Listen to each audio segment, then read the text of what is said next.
On day 1, I spawned in as a baby elemental tiger. Whoa! In front of me was my mother and my very own tiger outpost. My own baby boy, you are very special. Really? Just then, I noticed that I had 5 different elemental abilities, such as fire, earth, ice, water, and lightning. Because I was still small though, these powers were very weak.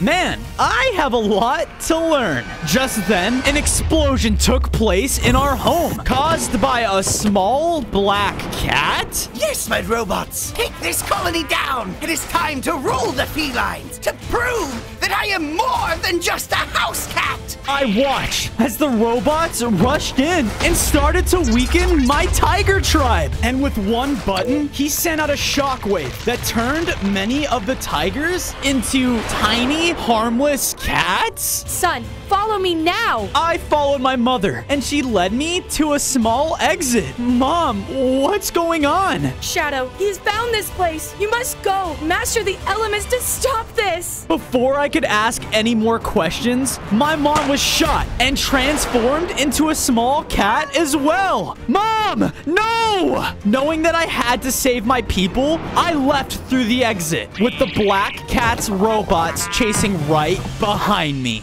On day 2, I was running through the deep jungle as fast as I could. Now Tiger must escape. Oh no, how am I gonna get rid of these guys? I looked around and all I saw were high jungle trees. My fire! I used my fire ability, which made the nearby trees and bushes to catch ablaze. Ah, we will get you. The robots retreated. Ha! Take that! But I quickly realized that I celebrated too soon because the fire around me was spreading fast. Oh no, I need to find a way out of here. I tried to run around, but I was blocked off in every direction I went. Smoke was quickly filling the area, and I was growing weaker by the second. No, I'm doomed. I looked up, and there was an eagle flying around. Your water tiger, use it! I listened to the bird and shot my water. This allowed me to create a bunch of openings for myself. Knowing I didn't have much longer, I used my water and left the jungle. On day 3, I followed the mysterious eagle to a high mountaintop. I am the scout of the jungle. I have worked very closely with you tigers and know what that horrible black cat has just done to all of them. I know. He has my mom, my people. I need to stop him. In your condition, you don't stand a chance. But as the elemental tiger, you must go out and master each of your elements. Only then will you be your strongest. But how? The eagle then started to fly, and I followed him. Hey, where are you going? He led me to an entrance to a scary-looking mine shaft. This will lead you to the fire cheetah. Find him, and he will help you master your element. But be careful, he is not friendly. If you make it, meet me just across the valley. We have a lot to discuss. The eagle then flew off. Okay, Fozo, meet the fire cheetah and master my fire element. How hard can this be? On day 4, I went throughout the scary cave. Hello, fire cheetah. I ventured through it, and while roaming, I noticed the walls started to slowly but surely turn into blackstone and fiery materials. I reached an exit and found myself in a different biome. This one felt really hot and unwelcoming. In front of me, there was a strange outpost of sorts, and is that? It is a fire orb. Is this what I need? I was about to run up and grab it, but I was stopped. Ah! It was the fire cheetah himself. And who might you be? Me? I am the elemental tiger, and I need that fire orb right there. Ah, yes. You believe this orb here will make you stronger. Well, I will not just give it to you. You must prove yourself worthy. I will do whatever it takes. Good optimism. Let's hope it doesn't kill you. Kill me? The fire cheetah brought me over to a fire-themed racetrack that was surrounding a volcano? If you can complete my race without this volcano killing you, then you can take my fire orb. Do we have a deal? On day 5, the volcano started to erupt. You want me to run through this? Begin! I listened to the cheetah and began to make my way through the course. There was large blocks of lava falling from the sky above me. If I get hit by one of those things, I'm done for. I kept running, and with each second, more fire fell from the sky and started to burn me. I thought of my mom and knew I had to power through all of it. I did, and was able to cross my way through the finish line. Yes! Very well, Tiger. Here you go. The cheetah threw me over the fire orb, and because of it, I upgraded. I was now a taller-sized elemental tiger with 5 more hearts. The fire element grew within me and caused me to grow out my very own flames. Because of this, I now had mastered my fire element. What just happened? You have just collected the first of 5 elemental orbs that are out there throughout the world. And with each one I collect, I get stronger. I need to gain all 5 so I can take down Shadow and rescue my mom. On day 6, I knew I had to tell the eagle the good news. I made my way in search of him. He said to meet him here? Why? I then heard a caw and watched as he flew over and landed in front of me. Good job, Fozo. You've done it. Welcome to the Forgotten Jungle. Many don't know of its presence. I looked around and everything seemed so peaceful. It's because it is. Follow me. I brought you here for a reason. The eagle then walked me over to an area that held 5 elemental statues. The fire cheetah, the earth panther, the ice saber-tooth, the water jaguar, and the lightning lion. On each of them held a pedestal. Wait a minute. I walked up to it and placed the fire orb on the fire statue. This caused the entire thing to glow. I wonder what happens when I bring all 5 orbs. I decided to make this place my home. I went out and got enough materials to make myself a set of stone tools. With them, I made my very own elemental tiger den. From there, I used my fire to light up pillars around our home, just for when it turns dark. All of this looks perfect. I didn't celebrate for long, though, because a very weak tiger wolf emerged from a bush. Our colony has fallen. Oh my goodness. I need to find out what happened. On day 7, I followed the tiger wolf's tracks until I found a destroyed-looking wolf camp. Who could have done something like this? Oh my, are you okay? Those mechs, they came by and destroyed everything. We know about information on where the Panthers live, but none of us budged. Wait, the Earth Panther. Look, I'm trying to stop these guys. If you can take me to these Panthers, it could help me out a lot. I'd love to, but I'm too weak to show you where it is. I gotta heal first. How can I do that? The fruit of life.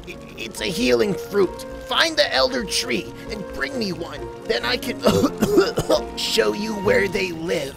On day 8, I went off deep in the forest. It wasn't long until I came across an opening, which revealed the largest tree I had ever seen. This has to be the elder tree. But wait, it's dead? How come? I walked closer and noticed that I couldn't see any fruit in sight. This bark tastes amazing! Who said that? I followed the noise deep underground until I was met with a cave full of ants. At the end of the room lied all of the ancient fruit, but I also noticed that all of these ants were eating away the tree's roots. That's what's killing it. Intruder! You don't look like an ant to me, pal! Listen, what you're doing to this tree, it's wrong. You need to stop. Stop? No way! This is our 5-star buffet! I quickly noticed that 2 more ants were right behind me, blocking the exit. And the trespasser must pay the price! Oh Oh no! The ants then all began to attack. Ah! Alone, they didn't hurt, but in numbers, different story. Thanks to my new fire upgrades though,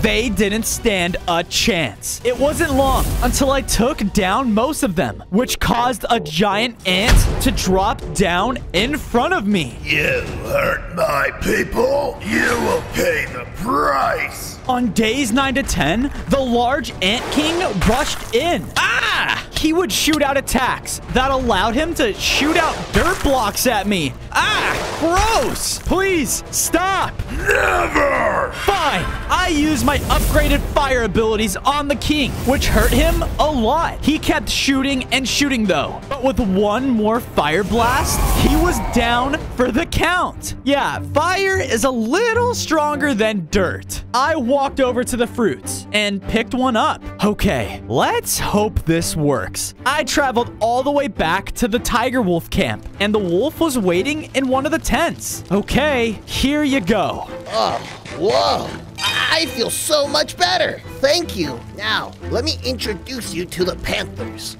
On days 11 to 12, I was brought to a strange-looking sanctuary that rested high up on a mountaintop. Welcome to the Panthers hideout. Whoa, thanks for showing me this. If you need a safe place to stay at, you can go to my base. Sounds great. The wolf and I parted ways, and I made my way inside. It wasn't long until I came across an earthy throne room, but the throne, it was empty. Where is the Earth Panther? I'm right here. I looked over and saw the Earth Panther looking out into the distance at the Elder Tree, but it was now alive? I assume you did this, correct? Yeah, I did. I did all of it just to meet you. I need the Earth element to help my people. Since you've brought restoration back to the Elder Tree, you have earned it. The Earth Panther was about to give me the Earth Orb, but suddenly an explosion took place within his home. We found you! The robots then threw a special bomb at us, which made both the Panther and I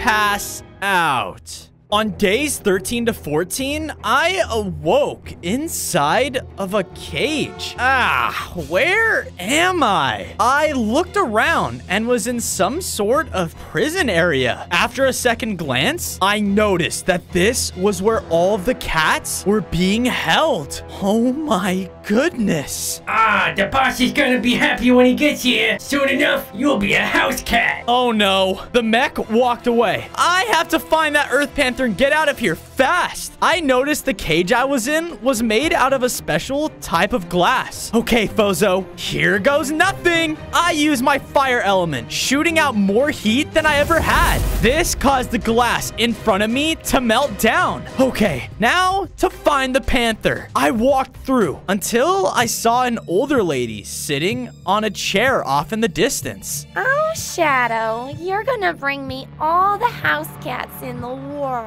I want them all. Creepy. Psst, Bozo. I turned and saw the Earth Panther in a cell nearby. There you are. Come on. It's time we break out of here.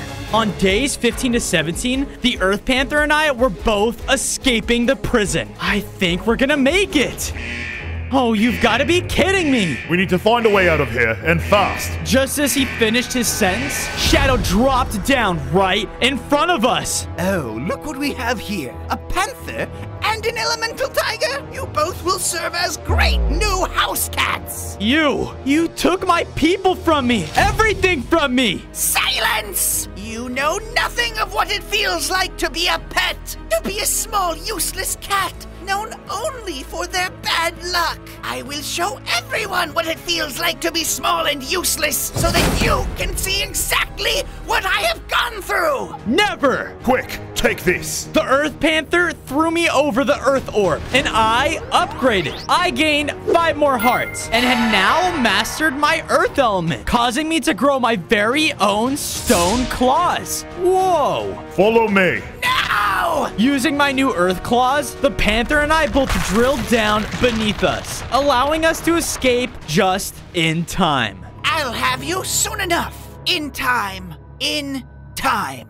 On days 18 to 20, I made it back to base with the panther. Thank you for everything, Fozo. He left, and I felt accomplished. Afterwards, the tiger wolf from earlier walked up to me. Hey, this place looks great. Yeah, but I think it's missing something. From there, I got enough materials to make Tolf his very own wolf tent. I wanted him to feel just at home. While I was doing this, he was making himself his very own farm. I do love me some farming. Excellent. From there, I went to the Earth statue and placed the Earth orb on the pedestal, causing its activation. Great work, Fozo. You've made great progress. Thanks. While you were out with the Earth Panther, I've been flying around, and I think I may have found the location of the ice saber-tooth. But beware, it'll be a challenge. On days 21 to 24, I followed Beak's instructions. I ran deep into a stormy tundra.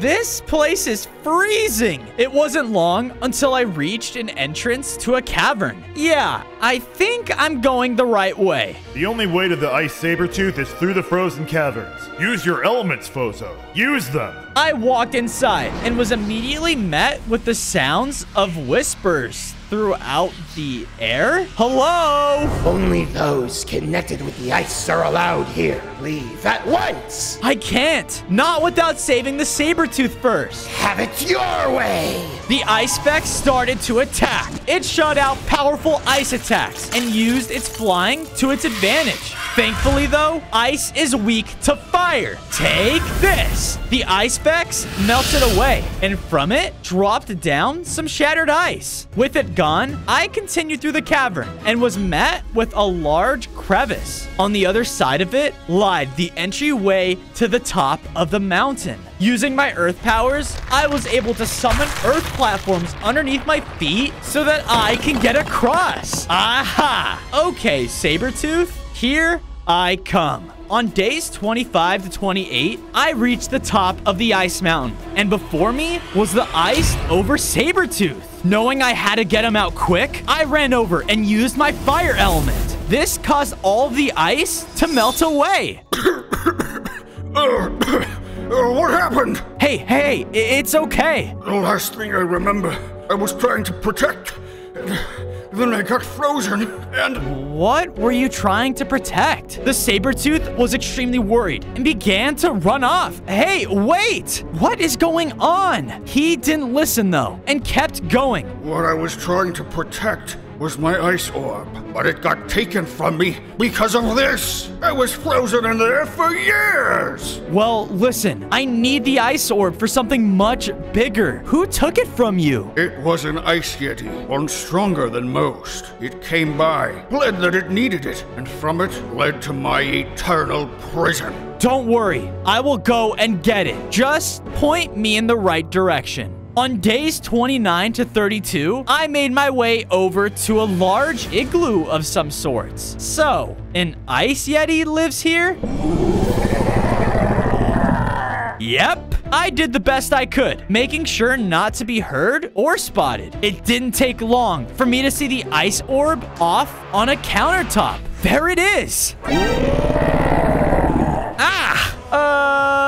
Nice, Ice Yeti.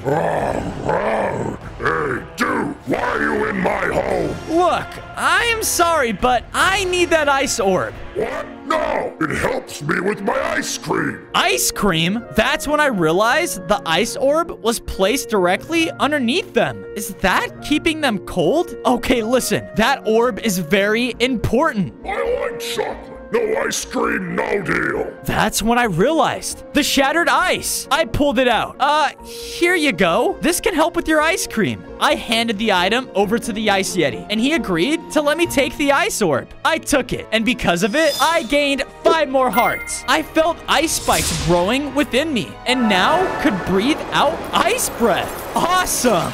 Yeah, take it and leave.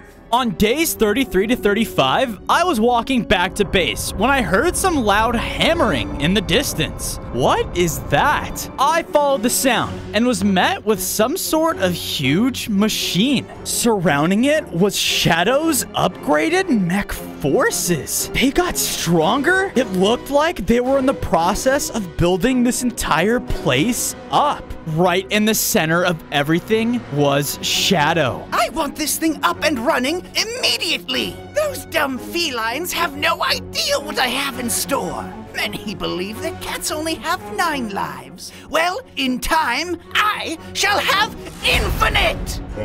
Sir, is 9 lives not enough? Enough! Nothing is enough! Soon this machine will transfer all those cats' lives to me, and I will be immortal! Oh my goodness. All of it. It's starting to make sense. If I don't stop him soon, all felines will be gone forever. I have to get stronger. On days 36 to 38, I returned back to base. I looked around and everything was really starting to come together. I immediately went over and placed the ice orb on the ice statue pedestal. Because of this, the entire thing turned blue. Sweet. 3 down, 2 more to go. Fozo, there you are. Things out in the world are starting to get bad. The jungle, the savannah, all the felines are starting to disappear. It's Shadow. His forces are growing stronger by the day. If I don't get strong enough soon, just before I could fully finish my thought, I noticed a few jaguars enter my home. What the? It is true. The elemental tiger resides here. Yeah, I do.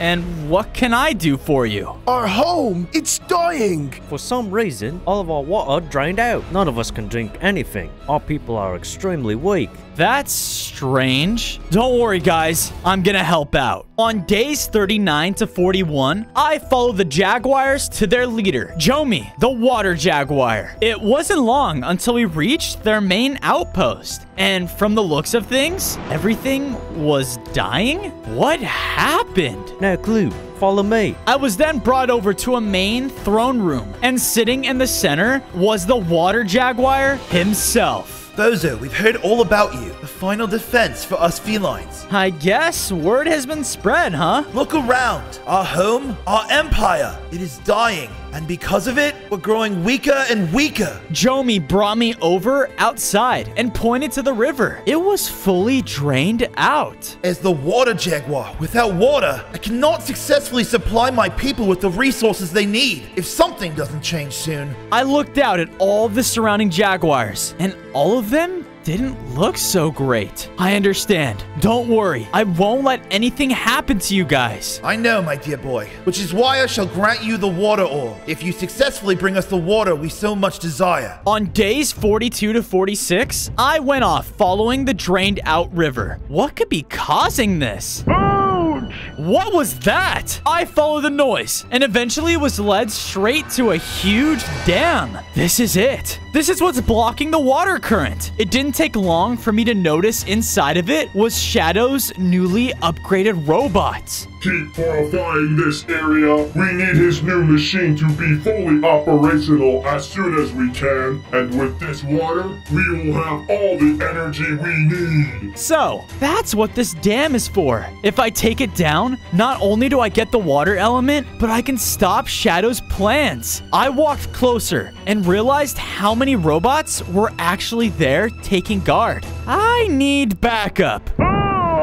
What the? Another explosion? Oh, I better go check it out. On days 47 to 50, I followed the noises until I found myself in a neighboring jungle. Wait, a creeper? Hey, who you calling a creeper? I'm a deeper. What? A deeper, you numbskull. Ah! You got ears or what? Yeah, okay, I got it. What are you doing blowing up like that? Is everything all right? Does it look like I'm all right? Ever since those robo-bozos rolled in and started making their dam, I haven't been able to drink any water. Us deepers need it to stay healthy. And I'm guessing that's why you're blowing up uncontrollably. Yep. Look, if we work together, we can break through the robot's defenses and destroy the dam. With it destroyed, you can go back to the river and drink from it again. Look, I would help you, but as you can see, I can't really control my, explosions. But what? There may be an item that could help. If you go deep underground nearby in an explosive mine shaft, you may be able to find just the item I need. Okay, Deeper, you've got yourself a deal. On days 51 to 54, I use my trusty Earth abilities to mine deep down underground. Where can I find an explosive mine shaft? It didn't take long until I was met with a cave system. I looked around, and this definitely felt like a mine shaft to me. But I don't even know what item I'm looking for. I went off searching room after room until I spotted an item laying in the center. A supercharged gunpowder? This has to be it. I started to make my way over, but accidentally stepped on a pressure plate. Uh-oh. Lava started to break through the walls, and everything started to rumble. What's going on? Big lava pound. Oh no. The monster started to attack. He used very strong ground slams, which did a lot of damage. But thanks to my Earth ability, I was able to mine below and dodge them. Because of this, he started to shoot lava at me. Using my ice ability, I did massive damage to the monstrosity and his magma core. No! Pound. With the monster defeated, I was able to grab the supercharged gunpowder successfully. With this, hopefully we can take down that dam. On days 55 to 60, I made my way above ground and gave my new Deeper friend his gunpowder. Whoa! I feel so strong! I am definitely ready to take on those robots. Sweet! The both of us headed out and were able to catch those robots by surprise. It's the elemental tiger! I fought them off using every element I had. There were a lot, but thanks to the Deeper, he was able to take out a large amount at once. Robo-bozos! At least one of us is having fun. With our strengths combined, those robots did not stand a chance. Hey, thanks for the backup. Of course. We then made our way inside of the dam until we reached the center control room. Do you think you can explode and blow this whole thing up? Yeah, step back. You don't have to tell me twice. I ran out as fast as I could, and within seconds, the entire place blew up. This caused all of the water to flow back down naturally. Awesome. We did it. Thank you, Fozo. You really helped out. Of course. Hey, I guess creepers and cats can get along. I'm not a creeper. On days 61 to 65, I made my way back to Jomi and the Jaguars. It didn't take long for me to realize that everything in the nearby area was completely restored. Whoa! You've done it. Our king can't be happier. I was wandering around the newly restored empire when I noticed him admiring the view next to the river. Well, Fozo, you really did it. You saved us Jaguars and our whole ecosystem. Yeah, I'm happy to help, but I can't take all the credit. Yeah, but I can. You should have seen those robot idiots go boom. I did all of the work. Is that right? I'm just glad that we slowed down Shadow in the process. Me too, Tiger. Me too. And for your success, take this. The water jaguar then handed me the water orb. I picked it up, and because of it, I felt stronger. I gained 5 more hearts and began to feel my tail transform. Whoa! Because of this, I now had a cool new water beam ability. Thanks, Jomi. I promise I won't let you guys down. On days 66 to 68, I brought the Deeper back home with me. I appreciate you bringing me. With all of those mech people roaming around, nowhere feels safe anymore. No problem. I went out and got enough resources to build him up his very own Deeper-themed house. And done. I hope you enjoy. This place feels great, Fozo. Thanks. I'm glad to hear that. After, I went over and placed the water orb inside of the water statue, causing it to light up. Whoa. 4 statues are complete already? Just one more to go, and I can finally see what happens. Hey, why is there a gross-looking creeper inside of our home? For the love of goodness, I am not a creeper! It's a long story. Just then, we heard noises coming from the nearby jungle. Shadow. Wait, is that? Beak and I followed the noises, and sure enough, it was the old lady that I'd seen before. What is she doing here? Come here, kitty, kitty, kitty. Oh, she is a creepy one. Yeah, I know. Excuse me. We approached the old lady, and she finally noticed us. Oh my, aren't you a big kitty? Yeah. You better give me a good reason why I don't attack you right now. Helping someone like Shadow? Explain yourself. I never meant to hurt all the little kitties. I never meant to hurt any of you. Yeah, don't trust her. She's old and crazy. Wait, you never meant to hurt us? Then why did you keep those tigers in your prison? Those cats.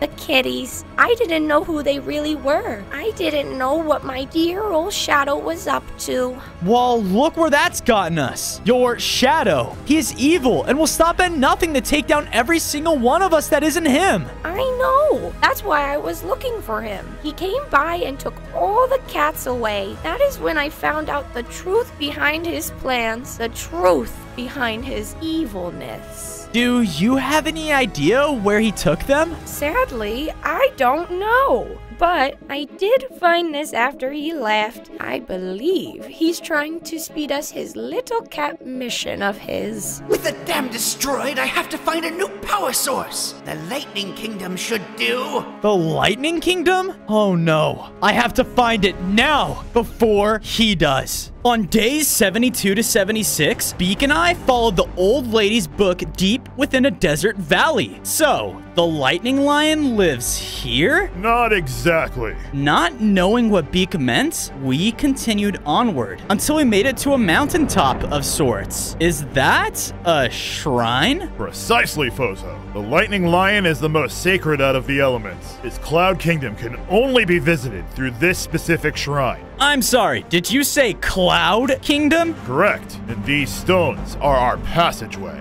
He flew over and began to give them a closer read. The Earth's water must touch here. Only then will our sacred kingdom appear. Okay, Beak, stand back. I use more energy than I ever had before. Come on, Fozo, come on. The entire area began to rain. Whoa, you can do that? I guess so. Water started to pour throughout all of the stones, which caused the entire area to rumble. In a large flash of light, the giant Cloud Kingdom was now right there before us. On days 77 to 80, I left Beak and walked up the clouded stairway. It didn't take long until I reached the main gateway of the kingdom. Who goes there? It's me, Fozo, the elemental tiger. Ah, yes, we know who you are, Fozo, and you are not welcome here. Look, I need to speak with the Lightning Lion. You guys are all in danger, and I'm the only person that can stop this. Lies! The king here is safe,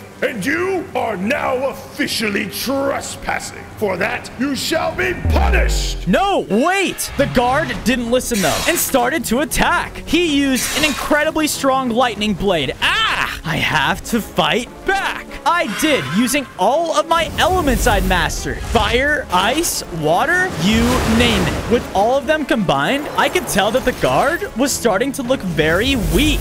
No! Just give up and yield. Ah, fine. You win, Tiger. But be aware, you stand no chance against my king, the Lightning Lion.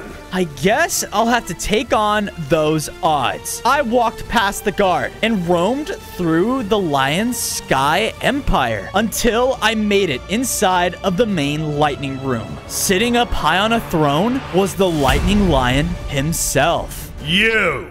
On days 81 to 85, I was face to face with the Lightning Lion, and sitting right above his throne was the Lightning Orb. You dare come to my kingdom, Osman's kingdom? I think both of us know why I did. Shadow, he's... Silence, you puny cat. I know of Shadow and his mission, and to be quite frank with you, I do not care. What? You can't be serious. Us lions are protected and stronger than everyone else. If anyone is worthy enough to take down that cat, then it would be me. It's not about that. I need the Lightning Orb. Never. If you want it, you'll have to prove your worth, which I know you don't have. Fine. You want me to prove it? Then it's on. The Lightning Lion walked out of his throne, and I followed him until we entered a large Colosseum. Wait a minute. Time to prove yourself by fighting me to the death. On days 86 to 90, I was standing in the middle of the Colosseum with the Lightning King before me. Now I will show you the true might of the Lightning Cats. The horns sounded off.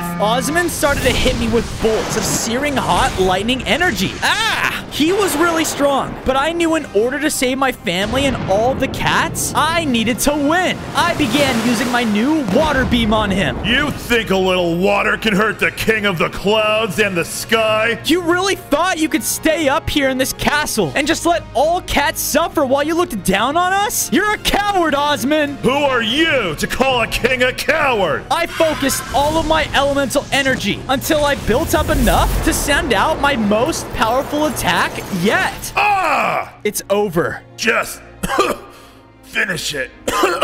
No, Osman, I won't. This duel is useless. We're in this war together, not apart. I am sorry, young one. I have let my power blind me to the realities below my castle. Here, take this. The king handed me the Lightning Orb. Because of this, I gained 5 more hearts and felt lightning surge throughout my body. I grew larger and my eyes transformed into lightning bolts. I did it. I mastered my lightning element. On days 91 to 94, I made it back home with the last and final elemental orb. I did it. I noticed all 4 statues that were lit up. Time to find out what the final one does. I walked over and placed the lightning orb on the statue, causing everything to light up. Because of this, a large elemental beam shot up straight from my base. Whoa, what is happening? I started to float, and from it, I fully upgraded. I gained 10 more hearts, grew in size, and now had an elemental staff. I shot it out, which sent out full elemental beams at will. Whoa, Fozo, you've done it. You are now the full elemental tiger. Talk about strong.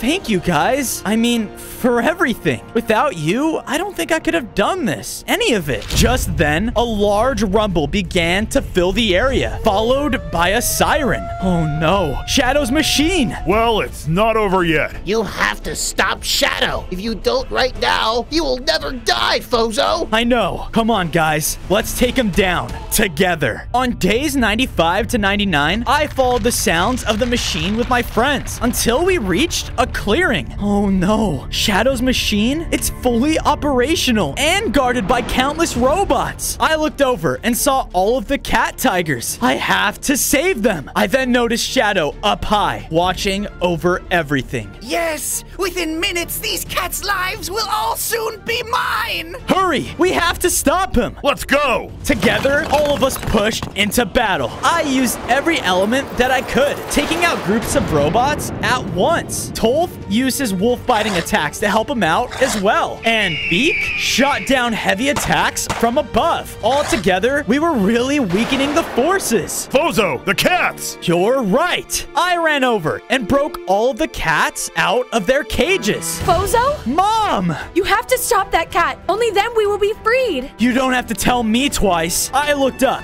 and far above on his machine was Shadow, standing there waiting for me. On day 100, I made my way on top of the machine. It's over, Shadow! No, No! It can't be! All my life I've had nothing! Nothing! I won't let someone like you take it from me! Wait! Shadow didn't listen though and rushed in to attack. I fought back, using all of my elements against him. With his large machine by his side though, he was extremely tough. Every punch he dealt took so many hearts away from me. Ah! Please, listen. You don't have to do this. You know nothing! I can help you. You can be more without hurting everyone. Shut up! Just then, Shadow hit me much harder than before, and I felt weaker than ever. Ah! You don't know what it's like to be nothing but bad luck. To be nothing at all. All my life. That is what I was faced with. I can't go back. I can't. I will be a god among felines. And it starts with all of your deaths. No! I got up and fought harder than I ever had before. Punch after punch, element after element. I couldn't let Shadow win. I had to save the felines. No! I then shot out my elemental staff, which caused Shadow and his machine to explode. I'm sorry, Shadow. It didn't have to be this way. With him gone, all of the cats turned back into tigers, and all of my people could finally live in peace. On day 1, I spawned in as a baby elemental dinosaur, sitting high up inside of my beautiful dinosaur valley. I looked around and noticed 5 other eggs that were surrounding me, each representing an element. Whoa, are these my brothers and sisters? Small meteors then suddenly appeared in the sky and started to shoot down on all of my dinosaurs. Ah, what's going on? My home was quickly being destroyed, followed by a large crash. Now, in the center of my once beautiful home was a large meteorite volcano. And emerging out of it was a meteor army. Landing successful.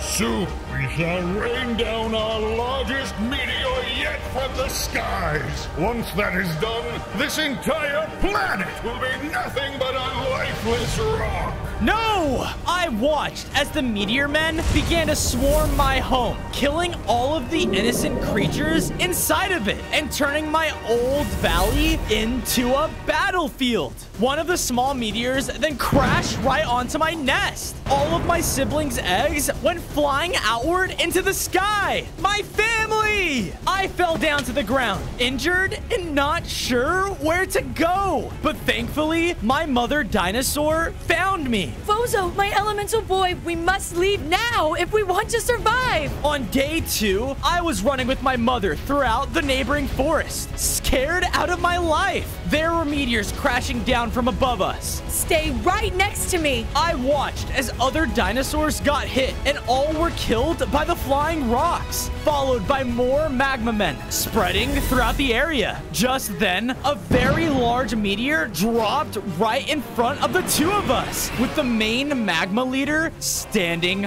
on top. An elemental one? Interesting that you are trying to escape. Did you not hear me? There will be no survivors once my men are done here.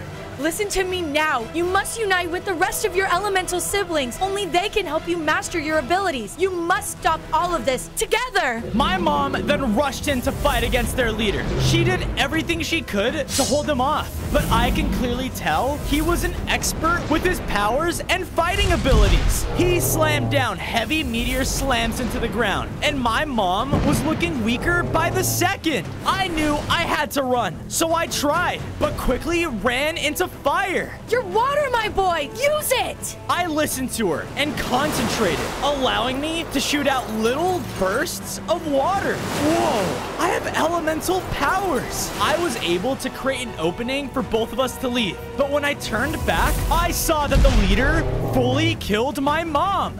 No! I started to run away as fast as I could, knowing I had to find the other elemental eggs. I reached a safe clearing inside of a cave and thought I was okay, but a shadowy figure emerged out, and standing there was a caveman. Ah! On day 3, I panicked and started to run away, but quickly realized the caveman was scared too. What you doing at home? I'm sorry, No more words. Leave. The small caveman then started to walk further inside of his cave home. Hey, I can't just leave. I'll get spotted. I chased after him throughout his home, but just like mine, it was destroyed. My family gone, killed by Gideon and his magma men. Gideon. So that's who their leader is. Look, there may be a way I can stop them using my elements, and I'll need all the help I can get. Before the caveman could respond, we heard rocks moving around in a nearby room, followed by magma men emerging out. That's the elemental dinosaur! Get him before it's too late! Oh no, we need to go. Follow me! The caveman led me to a room that held a very dangerous cave-side parkour. Here goes nothing. The two of us began to partake in jump after jump, while the magma people shot fire at us from behind. Come on, just a little closer. With the one final jump, we were able to make it on the other side. Yes, we did it. Whoa, so you're elemental. You really are special. All I want is to take down those men. And in order to do that, we do. Together. My name, Oog. Nice to meet you. I'm Fozo. From there, the two of us began to walk onto a sandy beach. And sitting far off on the other end of it was the Earth dinosaur egg. On day 4, I made my way over towards the Earth egg. I'm so glad I found you. As I got closer, I then realized that there were other eggs surrounding it. Okay, but why? I slowly went to pick it up, but when I got too close, the entire ground beneath me began to shake. In one large sandy explosion, out emerged a very large prehistoric turtle. Stay away from my children! The turtle began to attack at me. Ah! Stop! He had very powerful slams and would even spin very fast to shoot out coconuts at me. Knock it off! I tried my best, but there was only so much I could do with my minuted elemental powers. With one final hit, I was knocked right next to the Earth egg. Wait a second, that egg, it's not mine. Yeah, it's my sibling. My apologies. I've been on edge since that meteor crashed down. Everyone is in danger. I know, and my mom is gone because of it. That Gideon is pure evil, and words spread that this is just the beginning. Go ahead, take the egg. I listened and picked it up. Once I did, something strange began to happen. I grew larger in size, gained 5 more hearts, and now had fully mastered the earth element within me. Whoa, I get stronger when I find these eggs? If so, it's important you find the others. Agreed. But first, we need a safe place to keep them. I know just the place. On day 5, the turtle brought Oog and I over to a secret passageway, which led us straight to a hidden valley. Whoa. This is where I come for moments of peace. It's the most hidden place in the forest. Thanks for showing us this. Oog and I went to work. I went out and got enough materials to make myself a set of stone tools. I was able to make my very own dinosaur-themed home. Perfect. I looked over and noticed Oog made himself his own little cave to sleep in as well. I can't wait to avenge my family and show everyone that even cavemen can be strong like dinosaurs. I then went and built up a nice little nest platform for the earth egg. But once I placed it down, the egg started to crack, and a large burst out poofed a little earth dinosaur. Whoa, brother! My little earth brother then used a special ability, shooting himself high up in the sky. Wait, I have earth powers too. I used my newfound powers to help bring me up to the top with him. This is amazing. Since we were so high up in the sky, I was able to see a monkey. He was running away in the nearby forest from a couple of the magma men. Help! Oh no, I'll be right there! On day 6, I ran through the forest until I reached an opening. The same monkey was there, but he was now cornered by the magma beasts. I can't have you spreading what you know! No! Back off! The elemental dinosaur, Gideon, will be pleased with your capture. The magma beast started to charge, and I knew I had to think fast. I had an idea and summoned walls of earth from below me, totally trapping the magma men. Take that! Let us out! Whoa, thanks, T-Rex. Those guys wanted me dead. Why? You're just a monkey. Watch it. I'm also an archaeologist. My name is Arnie, and I know a lot about what these meteor people are planning. Wait, you do? Yep. Follow me! I followed Arnie until we made our way back to Gideon's main magma volcano. And standing there at the entrance was Gideon himself. My people, Phase 1 is now officially finished. It is now time to start Phase 2, which will require lots more power. But in the end, when that final meteor lands, it will be worth it. Final meteor? If you thought those other meteors they fire are large, the one they plan to rain down onto this planet will wipe out every single species within a single hit.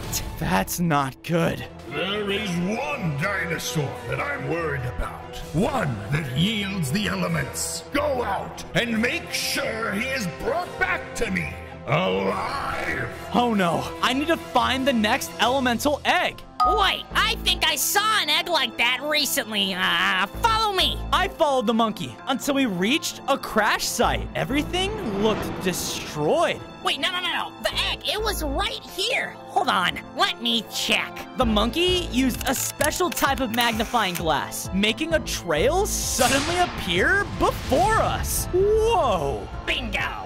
This trail right here should lead you right to that egg. On day 8, Arnie and I followed the tracks until we found ourselves inside a large civilization that was hidden away from the rest of the forest. Whoa! I looked around and saw lots of different dinosaurs looking sadder than ever, all because their homes had been destroyed. Look! Far off on the other end of the hideout lied the fire egg. There it is. We both went over in excitement, and once I was about to collect the egg, a fire pterodactyl flapped his wings and flew down in between us. You must be runaways too. No, we're here to get that egg. This? I'm protecting it, just like every other dinosaur that came here, searching for a safe hideout. But if you really want it, I guess you can do something for me to earn it. The fire pterodactyl led me down in his empire to some sort of core room. In the center of it lied a fire orb, but it looked like it was burning out. This core, it used to keep this entire place running, but with the increase in dinosaurs, it's harder than ever to keep the flame alive. Go out and retrieve the never-ending flame for me. Then I shall give you the egg. On days 9 to 10, I went out searching for the never-ending flame. The pterodactyl said it would be here, but where? I then realized that I was standing over loose gravel. Oh no! I landed deep inside of a huge fire cave. But after a second glance, I soon noticed that I was surrounded by a bunch of fire spiders? We are the fire spiders! What are you doing here? I am... zipping! On second thought, I shall take you to our leader! The spiders brought me deep into their fire throne room, and sitting there was a much larger and oddly cute fire spider. I'm assuming you're here for our never-ending flame, aren't you? Yeah, but for a good cause. I know of Gideon and the troubles he's causing this world. However, us spiders believe in praise. If you want our sacred flame, then you're going to have to earn it. On days 11 to 12, the spiders brought me over to a large underground fire arena, and crawling up to their throne was the lead spider. Welcome to the annual Fire Spider Build-Off! The what? In this competition, both teams will compete to build the best statue of me. Whichever statue looks the best will be deemed victorious. The crowd started to cheer, and I looked over to see that my opponent was a small group of spiders. Hey, wait! There's multiple of them! Begin! The opponents quickly started to swarm around their build. They worked so fast together. I went as fast as I could, trying to build up my statue, but I was falling behind. Wait, I have an idea. I used my earth element to quickly make pillars that allowed me to build even faster. And done. Wow, that looks just like me. You win. You win. You gotta be kidding me. You suck. Yes! With my victory, the lead spider led me into a room, and inside, hanging on a gigantic web, was the never-ending flame. I went and picked it up. Perfect! On days 13 to 14, I brought the never-ending flame to the fire pterodactyl. Ah, amazing! Give it here and stand back. I did as he said and watched as the pterodactyl focused so much of his energy into it, and it started to blast the core in the center of the room. The core then began to transform and was now fully ignited. Awesome! Thank you. You may now take the egg. I ran over and happily grabbed my fire sibling's egg. This caused the fire element within me to well up and grow in power. I gained 5 more hearts and now had mastery over my fire element. Sweet! Hopefully with this, you can stop Gideon. He is truly hurting all of us. I don't know how many more dinosaurs I can keep safe here. You know, I think I have an idea. On days 15 to 16, I decided to help the pterodactyl by bringing some of the dinosaurs back to my hideout. With Arnie, of course. I wasted no time gathering materials and building up a house for all of their liking. Thank you so much. No problem. I then went over and built Arnie his very own research site for all of his archaeology needs. Wow! Thanks, Fozo! You know, if you ever see meteors lying around, grab me a sample and I'll see if I can make you something with it. Yeah, I'll be on the lookout. I then went over to place down my fire sibling's egg next to where I put the others. When I did, it hatched and a baby fire dinosaur came out. My brother! My sibling spouted out a beam of flames, and it was so powerful that I, out of pure instinct, did too. Whoa, my fire element really did upgrade. With the increase of animals, I went out of the base to gather some food when, out of nowhere, I was hit by a strong magma power. Ah! The attack hit me so hard that I felt weak. I began to pass out. On days 17 to 18, I woke up in a cell that was holding me above a pool of lava. What's going on? I then looked up. The sea standing in the center of the room was Gideon. I must say, I'm actually a little impressed. The elemental dinosaur. You've tried so hard to unite all the elements and put an end to my plans. But that all stops today. You killed my mother! You've been hurting all of the dinosaurs for no good reason! Why? Silence! Gideon slammed the ground, and I felt the impact all the way from my cage. The Meteor Men and I have never had a planet to call home. So why should you? I'll make sure that you don't when I'm done here. He then slammed his hammer down again, and this time the blow was so strong that it shattered the bottom of my cage. Ah! Wait, I'm not taking any damage? My fire element, I'm lava-proof. No, impossible! I used this moment to swim down and away from Gideon through the lava. On days 19 to 21, I surfaced in a pool of lava outside of his empire. That was close. Just then, I heard voices approaching. Go! Search every exit now! Oh no, I gotta go. I started to run away, and as I ran into Ook. What are you doing here? Ook, happy you alive. I came to tell you. I think I know where Water Egg is. You do? Lead the way. It took a bit of time, but Oog eventually brought me to a tropical beach, with some strange pillars rising out of the sand. What in the world could these things do? Suddenly, water began to flood in, surrounding us, and a terrifying water monster emerged from within. Wait! The monster didn't slow down at all and began attacking Oog and I. I knew we had to fight back. Oog went in swinging as hard as he could, and I tried to use my newly upgraded fire element to shoot directly at its head.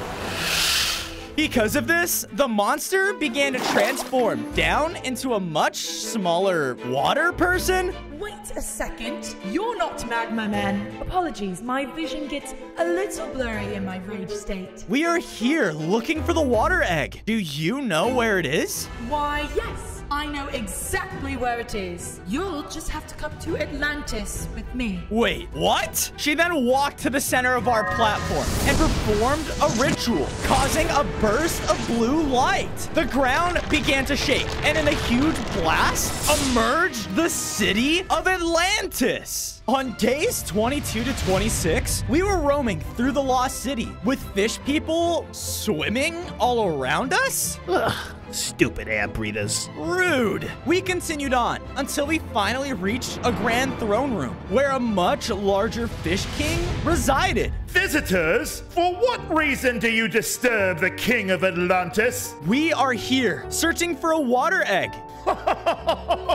Do you mean my future pet? The Fish King looked over to the side of his throne, and there it was. I've taken quite a liking to it already, so no, you may not have it. I'm not taking no for an answer. I need these eggs to stop Gideon. The king then floated forward in aggression. How dare you talk to a king like that? I know of Gideon and his plans for the land, but that is a problem for you air breathers. Suddenly, a whirlpool of water spun around me, and I was teleported into an Atlantean fishing area. You will now pay for your disrespect. On days 27 to 29, I began a fight with the Fish King of Atlantis. He swam up through the air and would throw down attacks from above. I used my fire element to try and burn him down, but he just kept fighting. Why are you doing this? I only care about what happens to my people, nothing else. As the king pushed off of me, I was brought down to a low number of hearts. No, this can't be it. He was about to deliver his final hit when we both looked out, only to see Magma Men storming his kingdom. Ruin the city, men! They ran throughout the area, destroying and killing anyone in their path. No, we have to stop them. I ran in the city, facing off with the Magma people. I thought I was done for fighting alone, but just then... Stay back! The two of us began to attack together. We all fought as hard as we could, and with our combined strength, we were able to take them down. The king looked out into his city and saw the destruction they all had made. These people, they hurt my home, just like yours. You were right. Even in the oceans, we are not safe. We all have to work on stopping him together. On days 30 to 32, we went back to the throne room, and the Fish King presented me with my water sibling's egg. I grabbed it, and because of this, I felt the element of water flow throughout me. I gained 5 more hearts, and now had mastered the water element. Fish, you will accompany the elemental dinosaur on his journey and make sure he is on the right path to stop Gideon. That is a direct order from your king. Yes, my king. I've got my eyes on you. We started to head back to my base, but as we were leaving Atlantis, we came across a crashed meteor. This is perfect for Arnie. I went over and collected a couple of pieces. Hopefully with this, he can make something good. On days 33 to 34, 35, we made our way all the way back to base safely. I collected enough material from Atlantis that I was able to build him up a nice aquatic home in our lake. Oh, yep. This will do just fine. I then ran over to my other siblings and placed down the water egg. And there she was, my baby sister. Fozo, I heard you had some samples for me. Yes, I do. Here you go. Amazing. I will start analyzing these immediately. Arnie very quickly picked up the samplings and ran off to do his research. I turned around to see that the water dinosaur was nowhere to be seen. But on the ground, leading away from where she was standing, was a trail of water. What the? I followed it along with Ook all the way to where my sister stood, looking out over a large magma outpost. And there, towering over an army of magma men, was Gideon. On days 36 to 38, Ook and I started to sneak into the outpost, being as quiet as we could. We need to know what they're planning. We finally found a hiding spot to watch as Gideon addressed his army. Good work, my magma men. You have secured for me just what I asked. The lightning compass. And while you've been busy, so have I. As he shouted out, he slammed down his weapon, which caused him to grow in size. That is not good. Bozo, they have lightning compass. Which probably leads to the lightning egg. Now, build the beacons, my magma men. Once they are complete, we will reduce this planet to rubble. Beacons? What is he planning? We gotta find that compass. Ook and I snuck around the outpost until I finally saw it. Look, up there! At the top of the tall tower lied the lightning compass. But spiraling up inside of it were tons of platforms. Okay, keep guard. Here goes nothing. I began to parkour up the tower, but after a few jumps, I heard a click from under my feet. What the? Suddenly, rising from the floor at the bottom of the tower was a large fire creature directly in front of Ook. Oh no. On days 39 to 41, Ook was face to face with the fire creature while I was trying my best to climb up the tower. A magical barrier blocked my path, and the creature wasted no time to begin to attack. I gotta hurry. I was jumping as fast as I could, while Ook was getting overwhelmed. The creature's attacks were just too much for him. Ook just kept getting launched back, hit after hit. Ah! Oh no. Ook! Just when I thought the fire creature was going to land a final blow, I saw him begin to grow. He was now a much stronger adult caveman. Whoa! They continued to fight, but this time, the fire creature's attacks were barely even scratching him. I finally made it to the top of the tower and collected the lightning compass, just in time to see Ook take down the creature. Whoa! You're so much stronger now. Oh, yeah. I did it. Yeah, you did. On days 42 to 44, we made it out of the outpost and separated as I began to follow the lightning compass. I knew I had to continue onwards, but before long, I stumbled across a desert dinosaur village. It was full of armored ankylosauruses, but something felt off. Please don't hurt us. What? No, I'm not here to hurt you. I looked around at all of the other dinosaurs, and they all looked so tired and weak. What happened to you all? Our village has not gotten water in days. As I looked around, I saw every watering hole was dried up. Oh no, why? Follow me. On days 45 to 47, the Ankylosaurus led me to a rocky monument just outside of the village. A pharaoh lives in these lands who would regularly bless our village with rain, but recently he has stopped. That's awful. I need to help you guys. I walked onto the monument and had an idea. I concentrated all of my power on my water element and unleashed a geyser of water that shot up into the sky. Come on. Come on! Clouds darkened above the dry desert, and it began to rain. I looked over into the village, and its watering holes filled up rapidly. I did it! What's going on? The storm clouds above started to unleash multiple bolts of lightning down onto a desert temple. What is that?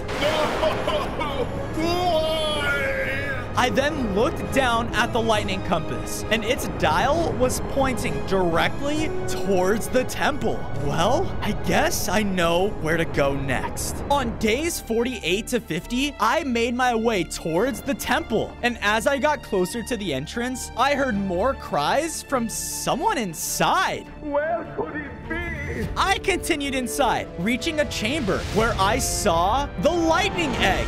But sitting on a throne beyond was a pharaoh? I am in grief, visitor. Leave me at once. The pharaoh stood and began to walk towards me, weapon ready. No, wait, I came here because... I said leave. He rushed in out of anger, shooting out powerful lightning attacks. I had no choice but to fight back, but I could tell he was in pain. The pharaoh would use his weapon to summon pillars that would attack me and push me back. Ah! Go away! My son is lost. I have no time for this. So that's why you aren't bringing rain to the dinosaur village. You've been looking for your son? I have no idea where he went. All I want is for him to be safe. All right, Pharaoh, how about a deal? I'll find your son if you give me the lightning egg in return. I agree to your terms, visitor.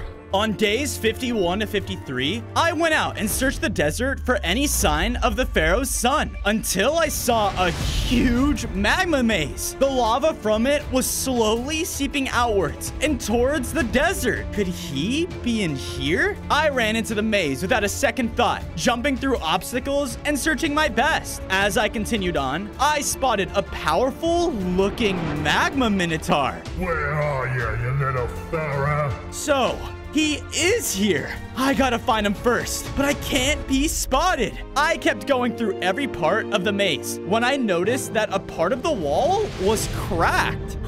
Using my earth element, I forced the crack to open wider, revealing the younger pharaoh. Hey, don't worry. I'm here to get you out. Oh my, I was just exploring when this maze just landed on top of me like a meteor. Now that scary magma minotaur is trying to kill me. That will not happen on my watch. On days 54 to 56, we were running as fast as we could out of the magma maze. We need to find the exit. Come on, this way. We entered what looked like the maze's center room. Just then, the powerful magma minotaur came around the corner and saw us. Aha! There you are, little fella. And you, the elemental dinosaur. You know about me? Oh, yes. Gideon has sent a countless number of his magma army in search of you. Well, here I am. I tried to blast the minotaur with my fire element, but he just ran right through it, towards me. We began to fight as he would pummel me with his giant fists to attack. He was incredibly strong, and when he hit me, I lost so many of my hearts. Ah! More of my magma kind are being spread around the world as we speak. Each meteor brings us closer and closer. The Minotaur did everything he could to try and take me down, but I wasn't going to give up. I unleashed a torrent of my water element, dealing a massive blow, fatally knocking him back. Gideon's plans are already in motion. His next phase has already begun. The beacons. No! We need to get out of here now! On days 57 to 59, we quickly left the maze and safely made our way back to the Pharaoh's temple. The Pharaoh's son ran to his father with so much joy, and the dad looked so relieved. We did it! Thank you, kind visitor. As for the agreement to our deal, you may have the lightning egg. I ran up and grabbed my sibling's egg, and this caused the lightning within me to grow even more powerful. I gained 5 more hearts, and now had mastered my lightning element. Awesome! These magma people are getting out of hand. If they succeed in their goals, my son won't have a world to live in anymore. I know. I won't let that happen. On days 60 to 62, I brought the reunited Pharaoh family back to my base. I had to keep everyone safe until Gideon was gone. I gathered enough materials in the desert so that I can build them up their very own desert temple to stay in. I cannot thank you enough, visitor. Call me Fozo. After that, I went over and placed down my lightning sibling's egg, hatching another baby dinosaur. Look at you. The skies above our base began to rumble, and lightning flashed as I felt my instincts kick in again. A flow of electricity surged through me, and I let out a roar of thunder. Oh, Fozo, you're back! Come here, quick! Arnie motioned for me to follow, and I saw that he was working on the meteor sample I gave him. So, something strange is happening to the meteor fragment. It seems to act as if it's alive? Like it's calling to something. That's strange. Huh, yes, very. Here, why don't you give it a try? I made it into something a bit more pocket-sized. I picked up the meteor fragment, and because of this, I was pulled away into a dark vision. On days 63 to 65, I was pulled into a strange starscape area. Am I floating in space? Suddenly, appearing out of thin air was a huge person that looked like was made out of stars. Welcome to my realm. Your realm? What? Where are we? And who are you? I am the stars around you. I am the galaxy. Whoa. I have brought you here to aid in your quest to stop Gideon before he succeeds in his efforts. Why do you care? Why help us? He has destroyed many planets out of pure jealousy of his own. If we don't stop him, then not only your planet will be destroyed, but countless others after. And as the dinosaur that wields all the elements, you must be the one to stop him and save the world. With a wave of his hand, the galaxy created an image for me to look into and see a snowy tundra. This area is not far from where you are now. Go there, and you will find your ice element. Now save the planet, dinosaur, and stop the Magma Men. On days 66 to 68, I left my base and was searching for the tundra when the air around me started to heat up and the sky started to turn red. Far off in the distance, I saw him, Gideon. He was standing on top of his empire, surrounded by glowing red beacons. He started to grow even larger in size as he called out, Yes, yes, the meteor shall be here soon enough. I looked up and saw that in the red sky, a giant meteor had appeared. No, I have to stop him now. I rushed in towards Gideon, but he had multiple Magma Men guarding him. Out of my way. I used my newly upgraded lightning element to take out all of the Magma Men in one blow, but the flash of electricity alerted Gideon. Gideon jumped down, leaving his post, causing him to shrink down to normal size. It seems the elemental dinosaur has finally decided to show himself. Are you going to run away again or die? He charged in and struck the ground with his hammer, causing a massive eruption of earth and magma. He was extremely powerful and began to attack me with all of his strength. I tried to fight back, but he was far too strong for me. I can't take him down. Is this it? Leave him alone! Out of nowhere, a chunk of ice flew in the air and hit Gideon, causing him to freeze in a chunk of ice. Whoa, where did that come from? I looked back and saw a snowy golem coming towards me. Hurry! We don't have much time! That won't hold him for long! On days 69 to 71, I ran, following the golem into the snowy tundra. When we were far enough, I took a second to look at my surroundings and noticed almost everything was destroyed. Those magma men have shown me and the people of this tundra no mercy. This place used to be a frozen paradise, but now we will be lucky to survive another week. I saw more golems that looked so weak and hurt. Their home is almost completely melted. We continued walking deeper into the tundra and to the base of an icy mountain. I came looking for you because I heard about the elemental dinosaur being the only hope for saving my home. So, why did you bring me here? Up there, high on the mountain, is the ice egg I know you are looking for, but it is guarded by an ice dragon. On days 72 to 75, we journeyed further up the mountain until I saw a point where the path reached over and beyond an ice chasm. As I continued to walk on the path, I felt the ground start to crack below me. Ah! I jumped back and watched as more blocks began to shatter. This is where I leave you. The rest of the path is your own. Okay, here goes nothing. I began to sprint forward as fast as I could over the chasm as ice cracked all around me. Parts of the path were evenly split apart, and I had to jump between them. Whoa! Almost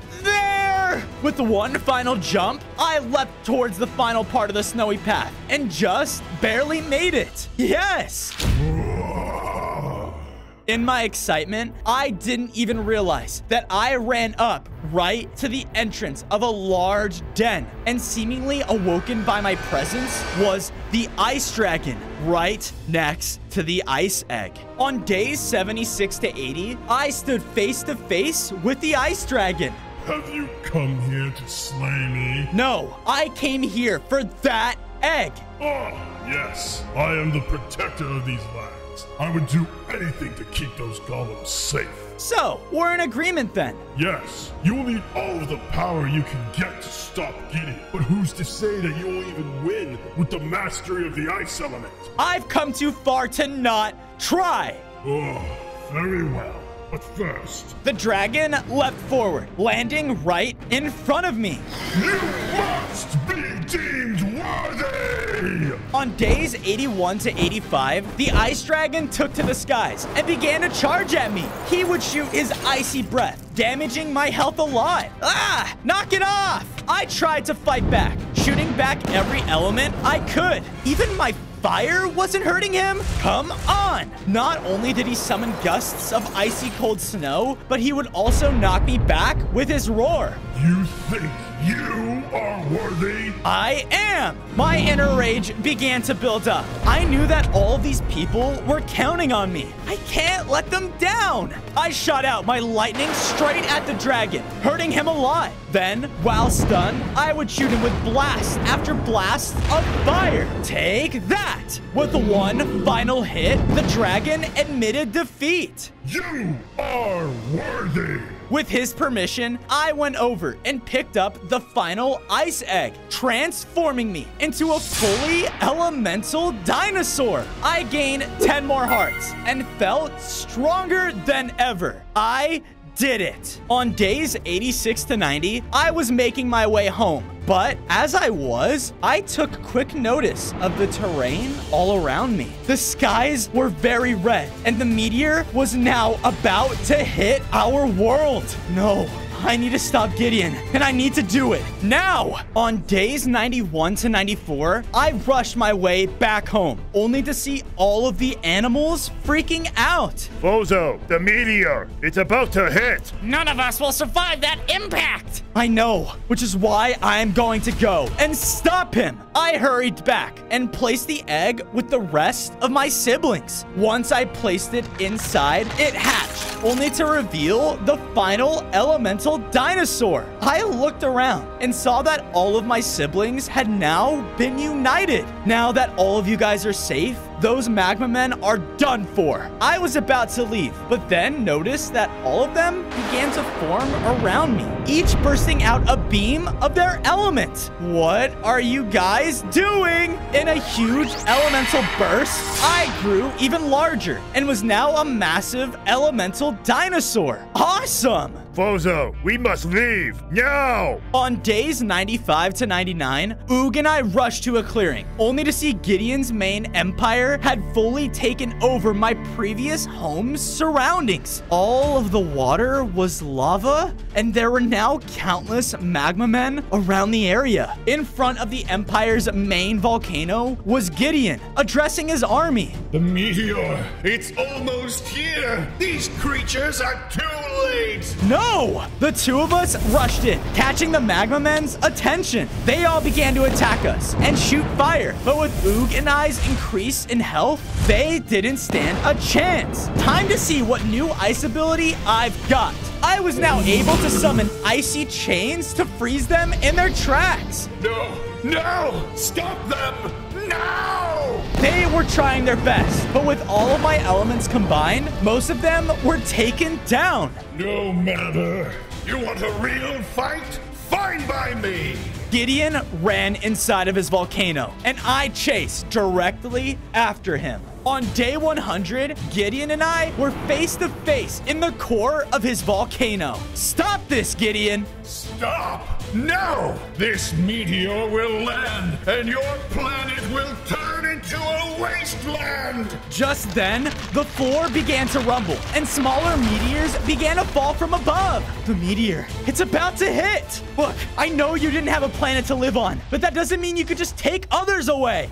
Enough! You shall die! Gideon charged in towards me and started to attack. He was the strongest foe I had ever faced yet, using his pure magma energy to greatly wound me. I tried my best, using all of my elements to counter him, but I could tell he was very strong. No, I can't lose. Give it up, you stupid beast! I've killed your mother, and now I'll kill you too! My mom, she believed in me. I fought back harder than before, now using my elements at a much faster rate. I could tell with all of them combined, Gideon was starting to get overwhelmed. Stop this! Stop it! With one final elemental hit, the magma leader was defeated. The skies returned back to blue, and their meteor was now gone. We did it. The world can live in peace. On day 1, I spawned in front of a temple as a baby elemental Hydra. Both of my parents were looking up to me, each representing a different element. I can't believe my eyes. My goodness. Son, you are the first elemental Hydra. I am? I noticed that I had 4 different abilities. Whoa! I shot them all one by one and saw that I held the powers of fire, ice, earth, and lightning. Since I was a baby, though, these powers were very weak. I have a lot to learn. The skies then all turned gray, and in a huge purple explosion, a scary-looking Minotaur appeared. No, he found us. We must all retreat now. Before my family could even move, the Minotaur shot a wave of his powers, killing them instantly. No! Well. Elemental Hydra, I have found you. It is my destiny to destroy all the elements that exist in this world, so that the dark matter, is the only one left. Now, you shall die! He charged in, and I knew that I had to fight back. I tried using my powers, but they were extremely weak. Since I was a baby, though, I was able to easily avoid the Minotaur's attacks. I knew that I stood no chance and had to run. You can't escape your destiny. Not from me! On day 2, I was still being chased. I have to lose this guy. The Minotaur then slammed his hammer on the floor, which summoned a giant labyrinth surrounding us. Oh no, where am I? I looked around and knew that I had to find a way out of here before the Minotaur found me. I was making my way through, making sure to check every corner that I could. I will find you. I need to move quicker. I started to, but because of it, I accidentally ran into a puddle of dark purple goo. Ow! I started to take damage immediately. Is this the dark matter element? I kept running until I looked up and realized that I ran into a dead end. Oh no, what now? You think you can escape me? I turned around and saw the Minotaur was right behind me. I'm trapped. Are you scared? Just like your family? How pathetic.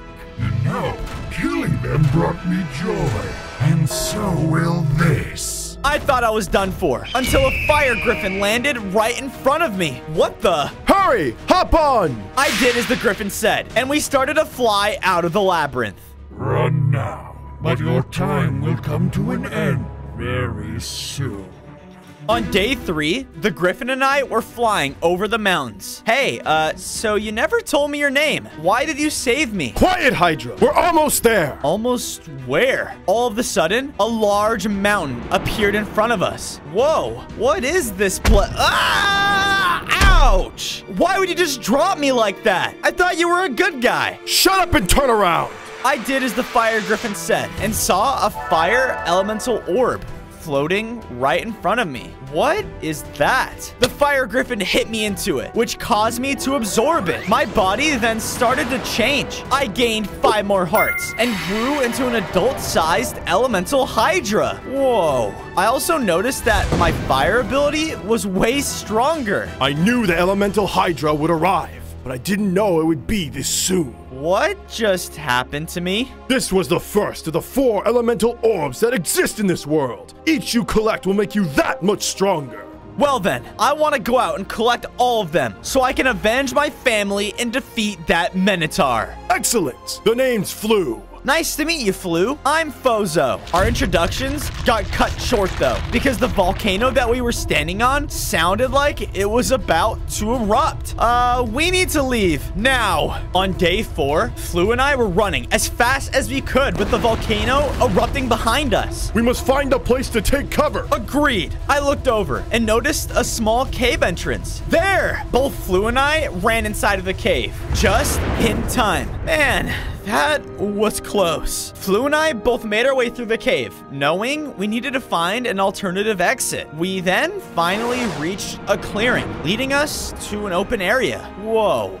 This place is beautiful. Not for long. If that Minotaur gets what he wants, all of this beauty will be destroyed. Not if I have anything to say about it. Knowing my adventures up ahead were going to be challenging, I decided to make this place my new sanctuary. I started by going into the woods to grab resources and craft a set of stone tools. Then, I returned and made our home right in the center of the valley. I then built up a fire-themed tower in the desert biome to represent my elements. I can't wait to see what my base looks like with all 4 towers. Then, out of the blue, I saw lightning slashing through the sky in the distance. What can that be? Your next journey. I will stay here to keep the orbs safe. Good luck, Fozo. I made my way towards the lightning on day 5. The closer I got, the more that was striking around me. This isn't scary at all. I was roaming throughout the forest until I was met with an opening. I saw that there was a large Cyclops fighting against a lightning summoner. Leave my home at once! Never! The lightning summoner then killed the Cyclops. My goodness! My accidental yell alerted the summoner, causing him to spot me. Oh, there you are, Elemental Hydra. The Dark Matter Minotaur will be pleased with my capture. Wait, you're working with the Minotaur? But why? Time will tell. I know you have the fire orb. And if you want the lightning one, you will have to go through me. The summoner then started to attack me. I fought back using my new fire ability, but he was still incredibly strong. Oh no, I'm done for. Suddenly, a baby Cyclops ran out of the forest and distracted him. Leave him alone! While he was distracted, I used my fire ability and hit him straight in the eyes, temporarily blinding him. While he was blinded, the baby Cyclops and I made a run for it. On day 6, the baby Cyclops and I made it into a nearby cave. I felt extremely weak and had no food to heal. One more hit and I was done for. Here, take this! The Cyclops handed me over a few cooked mutton. Thank you. I quickly ate it, and my heart started to regenerate. Ah, that's much better. Hey, thanks again for saving me back there. I thought I was done for. Of course. That horrible man, he killed my father. I'll do whatever I can to stop him. You know, my family just recently got taken away from me too. I know what it feels like to be alone. Maybe the two of us don't have to be anymore. The two of us agreed, and we're now an official team. My name is Zach. I noticed some nearby iron on the walls and decided to mine everything I could find. Eventually, I had a full set of iron tools. Sweet! Zach and I made our way out of the cave and made it back home. Flu was happy to see that I brought over a new friend. Me too, Flu. Now let's make you a new place to stay. I quickly made him a nice home in the Rocky region. I wanted him to feel like it was his home. I hope you like it, buddy. I love it. You know, I spent most of my life underground since people are afraid of us. But I recently found a temple out while I was adventuring. Maybe it's holding what you're looking for. It's worth a look. Zach then threw me a map, and I headed off to go find this temple. On day 7, I arrived at a strange-looking entryway. I think I found the place. I went inside, trying to be as careful as I could. Even though this place was underground, it was absolutely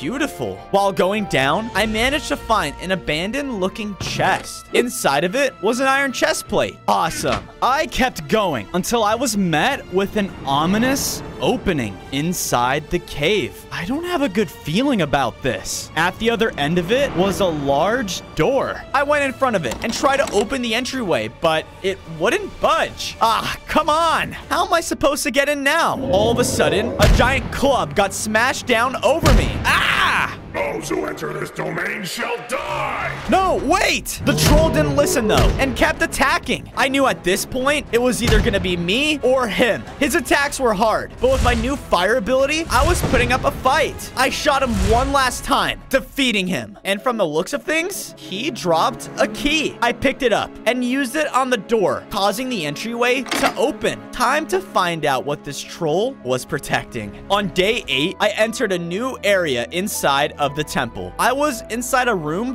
full of trees, leaves, and vines. All of a sudden, a huge gust of wind flew throughout the air. Ah, yes.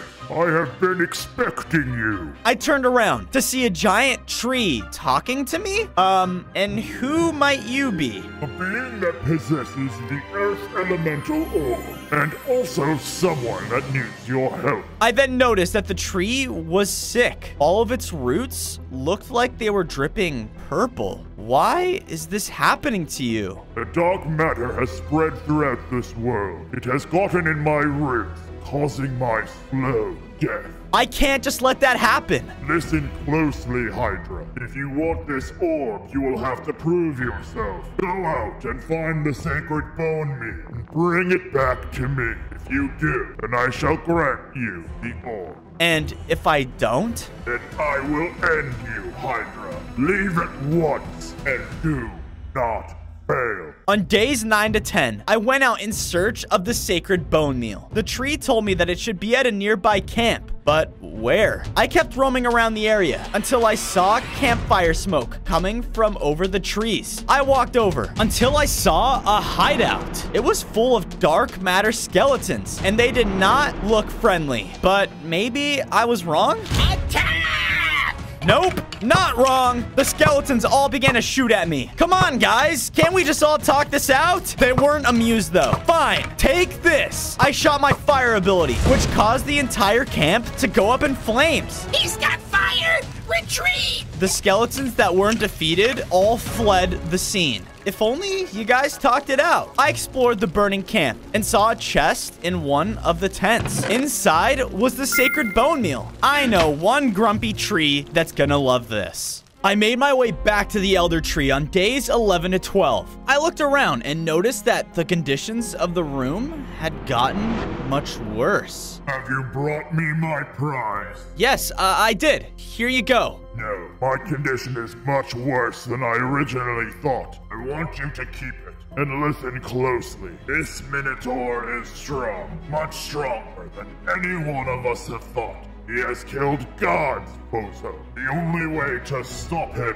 is with the use of all 4 elements. They are what counter his dark matter. What if I never get strong enough? You will have to. This world is in your hands.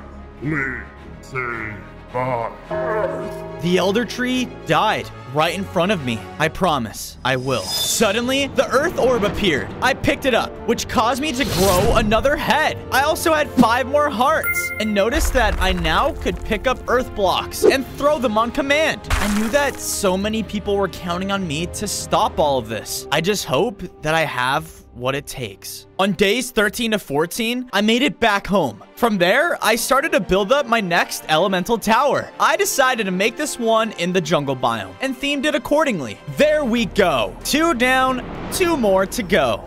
I looked around and noticed that Flu was nowhere to be found. I hope he's okay. Zach noticed me and ran over. Hey, Fozo, you're back!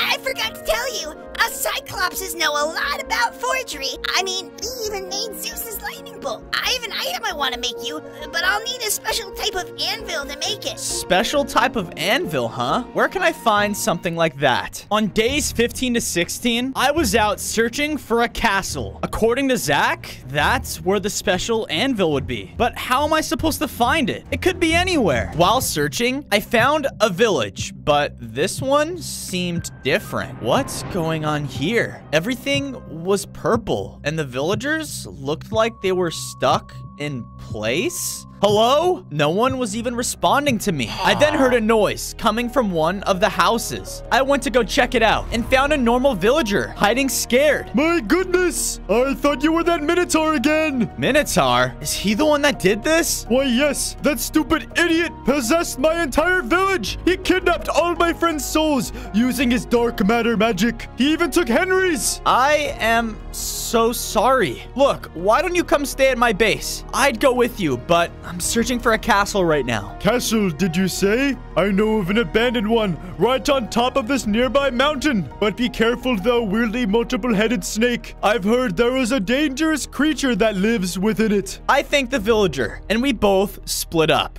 On days 17 to 18, I made my way up the nearest mountain, and just as the villager said, there was a large abandoned castle sitting on top. The ancient anvil is supposed to be here? I started walking, but as soon as I stepped foot inside, I got encased with a bunch of spider webs. Ah! I then looked around and spotted a dark matter spider slowly dropping in front of me. Let me go! What a treat. If I were to kill you, who knows how much that Minotaur would reward me.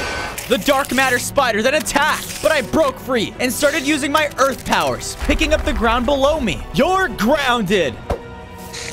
The spider didn't like this and kept attacking. Come on! That was a good joke! That's when an idea sparked. I picked up another block and threw it at the spider. Then, while stunned, I used my fire ability and took it down with the lava. Fun fact, spiders hate fire. Take that! I looked around and eventually found the ancient anvil. I went over and grabbed it. With this, I'm sure Zach can make me the item he was talking about. As I was leaving, Flu landed right in front of me. Flu, there you are! Good work, Fozo! You're getting stronger by the day! Bad news, though. So is the Minotaur. From the looks of things, elements around the world are slowly starting to get replaced by dark matter. Yeah, I noticed that. You must focus on gathering the next 2 upgrades before they turn as well. Let's go back to base. I think I found out how you can find the ice element. On days 19 to 20, Flu and I made it back to base. Oh, there you are. Thank goodness. Do you have the anvil? I do. I gave Zach the anvil. It will be ready in a few days. He went off to go craft my new special item. I wonder what it is. Fozo, take this. Flu handed me a map that looked like it led me straight towards the next elemental orb. The ice element will not be easy to obtain. If you wish to be successful, then you must grow stronger first. I will continue to be your eyes and ears. Copy that, Flu. But I wonder how else I'm supposed to grow stronger. Flu walked off, and as I was there wondering, I noticed the sad villager roaming around my base without a home. Wait a minute, I recognize you. Yes, you told me that I could have a home here, but I don't stand anywhere, buddy. Give me a second, jeez. I found a nice spot for the villager and made him a nice little house near mine. Alongside it, I even added a farm. Thank you, Hydra. I promise I will spend my days farming and supplying all of you food. Gee, thanks. As I was finishing, I then noticed a large beacon shoot off in the distance. What can that be? On days 21 to 23, I made my way towards the beacon and found an ice-type society at the source of it. As I was making my way inside, I got attacked from behind. Ah! I turned to see a unicorn. My goodness, the elemental Hydra. My apologies. Follow me quick. We need your help. The unicorn escorted me towards the top of their society and brought me in a room where there were a group of them standing in front of a unicorn encased in stone. This is our leader. He was turned into stone with the use of dark matter. He's our main source of power. Without him, us unicorns are useless. How did this happen? The unicorns explained to me that it happened too fast to tell, and all they heard were the sound of snakes. Snakes? Interesting. They then brought me to a room that resembled a lab of some sorts. We unicorns are great with magic and potions. If you help us and find any object that has dark matter on it, we can make a cure for our leader. Well, what's in it for me, huh? Do this for us. If you succeed, we will give you our magic, which shall greatly help in your quest. Okay, sounds fair. I'll be right back. On days 24 to 26, I was in search for dark matter. Finding some can't be that hard, right? I then heard the sound of a hiss. Wait, no, multiple hisses. As if they were a bunch of snakes together? I followed the noises until I was led to a small satyr village that was destroyed. What happened here? I then heard a scream and looked over to see a satyr being turned into stone. What? Yes, just like the rest. Freeze for eternity. With the dark matter on my side, I've never felt so much power. Medusa? She's causing this? She must be working for the Minotaur. Then I heard a stomp that caused the entire forest to rumble. Then another and another. Oh no. Is it? Another small camp down, I see. Yes, these peasants didn't see it coming. Then why waste your time here? You call these people peasants, then waste your time. For what? Do you not understand the mission? Sir, You speak only when I tell you to. Go out. Get your hands on that elemental Hydra. He's the one person that can halt all of this. I will become immortal, and that only happens if my element is the last to live on this filthy planet. So that's what the Minotaur is planning? He wants immortality. I watched as they both began to leave. I know it's risky, but if I follow them, they'll for sure lead me to some dark matter. Okay, Fozo, here goes nothing. On days 27 to 29, I was brought to a large labyrinth. Is this where the dark matter Minotaur lives? Of course this labyrinth would be his home. There has to be something with dark matter in here. I was making my way into his creepy maze when I spotted one of his minions there. It's probably not a good idea to be seen by one of those guys. I was sneaking through until I found a room. Inside of it was a strange purple block that was filled with dark matter. Perfect! I went over to mine the material, but unfortunately, my pickaxe wasn't working. I can't collect this stuff? What am I supposed to do? While contemplating, one of the Minotaur's men spotted me. An intruder? Perish! The minion rushed at me and started to attack. His attacks were surprisingly strong. Each hit took away a few of my hearts. I was a Hydra though, and knew that I couldn't give up now. I used my fire attacks on him, which stunned him, and shot blocks at him to slow him down. After a while, I was able to take him down. From the looks of things, he dropped a strange looking pickaxe. Maybe I could pick up the block with this? I went over and was successfully able to mine the block. Awesome. Now let's go save those unicorns. On days 30 to 34, I returned back to the unicorn's hideout. There you are. Have you returned with the item? I have. I threw the item to the unicorn, and he quickly left to the potion room. I followed and saw him use his magic to craft a cure. Whoa. Both of us then made it to the head unicorn and freed him from his imprisonment. A burst of light soared throughout the air and filled their entire kingdom. Their magic was restored. Oh my. You guys did it! You saved me! What, is that the Hydra? He is responsible for your return, sir. It's true. Now, you said I would gain something from all of this. What is it exactly? If this is true, then I would like you to have this, our frozen unicorn wand. Use it to get out of tough situations. Wow, I wonder what I can do with this. I think I may be strong enough to take on the ice element now. Those evil men know where us unicorns live, and they'll be back. I don't think me or my men are safe. So what? You want to live with me? Ugh, okay, fine. Follow me, everyone. On days 35 to 38, the unicorns and I arrived at my home. You live here? Yep.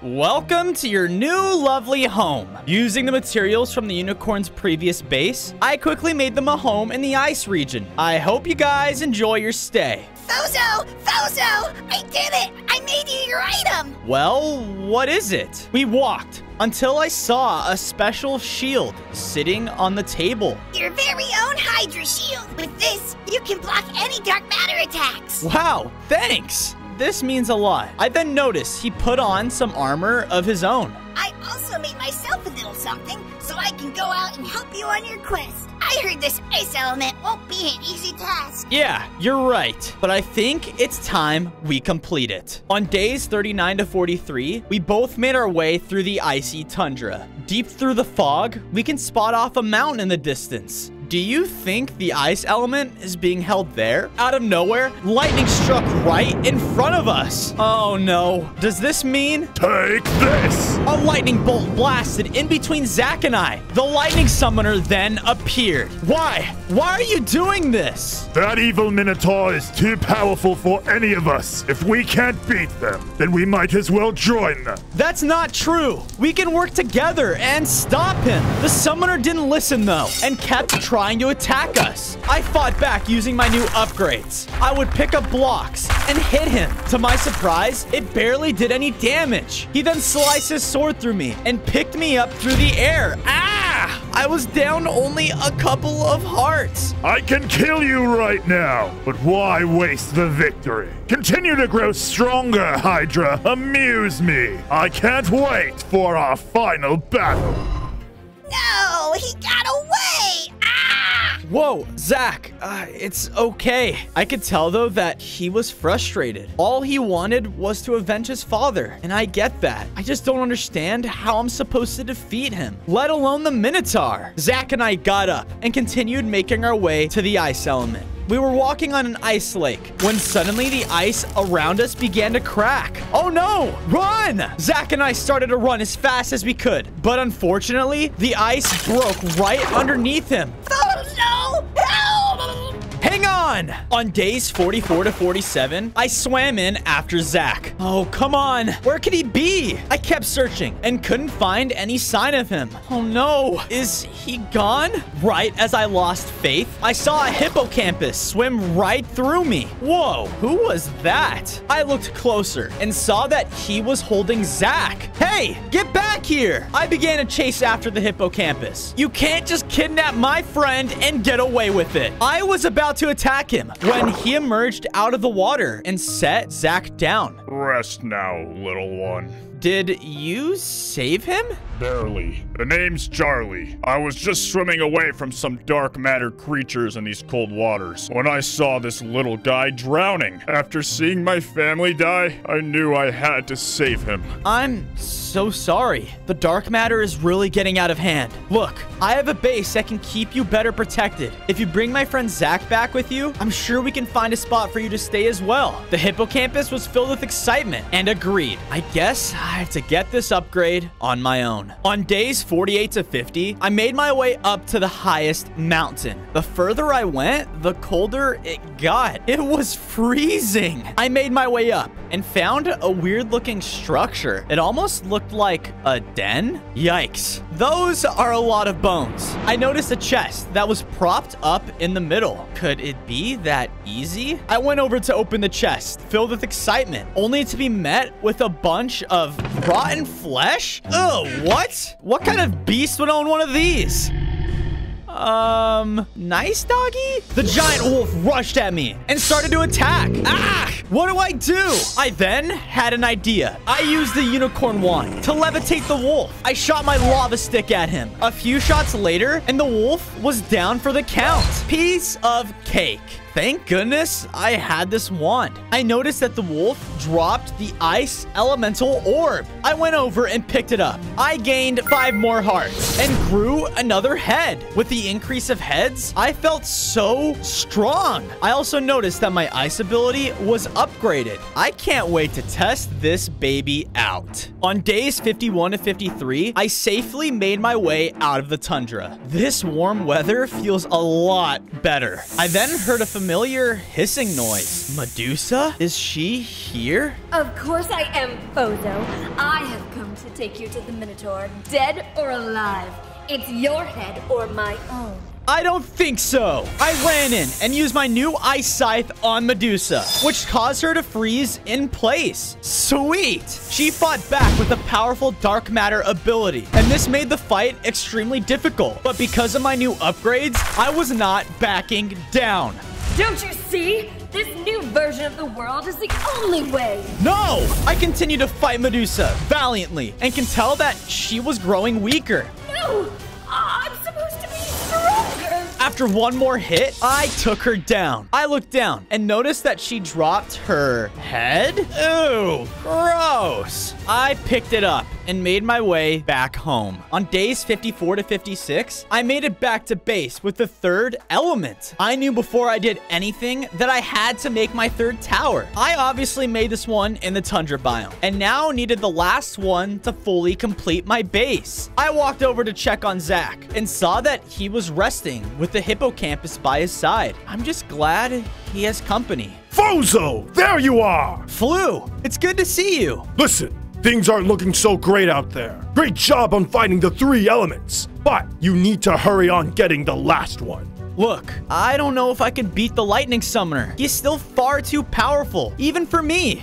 Did you say lightning summoner? Oh, our people know lots about him. You do? Yeah, and believe it or not, he isn't that strong against water. That's it! Fozo! I think I know of an item that will help you defeat him. Okay, well, what is it? Poseidon's Lost Trident, and it won't be easy to get. I started my search for Poseidon's Lost Trident on days 57 to 59. Only those who breathe water would know where to look. I started by searching the shoreline, but I searched for what felt like days. I can't find anything. I then heard singing. It was coming from behind me. I turned around and saw one of the most beautiful beings I had ever seen. She was sitting on the shore, singing to herself. I felt weirdly drawn to her.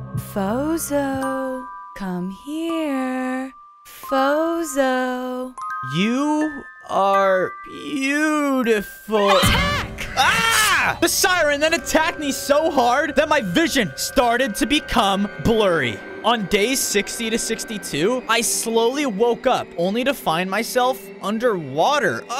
What happened? After a second glance, I realized I was in the middle of a siren camp. Oh no, this isn't good. Oh, he's awake. Your Majesty. You think you can trespass in these lands and not face the consequences? Look, I'm doing it for a good cause, okay? I'm trying to find Poseidon's Lost Trident so I can put an end to the Minotaur who's hurting this world. Do not speak to me as if I'm not aware of these conditions. We know of this Minotaur, but it does not excuse your actions. Us sirens are very protective, and now you shall die. Wait, die, Your Majesty? Isn't that too far? Yeah, listen to her. It's too far. As they were debating, I noticed that the water around us slowly started to change from its healthy blue color to a dark purple one. Oh no. Is this dark matter? I looked around as all of the sirens in the camp started to choke. I gotta get out of here. Using my earth ability, I was able to smash a hole through the cage, but my hearts were getting low fast. You, Hydra, come with me now. I swam out quickly with the siren that was guarding me. On days 63 to 67, the siren and I made it to an underwater temple. We swam right to the entrance of it. Phew, that was close. Hey, why did you help me? The dark matter is becoming too much for everyone. My home, my sisters, they're gone. If you are the one who must reverse this, then I will do what I can to help. The siren then showed me the temple and told me that this is where Poseidon's lost trident is being held. Wait, really? Yes, but it will be a challenge to obtain. It's dangerous even for a siren like me. Well, I'm the only hope in stopping this Minotaur. I have no choice. The siren nodded and escorted us further down in the temple. We reached a large room and the siren swam away frantically. I guess I'm here. Hello? I swam into the room and saw a giant golden statue shaped as a trident. This place isn't so bad. I spoke too soon though, because out of nowhere, I got attacked by a giant sea serpent. Ouch! I can see now why they said getting this trident was dangerous. The serpent kept biting at me. I knew that I couldn't give up now. I tried shooting my firepower at him, but since we were underwater, it wasn't working at all. I then switched and used my ice powers on it, which kept freezing it in place. That gave me an idea. Medusa's head. Once it was temporarily frozen again, I pulled out her head and used it, turning the sea serpent into stone. That should teach you to mess with me. I looked down the room and spotted Poseidon's lost trident sitting on the floor. Hopefully with this, I could put up a fight against the lightning summoner. On days 68 to 71, I made it back to base with Poseidon's trident. I also noticed that Zach was looking a lot better. I heard he went out for Poseidon's trident. Can I see it? I threw the trident over to Zach, and I can tell that he was thinking, what is it? This trident, it isn't fully ready for us. Give me a little bit. Let me see if I can fully repair it. Zach then went off towards his blacksmith. I hope you can hurry. We can't wait forever. I then heard a scream sound off far in the distance. That sounded a lot like Flu. Oh no, he could be in trouble. I quickly left my base and made my way towards the noise. On days 72 to 74, I reached Flu's screams and arrived at a fort area of some sorts. What is Flu doing here? Help! I ran over to the center of the fort, only to see Flu laying there weak, with the Minotaur right over him. A shame.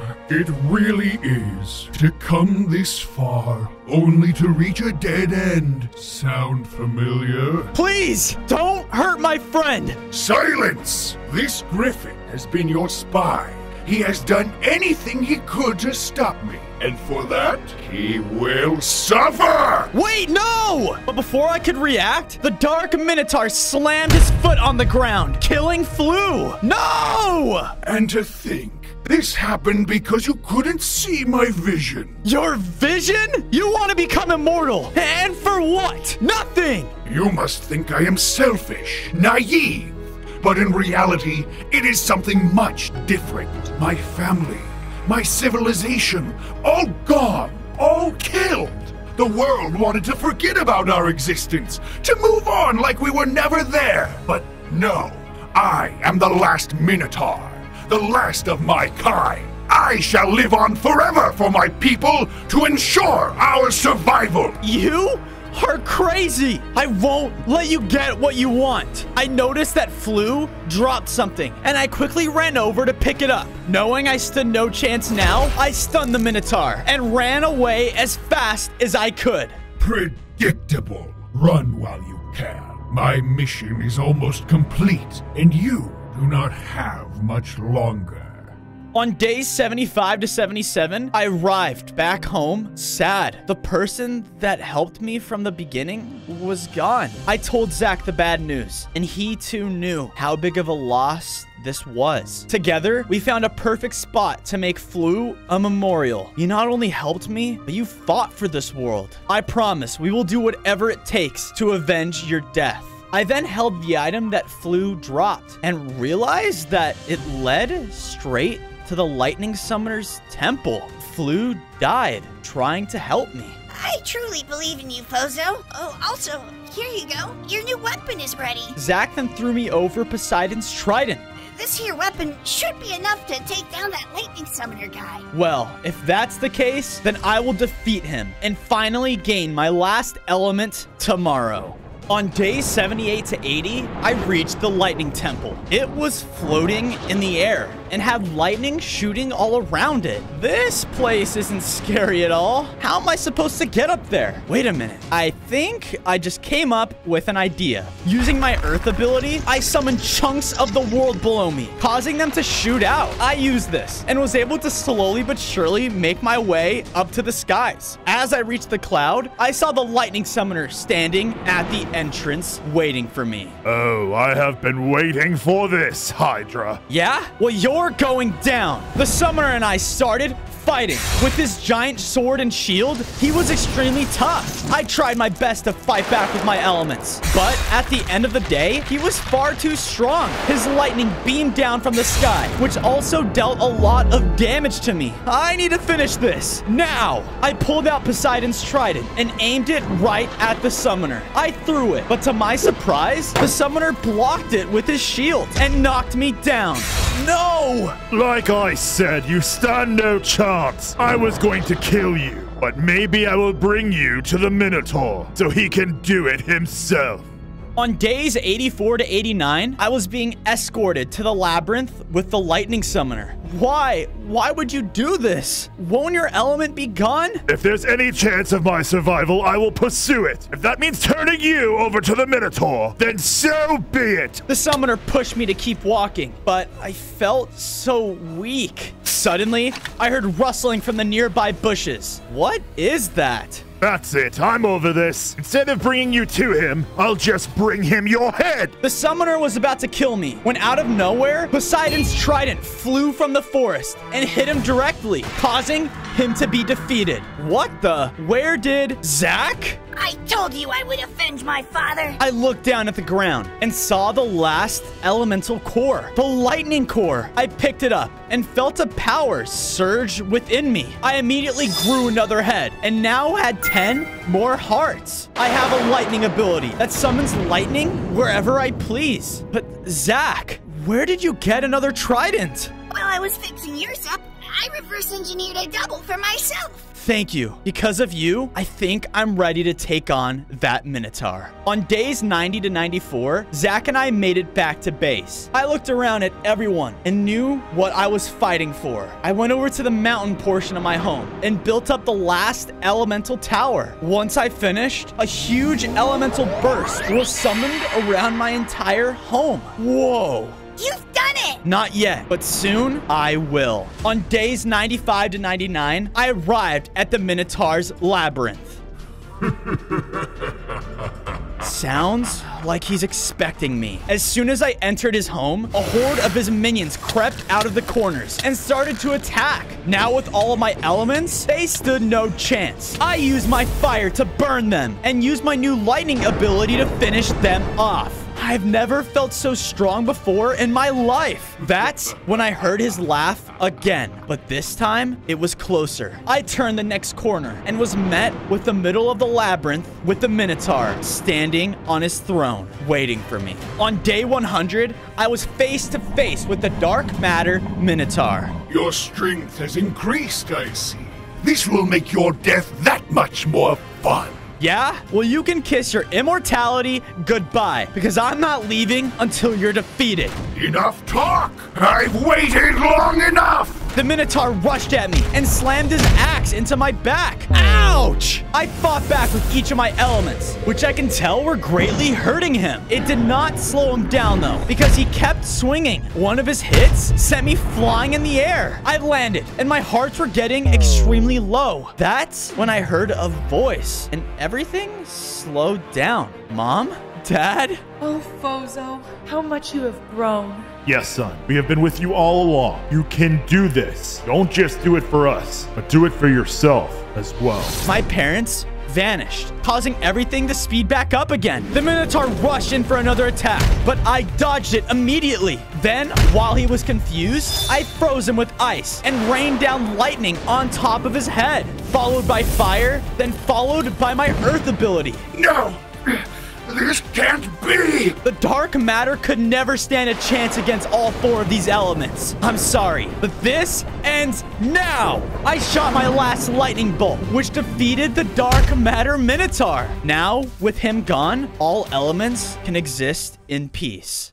On day 1, I spawned in as a baby elemental warden. Whoa, I can't wait to see what kind of powers I have. I was in an above ground ancient city, and standing in front of me was another warden with some strange warden creatures. My son, you will be a valuable asset for our side of this war. Father, what do you mean by our side? Horn sounded, and I saw another warden start to attack the city. Why did this warden look different? You have taken it too far this time. I have done what needs to be done. The other warden and his men were quickly overpowering my father. No, stop! Leave him alone! I summoned lightning from the sky. Whoa, I could do that? There are too many. So I tried to run, but the evil warden stood in front of me and forced me to leave with him and his army. Father, please help! I will find you, Fozo. I promise. On day 2, the evil warden led me to a large destroyed city. Here, there were even more odd warden mobs. He led me toward the center and said to one of the other wardens, "The elemental powers are uncontrollable. We cannot allow him this. He must be disposed of." Disposed of? What do you mean? Suddenly, a group of warden stalkers started to rush at me from all sides. Leave me alone! I let out a large fire blast that stunned and caught the group of them on fire. The evil warden shot a sonic boom at me that narrowly missed. I got scared and shot a sonic boom back at him, but it wasn't an ordinary sonic boom. It was an elementally infused one. With everyone stunned, it was my chance to escape.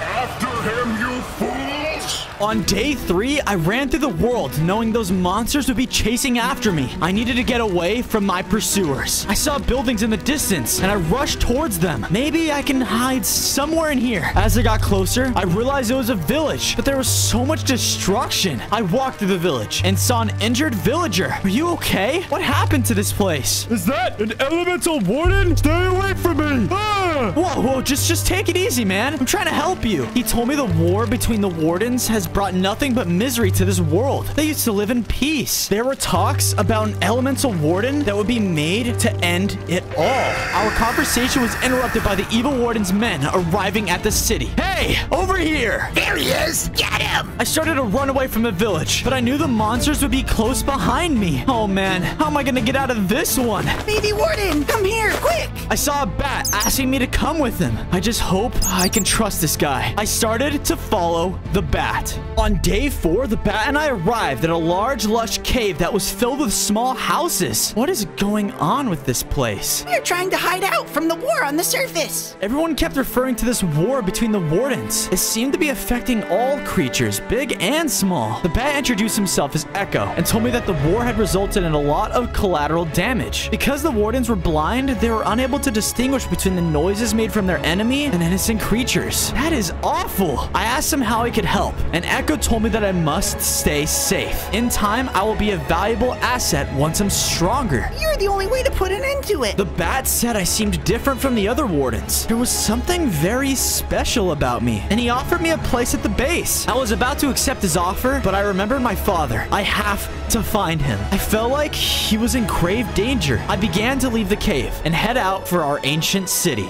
I returned to my home and saw that it was totally different from when I spawned in. There was a lot of destruction from the evil warden's attack. The city looked totally abandoned. I made my way around and I found a chest. Inside of it was a set of stone tools and some food. I decided I would repair the city for when everyone arrived back. I went out and gathered materials to repair some of the buildings. I returned and started my work. Once I finished, I heard a strange noise coming from behind me and realized it was coming from the center building. What is that? I felt drawn to the portal, almost as if it was pulling towards me.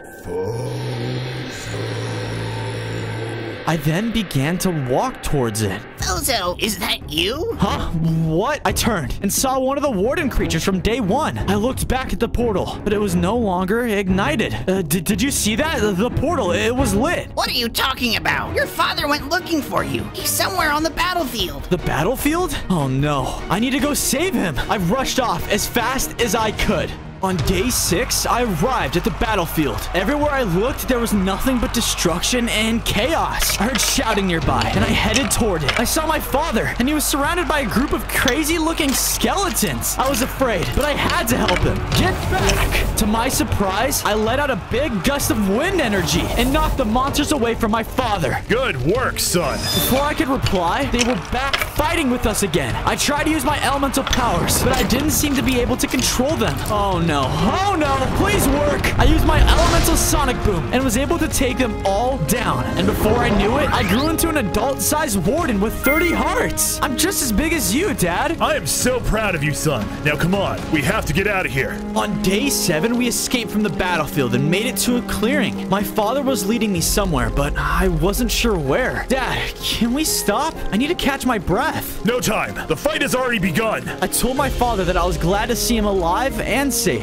He felt the same way too, but told me that we needed to go somewhere before returning home. We made it to what seemed like a warden camp. What are we doing here? This is one of the evil warden's camps. Use your powers to destroy this place. Destroy it?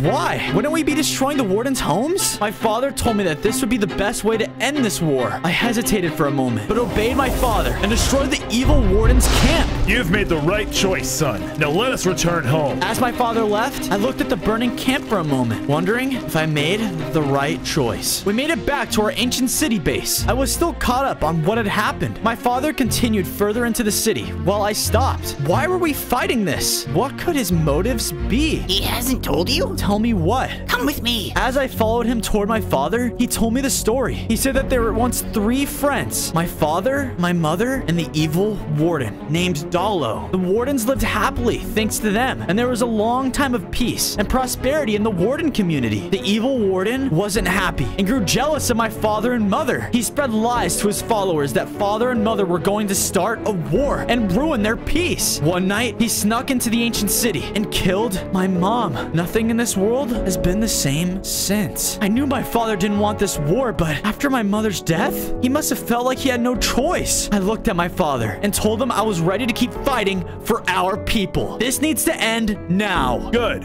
I have a special mission for you. If you retrieve this, we're sure to finally end this war. On days 9 to 10, I was following my father's instructions when I came to a large castle. This must be the evil warden's base like my father had described. Father told me that I needed to steal a special sword from there. With that, we would greatly weaken the evil warden's ability to hurt our people. I snuck my way inside the base and made it to the evil warden's treasury. It was a warden sword. Man, this is gonna be a piece of cake. Suddenly the guards showed up, so I had no choice but to fight them. I used my fire abilities to burn the creatures and quickly defeated them. I rushed out of the treasury. As I made my way towards the exit, the evil warden was standing there waiting for me. Give me back the sword, boy. And why would I do that? You killed my mother and started this war. Now I'm going to end it. I would never kill your mother. Your father is lying to you. Now give me back the sword. My father would never lie to me. In my rage, I summoned an ice ball that hit the evil warden, freezing him in place. This gave me enough time to escape.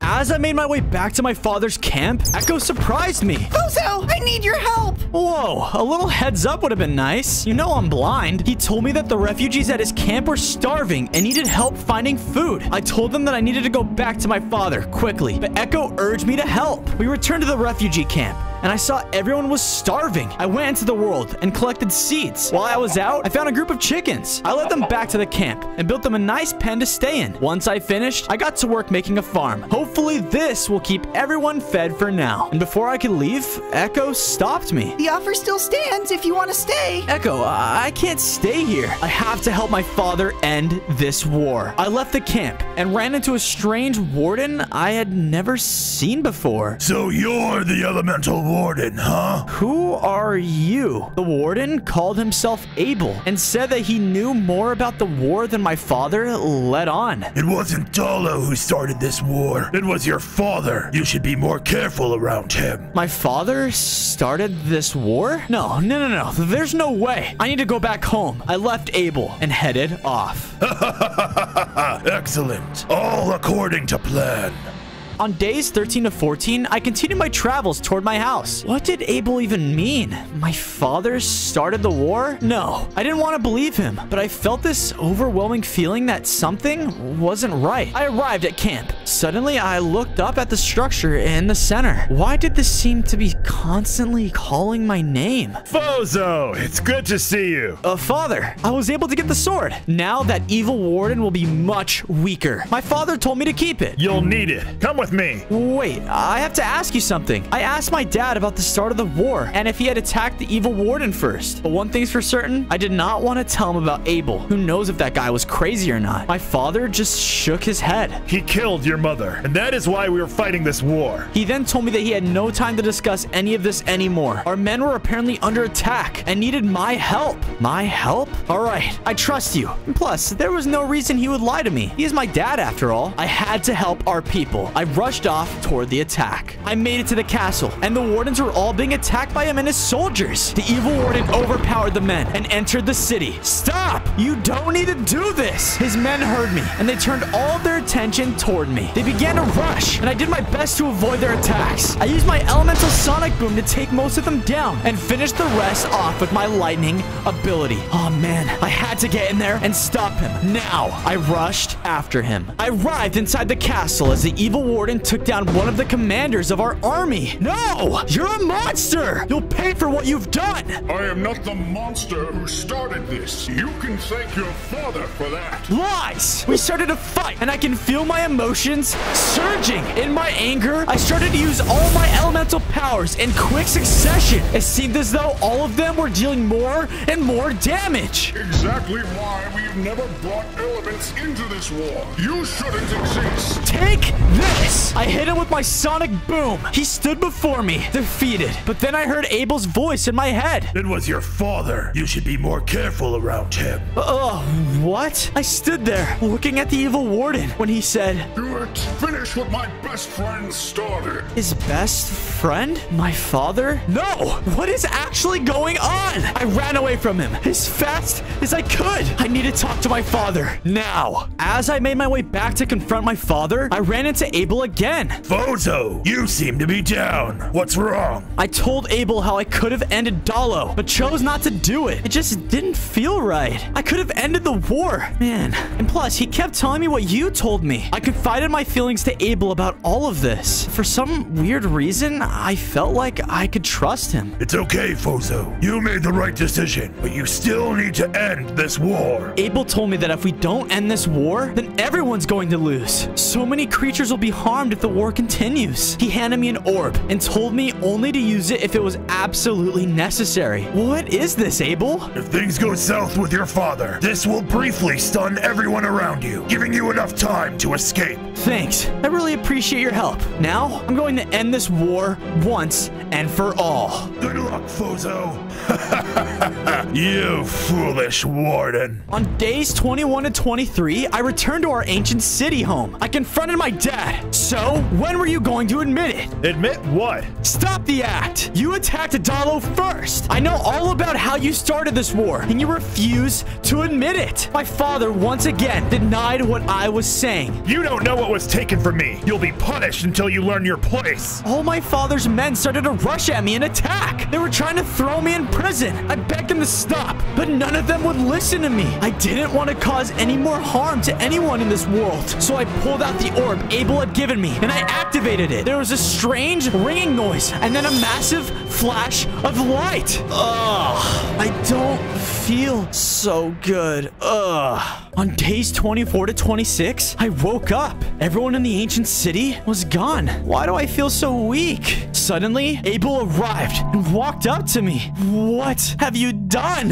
Why did the orb not work, Abel? It worked as intended, you fool. My name is not Abel. It is Abaddon. Ah! What's happening? Suddenly, he teleported me to a dark and desolate place. Everything looked so strange. I turned around and saw Abaddon's true form, and he was absolutely terrifying. He told me that thanks to me, all of my elements were gone, and no one could stop him. It was I who started this war. I was the one that killed your stupid mother. Wait, what? It was you all along? Soon both sides of this war shall destroy themselves. And once I am free, I can finally rid this world of wardens, and the world shall be mine. With your powers gone, there's no hope to stop me. I was deceived by literally everyone. I need to get my powers back somehow. There's still time. I can make this right. Clearly, there was something bigger going on in this world than the war itself. I decided to go to Echo's refugee camp. I needed to ask for help. What happened to you, Fozo? Go ahead and make yourself at home. I don't have time to explain. I felt so weak. I needed to rest. I created a small base for myself. I then went to bed and got some rest. I need to get my powers back, and once I do, I won't let Abaddon win. On days 27 to 29, I woke up and told Echo about my encounter with Abaddon and what I had seen on the other side. In order to stop him, I will have to get all my elemental powers back, but I don't know where to start. Do you have any leads on the elemental powers? I told him I unfortunately had no idea what happened to them. It sounds like they weren't destroyed, though. Maybe they are missing in the world, and you can find them. What he was saying seemed to be right. Dalo had told me the elements were incredibly powerful, so they couldn't be destroyed. It seems as though Abaddon is going to stop at nothing to rid the entire world of the Wardens. I have to warn the other ones, and fast. Echo asked how I would be able to stop the fighting. There was no way either side would listen to me. I have to try. If I get my powers back, I will be able to save everyone. On days 30 to 32, I went into the battlefield, and my father's forces were attacking Dalos. Something was strange about the Warden leading the charge. He used electricity on Dalos soldiers. Wait a minute, that must be the lightning element. It seems to have attached itself to one of my father's men. Haha! I've never felt so powerful! Hey, you're using my power! Give it back to me! You want your power so badly? Here! He shot me with a lightning blast. Ouch! That took a lot of my heart. I gotta stop this guy before he hurts more people. He continued to use my electric powers against me. I rush at him, wielding my Warden sword. I hope this does the trick. This Warden was not ready for me to be so powerful without my elements. I continued to overpower him until I finally defeated him. After he went, I can tell my lightning element returned. This is great. 1 down, 3 to go. Now, who has the other elements? With this new power, nothing will stop us.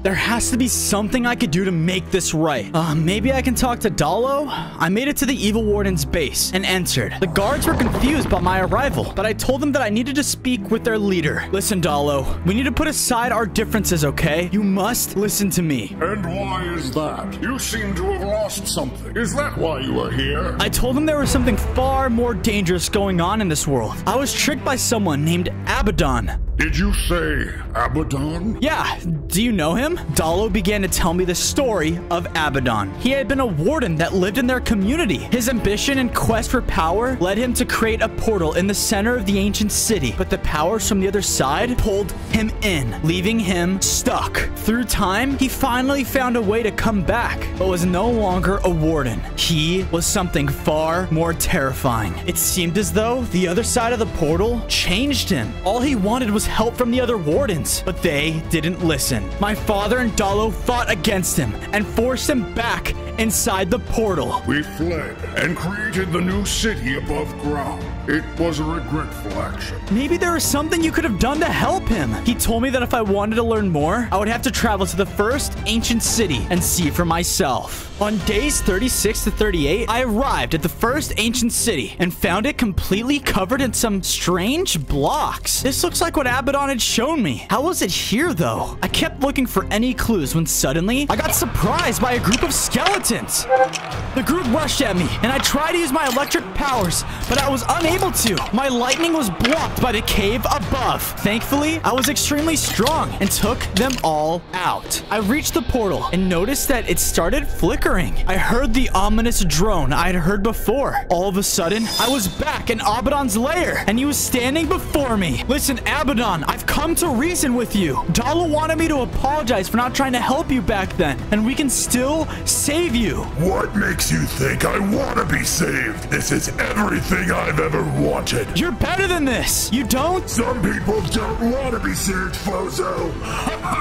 Count the last days of your world. He rushed at me to attack me, and there was a blinding flash of light. Days 39 to 41, I was standing back in front of the portal. Man, I was going to need a way to bring all of the wardens together to stop this monster, but instead, they're all fighting in their own war. It was clear that his time on the other side of this portal had increased his powers. I headed off towards Echo's cave to check on the refugees. When I arrived, Echo was extremely happy to see me. Where have you been? I'll tell you later. I need to clear my head. I decided the best way to relax was to upgrade my home. I started to expand it and make it feel more fit for the elemental warden. I caught Echo up on where I had been and told him that I didn't know if I would be able to save everyone. Look around, Fozo. Everyone here is so grateful to have you. You bring these creatures hope that the war can be ended. He told me that I couldn't give up now. Thanks for your support, Echo. You're a good friend.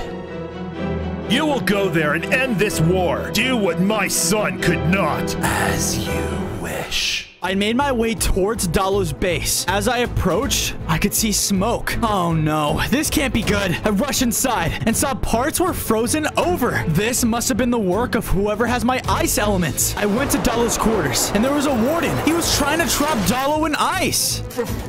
Fozo, run! It seems that I've missed one. No matter. Soon you will be frozen just like the rest. Hey, leave him alone. He blasted me with ice, and I was stuck in place. I blasted the warden with an electric shock and broke out of the ice. I dodged the warden's ice and started to fight him with my sword. As I slashed him down, I can tell that he was getting weak. Your father would be disappointed. I defeated him, and as I did, I gained my ice element back. Look at that. I have half of my powers. Maybe when I have all of them, there's a way that I can stop Abaddon. I freed Dalo, and he thanked me for helping. I told him about the ancient city and the strange blocks I had found. Come with me right now. Days 45 to 47, I followed Dalo to a building deep in a forest. What was this place, and why are we here? I need to know if what you saw is the same material we wrote about. We went inside the library and began to search the books that were inside. Finally, Dalo found what he was looking for. Read this and tell me if it describes the blocks. I began to read. A dark block with glowing spots that do not illuminate the surroundings. That seems to be what I saw. He told me to continue reading. The block was said to be the absence of life and elements and did not originate in this world. These blocks fear the elements because the elements bring life to whatever they touch. When combined, they can defeat the Skulk. What does that mean? Those blocks come from the other side. We know the existence of them from Abaddon's description. Your elemental powers can stop what he has gained from the other side. I guess it's up to me to regain all my powers and defeat this guy then. We started to head back to base. On days 48 to 50, as we traveled back, my new companion told me he needed a rest for a minute. He wasn't used to traveling this much as a leader. I got to work and built us a small camp to stay at. I started to ask him about the times before the war, and he said, "Things were much simpler. Your father, mother, and I were great friends. Together we ruled over all the wardens. I don't understand how he could think I was capable of killing your mother. Everyone in this war had tried to manipulate me. But you, Dalo, you seem to be speaking of the truth. It was clear that he saw the bigger picture going in on the fight. I asked him how he was able to force Abaddon back into the portal. Dalo told me that after they had forced him into the portal, they were able to break it with their sonic booms. What was left behind was a strange item. A constant drone rang out from it. Before I can ask him if this was the same drone I heard, a warden stalker rushed towards us and told us that a wind element warden was attacking their men. All right, Dalo, rest up. I'll take care of this. I rushed off to confront him. Hopefully, I can regain another one of my powers back. I made it to the desert and found the wardens being blown away by another one. He must have my wind element. This power has so much freedom! How about you leave them alone and pick on someone with powers? I blasted the warden with an ice blast and froze him in place. Gah! Blasted warden! Fight fair! He freed himself from the ice and tried to hit me with gusts of wind. Man, these things hurt. I used an electric shock to quickly subdue the wind warden. Suddenly, my father appeared. Why did he look so different? You don't deserve this element. I watched as my father took down the warden with a fire blast and stole the wind element. And from the looks of it, he had my fire element as well. Father, what are you doing? This is madness. Please, just stop all of this fighting. He shot me with fire and wind, taking away half of my hearts. Stay away from me, Fozo. This is my last warning. I watched as my father made quick work of the other wardens, and then he walked off. Father, no! Man, I couldn't believe that my father would do this. Why would he try to take my powers away? I thought I knew him, but now I don't anymore. Now Dalo, who I thought was the bad guy, is treating me better. This is just frustrating. It was so frustrating that I destroyed a nearby pillar with lightning. I decided to return to the refugee camp to clear my head. Fozo, you're... Not now, Echo. I need to be by myself for a minute. I went to bed and slept with my thoughts. Abaddon, I'll destroy you! Fool, you cannot! This is but a dream! What do you want? A deal. You know why this war started. Your dear was killed by your own best friend. You want to end this war? Free me, and I will bring your wife back. On days 57 to 59, I woke up and started talking to Echo about my father. That's hard to deal with. I told him how lost I felt and how ashamed I was of what he has become. He doesn't seem to understand the dangers we are facing. I think he's blinded by everything that happened with my mom. If you want to make a difference right now, these people could really use your help. I looked around at all the refugees, and Echo was right. I couldn't control this, but I could help them all right now. We started by expanding the farm so all the animals would have plenty of food. Once we were finished, we got to work building larger houses for the other refugees. Everyone deserved a nice, cozy place to live in. As I was finishing, Echo rushed towards me. What is it? Your father! He's going crazy! He's burning down forests nearby! What could he possibly gain from this? I need to stop him right now. On days 60 to 62, I found my father out in the forest, burning it down to the ground. Dalo, come out here and let us finish this war once and for all. I shot my father with an ice blast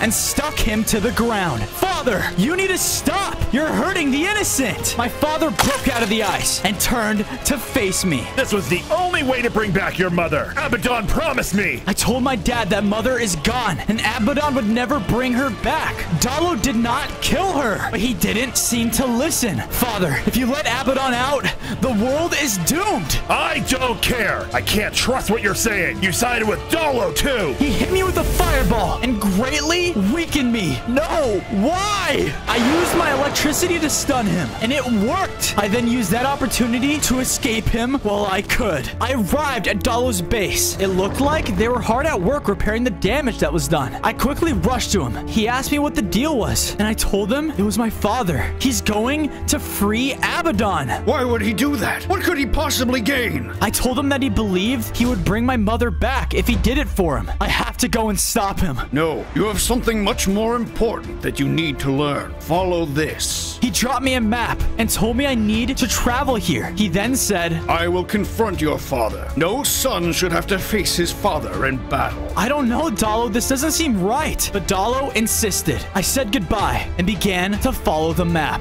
After a while of traveling, I came across a temple. I began to walk inside. Stop! You cannot do this! How dare you talk to me like this after everything I've done for you? I didn't do it! We were like brothers! We trapped Abaddon to save this world! Why would you set him free? I have to! I want her back more than anything! You will not stop me! Then you leave me no choice. On days 66 to 68, I found myself inside the temple. I stepped on one of the skulk blocks, and suddenly there was a loud rumbling. A giant worm appeared in front of me. I prepared for a fight, but the worm just looked at me. My name is Fozo. What is this place? Hello, Fozo. I am the Skulk Queen, the guardian of the Skulk here. I told her that Dalo sent me, and told her about Abaddon. Are you from the other side as well? Yes, and I am the only one who stands between Abaddon and his pursuit of skulkifying the world. She told me that I was the key to defeating him, but she could see I was missing some of my elements. The Skulk gave me a set of Warden armor to protect me in the fights to come. If your father really plans to open the portal, then you have no choice but to end him for the sake of the world. You need your elemental powers. What? I will have to kill my own father? No! How could I do that? I need to find my father and Dalo. There must be a way to end this without fighting. There has to be. I left the Skulk Temple and made my way back to Dalo. You don't need to do this. I must, old friend, for the sake of my wife. And what about your son? My son will understand. Farewell, old friend. On days 69 to 71, I was heading towards Dalo's base to talk with him when I saw him walking slowly towards me. He looked badly injured. No. What happened to you? Your father. He is going to open the portal. I couldn't stop him. Maybe there's still reasoning with him. We need to go and talk to him right now. It's over for me, Fozo. You have to make the choice between him and the world. Wait, no, Dalo! Dalo! No! This can't be happening. I need to find my father. Fast. I arrived as my father was making his way to the portal. Stop! You cannot go through with this! Abaddon cannot be trusted! You don't understand, you foolish child! I was hit with a fire blast that knocked me back! Dad, please, don't do this! I have to do this! He touched the heart of the portal frame, and there was a massive flash of light and an explosion! After the explosion, Abaddon was physically in front of us. Finally! Free at last! Abaddon, I've held my end of the bargain. Now give me my wife! I was never going to bring your wife back. It was me who killed your wife, you fool! Abaddon knocked him out of the way. I immediately shot him with my lightning, but he was unaffected and blasted me with fire. Ah! The fire felt way stronger than Father's. I was losing a lot of hearts. Father, please, I need your help. We have to end him before he affects the actual world. What have I done? I've killed Dalo! My father was still shocked by the news he heard. I turned to face this monstrosity alone. I tried to use my powers against him, but they had little effect. Foolish Warden! No one can stop me now! This world belongs to Abaddon! Abaddon swung his arm and knocked Father and I out of the area. On days 75 to 77, we landed in a snow biome far away from the ancient city. As we got up, I asked my father why he killed Dalo. All he said was he doesn't know. That's not good enough. I blasted him with a bolt of lightning. He was your friend, your best friend, and you killed him. I froze him with my ice powers. Do you think I wanted to kill him? I dodged a fireball and shocked him with a bolt of lightning again. You were tricked, Father, just like me. And now we both have to live with it. Father knocked me with a large fire blast. You can't do this alone. We have to work together. Give me my powers so I can fix this. I started all this wrong in the world. I'll fix it myself. He rushed off, and I was left standing there. The Skulk Queen told me I might have to take him down to save the world, but I don't know if I had what it took. On days 78 to 80, I made it back to the refugee camp. Echo was there waiting for me with the other refugees. Were you guys waiting for me, or? That's right, Fozo. We know what's going on, and we want to help. The refugees agreed with Echo, and they told me that they wanted to help help me after everything that I've done for them. Oh, thanks, guys. I really appreciate this. Suddenly, I remembered what my father said earlier. What did he mean when he said, fix our mistakes as wardens? The sheep continued to tell me that the original leader wielded a horn that would summon the attention of all the wardens. Hopefully, I can find the horn somewhere in the first ancient city. Maybe with that, I can use it to once again unite the wardens. On days 81 to 85, I traveled back to the first ancient city. I noticed the skulk had spread more since the last time I'd been here. I started to look around for the horn in various chests that were scattered around the area. I found absolutely nothing until I walked up to one of the chests, and yes, there it was, the warden horn. As I grabbed it, I felt rumbling in the ground and heard a strange sound coming from the portal. Suddenly, swarms of undead creatures started to come from the other side. Oh no, I'm running out of time. I need to get back to the wardens now. I rushed out of the ancient city as fast as I could to find my father and the other wardens. I shouted for them to stop, but no one listened. I blew into the warden horn, and all the wardens suddenly stopped fighting and looked at me. I hold the warden horn. You all need to stop right now. That horn has no meaning anymore. We will defeat Dolo's forces so we can focus on Abaddon. If we don't work together, we won't stand a chance. There is a bigger war going on, and more lives are at stake than we think. My father was furious and rushed at me using his fire powers. I dodged his attacks and started to fight back. I don't want to, but I will take you down if I have to. You are too weak to fight this. It's my duty. We continue to fight, and eventually, I began to overpower him. I can do this, father. Without all the elements and one warden, we don't stand a chance. My father stopped fighting and began to sob. I have been afraid to lose you, but you're right. You can do this. We all believe in you. He relinquished his elemental powers to me, and I became the elemental warden once again. I gathered all of the wardens together and began to tell them what we were fighting for. Together, we were able to defeat this monster once and for all. The wardens cheered, and I sent them to the ancient city to defend the portal. First, I need to check on Echo. On days 91 to 94, I arrived at the refugee base and saw that everyone was gone. What happened? Where is everyone? Echo, where are you?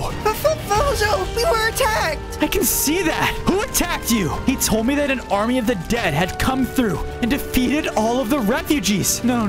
How could I let this happen? I failed these innocent animals that I had sworn to protect and save. We believe in you, Fozo. You can still make this right. Save all the other creatures that you can. Echo was right. There was still time to protect the rest of the families that lived in this world. I had ended the Warden War, but there was still a final battle to be fought. On days 95 to 99, I rushed to the ancient city and saw the wardens were fighting with an army of the dead. I stepped in and began to lead the charges against the army. With my combined elements, I was able to use my sonic boom and cut through the army. I saw Abaddon making his way toward the portal, and I knew I was running out of time before the world would be converted into Skulk. We will hold off the army. You need to stop Abaddon before it's too late. Just be careful. I made my way to the portal and saw him trying to use a spell to bring the other side to our world. Stop what you're doing. You stand no chance against me now. It is you that has lost, Fozo. The elements cannot stop the inevitable. He cast his spell, and suddenly,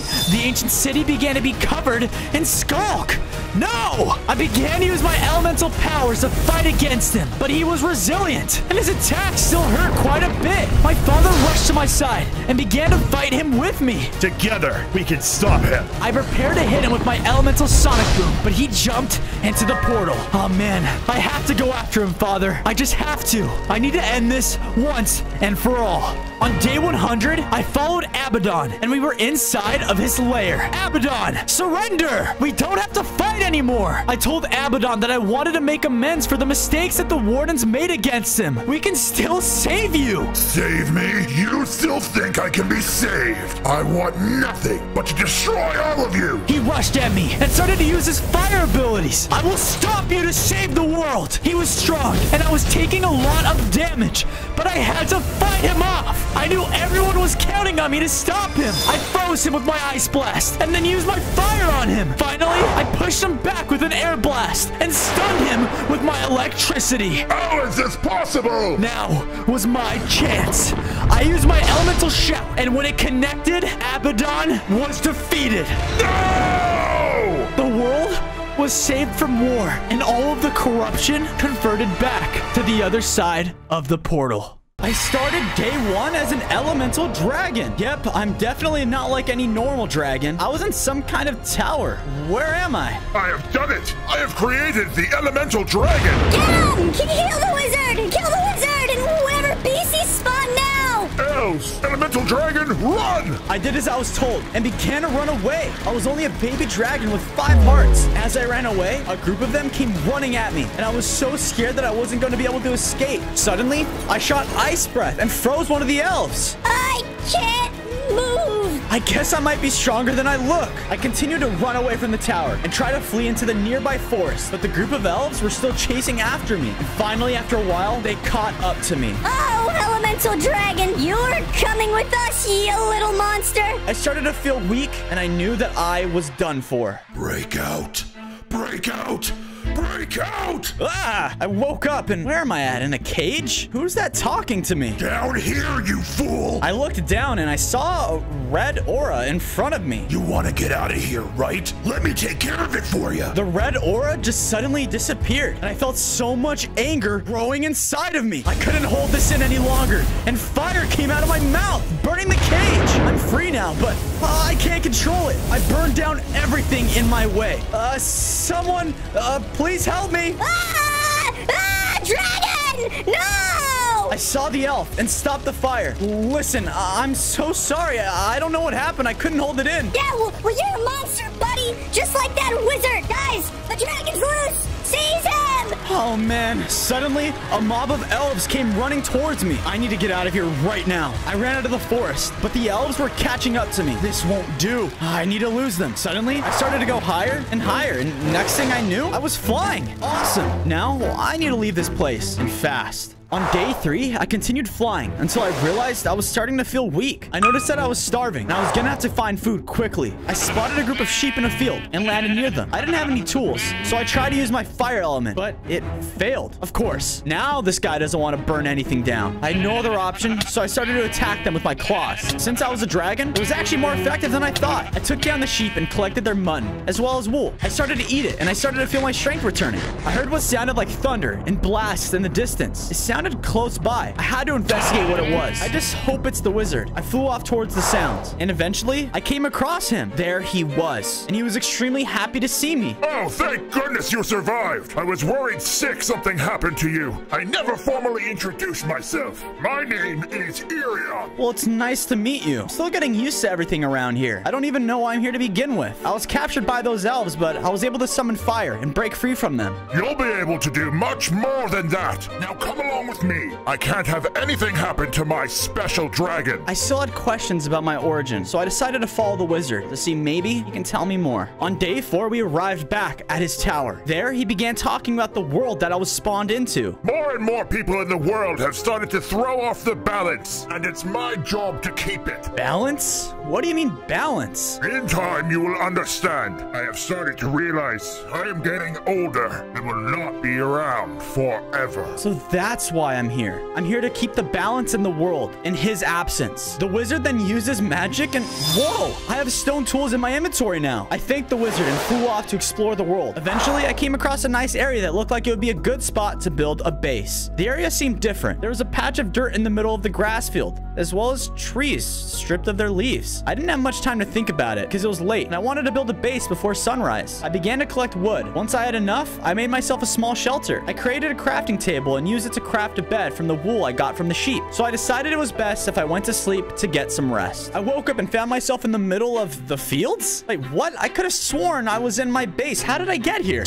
Last night was awesome, bro. Great. There was another aura in front of me, but this one was green. Who are you? I'm the wind element inside of you, I think. I just need to get some fresh air, bro. Too bad those guys aren't cool with us. Too bad who isn't cool with us? There's the dragon! Get him! So we can slay the evil wizard! Go, go, go, go, go! Attack! I was surrounded by elves again. How did this happen? And what are we supposed to do? Oh, don't worry, bro. I got this. Wait, no. The aura disappeared, though. And suddenly, I blew a huge gust of wind, and they all flew away.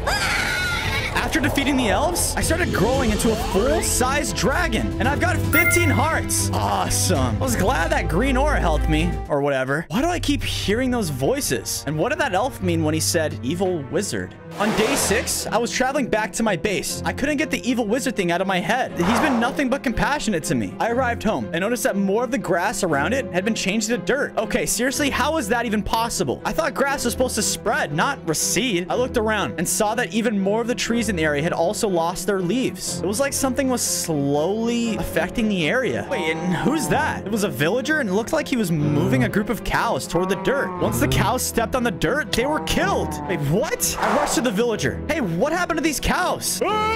He began to run away. Hey, wait, no, come back here. I caught up to him and demanded that he give me answers to what I just saw. Wait, you're not going to kill me? But you're a dragon. Wait, what? Why would I kill you? I don't even know who you are. The villager explained to me that he heard the wizard had summoned a beast to destroy the world and assumed that beast was me. Wait, no, a wizard summoned me, but I wasn't sent here to destroy the world, but bring balance to it. Yeah, whatever you say, buddy. The villager headed back off to his base and thanked me for not killing him. Wait, things are starting to not add up. I need to go talk to Irion about this. I need more answers. On day 7, I arrived back at Irion's tower. I was far too big to fit inside of it now, so I called for him to come out. Fozo, you have grown so large. Exactly what I wanted from you, exploring the world. He seemed very happy to see me, but I needed answers from him. I began to ask him about all the things I've seen in the world, and how so many people had been calling him an evil wizard. You have much to learn, young dragon. These things will be explained to you in time. For now, I have a task for you to complete. Wait, no, you need to answer these, but the wizard didn't listen, and he cut me off. There is a port nearby that has been plagued by a vicious sea monster. I need you to help those people and slay the beast. A beast? See,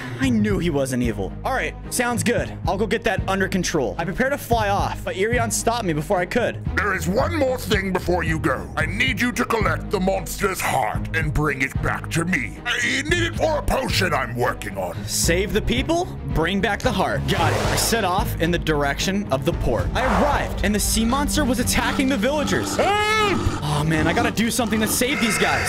Turn this monster into seafood. Burn it to a crisp. It looks like my fire element friend is back, because I started to feel rage within me and blew fire on the monster. But it didn't have any effect. Instead, I ended up burning some of the port. No! We're gonna burn the villagers. Thankfully, this time, I was able to control it, and I stopped blowing the fire. But what am I supposed to do? I think I can help with that. Suddenly, a yellow aura appeared in front of me. Don't worry. You can trust me. I am the lightning element after all. Just take a deep breath and let me take care of this. The yellow aura vanished, and I felt calm, like I could do anything, and instantly shocked the monster, dealing a ton of damage. The monster continued to rush at me, and I shocked it again, this time defeating it. All right, and where is it? There it is, the monster's heart. So you said you were the lightning element? How many more of you guys are there? Let's get out of here first, and then I'll answer your questions. I collected the sea monster's heart and flew out of the port. On days 9 to 10, I let out a breath of electricity, and the lightning element appeared in front of me again. We are what help you control your elemental powers, Fozo. We all work with your emotions to help you control them. My emotions? What do you mean by my emotions? I let out a breath of ice, and a blue aura emerged. I usually come out when you're afraid. I don't even want to be here. Everything is so scary. There was a blast of fire, and the red aura was there too. That guy is such a baby.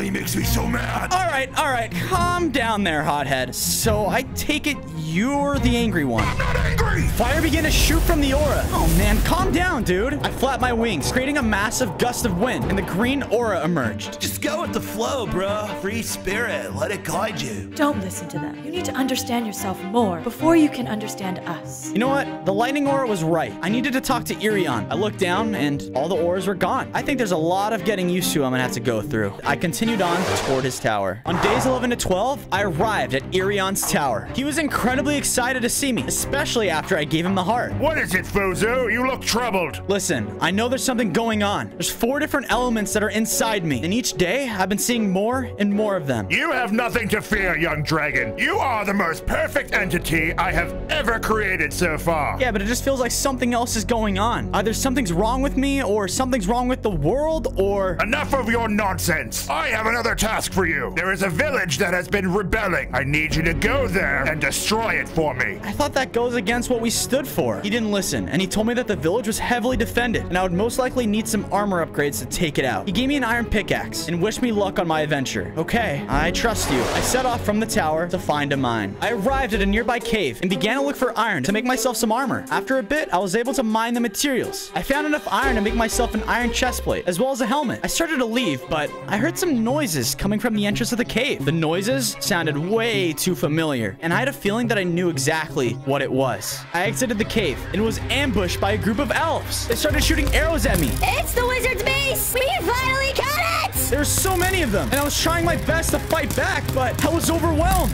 I started to feel so angry, and... Stop it! For once, I was starting to agree with the fire element. I started to breathe fire on the elves and burn them, but then he didn't stop there and continued to use the fire on the nearby trees. Okay, stop. What are you doing? Burn it all! All right, concentrate. I need to stop him. Suddenly, I felt much more calm and realized I suppressed the fire element. Okay, it seems as though that I have a pretty hot temper. I flew off toward the location of the village. I arrived and flew over to check what kind of defenses it had. I started to realize that the village didn't have any defenses for a dragon at all. They must have a large army on the ground or something I'm gonna have to defeat. I landed and prepared to fight, but all the villagers scattered, terrified into their houses. Dragon! Run! Oh my gosh! How could these villagers be rebelling if they don't have any defenses or an army? This doesn't add up. I spotted a familiar face peering out of the houses. It was a villager I saw with those herd of cows. I asked for him to come and speak with me, and he slowly exited his house, terrified. Are you here to destroy the village and kill us all? I told him Irion the wizard sent me to destroy the village because they were rebelling. Are you guys trying to throw off the balance in this world or not? The villager looked shocked and told me that they were a peaceful farming village. They had no defenses and only were trying to make a living. Wait, what? Yeah, and plus, our crops are randomly dying, and the soil, it's going barren. We're just trying to build more and more farms. Was this the rebellion that Irion had been referring to? I needed more answers. Well, thank you. I'm not here to destroy anything, I promise. I arrived back at my base. Something strange is happening to this world. Oh, and also, there's no way I was gonna be able to fit inside my home now. I mean, look at me. I went and collected more materials so I can expand it. There we go. That looks much better. Once I finished, I headed off toward Irion's tower. I needed to ask him why he wanted to destroy that village. Once I arrived, he was already outside waiting for me. Was he expecting me? Why didn't you destroy the village like I asked you to, Fozo? But those people were just an innocent farming village. They weren't rebelling at all. You weren't supposed to talk to the villagers. You were supposed to destroy them like I asked you to. I'm also not going to start defeating innocent people, especially if you're not telling me why I needed to destroy it. So let me ask you again. Why? Irion didn't answer. He just began walking back into his tower. Hey, I'm not done speaking with you. Leave at once. Ugh, fine. I arrived back at my base, and there was a villager standing there. Hey, why are you here? The wizard is attacking our village. What? How could that be? I thought he was far too weak to do anything like that. I had to fly there and see it for myself. As I was approaching the village, I saw smoke in the distance. The entire village was burning, and at the center of it was Irion and their people. Irion, stop! He didn't listen. He just shot a fireball at me. I should have never created you. You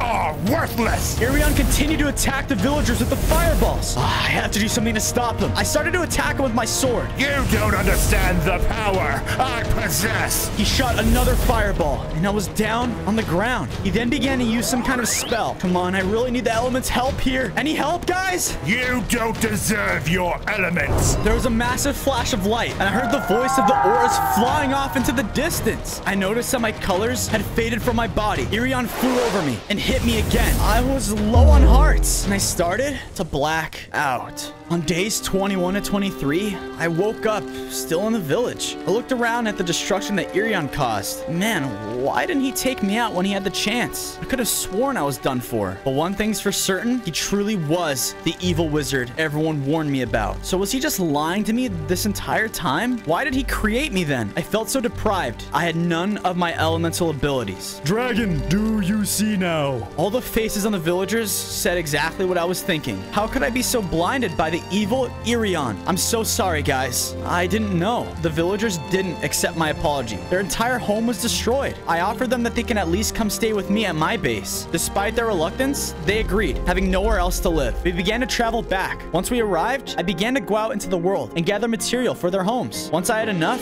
we started to construct them. It wasn't as nice as the homes they had, but it was something. Thank you for showing us compassion at our darkest times. I knew I had a lot of making up to do, but the villagers were starting to come around. On days 24 to 26, I left my base to go search for the elements. I was flying across an ice biome when I spotted an igloo in the snow. I landed and approached to check out what was inside. Don't come any closer. It was the ice element, and it looked like he was inside of a penguin. What are you doing here? I need you to join back with me so we can stop that evil wizard. I don't want to. He's too scary. Oh man, I need a way to get him back. Come on, think of something, Fozo. Anything. I didn't have long to think because I was attacked by some kind of monster. I tried fighting back with my sword, but I was so weak. Listen, man, I know you're afraid, but I really need you right now. No, I'm too weak to help anyways. I'd only hold you back. You're much stronger than you think you are. I mean, look at you. You're an element. I kept getting attacked and was getting low on hearts. How do I know I won't just mess up? I never take any chances because I fear my own mistakes. Sometimes you just need to jump. Life's about mistakes, but what's important is learning from them. So help me, please. Suddenly, I saw the penguin appear from the igloo and running towards me. I absorbed the penguin and began to use my ice abilities again. My skin even changed. All right, Dragon, let's take him down together. Together, we were able to defeat the monster. Thank you. I thought I was a goner for sure. I thought I was too, but you made me believe in myself. Days 27 to 29, I was flying back toward my base. I had my ice friend again. I noticed that there was a group of sheep that looked like they could use some help. I flew down and asked them what was going on. The sheep said that they had been dying without any cause, and all the food they had once was slowly disappearing from the area. Well, if you guys want, you guys can come back and live with me. I'm sure I can help you guys out. I took the sheep back to my home and started to construct them a nice pen to live in. I realized while I was gone, the villagers had gone together and built a farm for the base. Well, thanks, guys. It wasn't for you, bozo. We did it for ourselves. Well, at least we had more food. They're gonna start liking me eventually. Yes, it's working. Stronger, stronger! Now, rise, Malgog! What is your bidding? On days 30 to 32, I decided it was best to start making things right with all the people I'd done wrong. I flew off from my base. I hope I can find those elves somewhere. I don't exactly know where they were, but I remember they lived in a forest. Once I found a large forest, I started to wander for what felt like days until I spotted an elf. Hey, wait up! The elf turned and saw me and let out a screech. Before I knew it, there was a group of elves surrounding me. Kill the beast! Do it! It's our 5th chance to kill the beast! Make it count!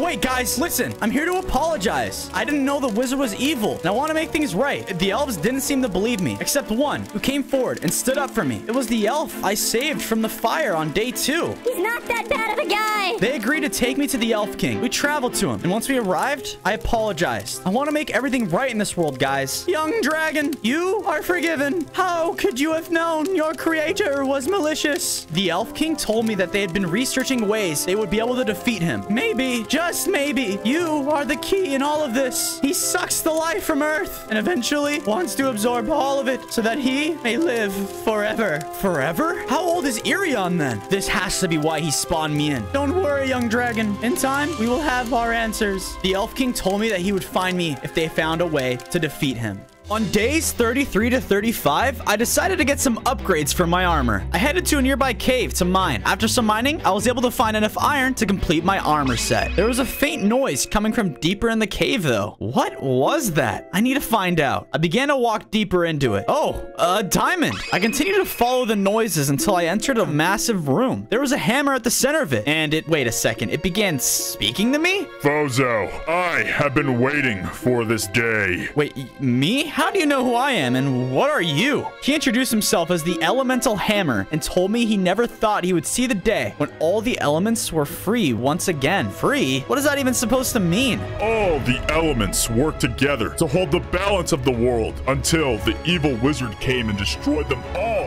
He absorbed their powers and held them for years. And then he used them to make me. Everything was starting to make more sense. But why could I hear their voices, and why can I hear you? All of you guys seem like you have a mind of your own. The hammer ignored me and asked me to take him and use him against the forces of evil. All right, magical hammer. Sounds like a plan. I grabbed him and made my way out of the cave.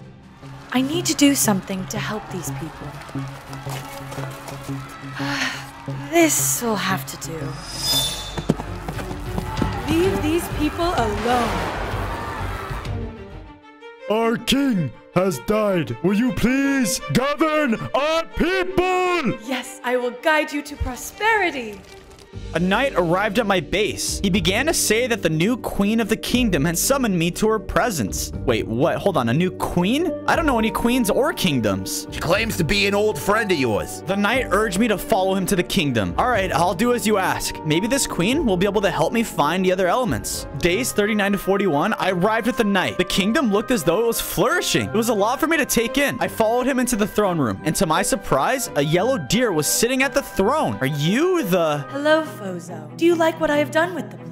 Lightning element? I didn't have time to ask questions as to what was going on. I just started to beg her to join back with me. The lightning element refused and told me that this kingdom needed her more than I did. But you don't understand. The entire world is in danger. Just then, a massive beast broke into the throne room. This kingdom will fall for Irion. Wait, you're working for Irion? I couldn't just stand here. I charged at him with my hammer and began to strike him down. He was barely being hurt by it though. This guy had so much health. The lightning element tried to fight against him too, but she was quickly knocked to the ground. I pleaded for her to join me again. If not, we're both gonna die. No, I know what I am doing. I know everything. That's just impossible. No one can know literally everything, and sometimes it's okay to have help from others. So just please help and let's join forces. Just listen to me, please. Give me a chance. Fine. I think you may be right, Dragon. I absorbed the lightning element, and my skin had changed. I now had shades of yellow again. The lightning element called out for the ice element to help as well. He allowed me to use his ice breath, freezing the monster in its tracks. Because of that, we were able to escape the kingdom, but the monster must have broken free because we can only watch helplessly as he continued to destroy it. Exactly what I was looking for.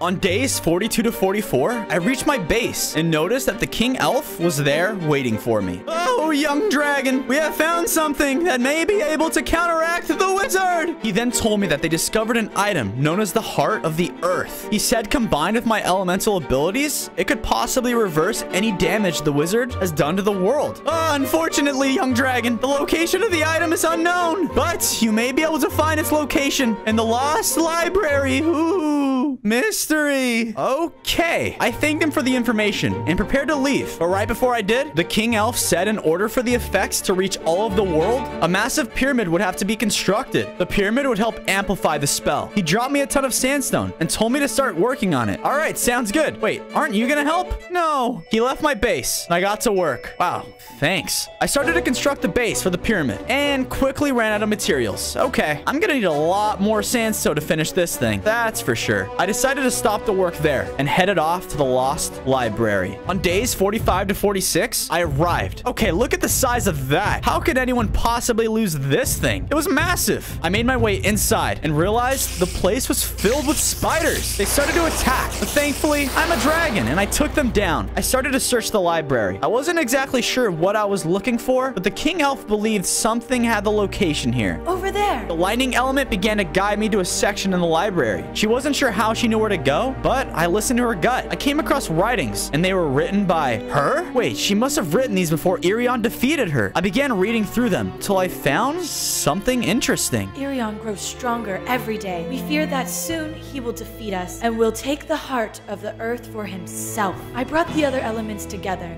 and devised a plan to seal the heart away. We created a vault and tasked an ancient guardian with defending the heart. We then used our elemental powers to seal the heart away so the wizard would never be able to obtain it. Only the purest of hearts would be able to find the vault. The lightning element told me she knew where it was and would take me there once the time was right. All right, well, I guess I had my answer, so I began to travel home. As I was flying over a swamp, the ice elemental told me to land. I sense a presence here of importance. I began to look around for the presence until we came across a large green bird. Wait, this must be the wind elemental. I began my way over to him and noticed that he was being attacked by a crocodile, but the wind elemental used a gust of wind to blow him away. Vibe check, bro. Population you. Oh, what's up, Fozo? Listen, I'm going around gathering the other elements. We need to come together again so we can defeat the wizard. He refused, saying he was having too much fun being free and flying around chill. Come on! I told him he had to join me, or else the world was gonna be completely destroyed. But still, he didn't seem to care at all. We must unlock the heart of the earth to save the world. We need you for this. Yeah, seriously? I don't care about this at all. Life is good, bro. Just relax a little. He then just walked away. I wanted to chase after him, but I assumed there was no changing his mind. That didn't go according to plan. On days 51 to 53, I was flying around trying to find the fire elemental when I spotted a large area of trees that were all missing leaves again. The damage looked a lot bigger than the last time. Irion's power is only growing stronger. I heard a roar behind me, and the beast that was attacking the kingdom was standing there. You will soon perish once the wizard completes his potion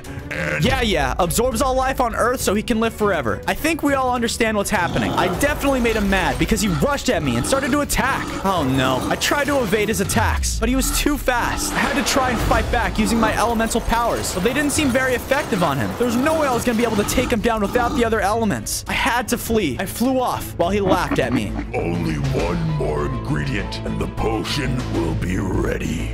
On days 54 to 56, I arrived back on my base and noticed that it had expanded. While I was gone, the villagers had built a farm, as well as brought back cows to the base. One of the villagers approached me and offered me food. Oh, thank goodness, I'm starving. I thanked all of them for making upgrades to the base. I figured this was a good time to continue working on my pyramid. I flew to the desert and collected as much sand and sandstone as I could. I saw there was a village nearby, so I went to explore it. But when I got close, I realized it was in ruins and there was no villagers left. What happened here? Oh man, I need to hurry with this pyramid before all villages turn out to be like that. I returned to base and started making progress on it. It wasn't long before I ran out of sandstone again. I was still in the mood to build, so I expanded my base. It was really starting to look like a home fit for a dragon. I needed to get stronger if I wanted to take down the wizard's new beast, so I flew to a cave in search of diamonds. I mined for what felt like days, but finally had enough to craft some upgrades. I crafted myself a pair of diamond pants, as well as a helmet. I flew back to base and went to sleep for the night. It's time, Fozo.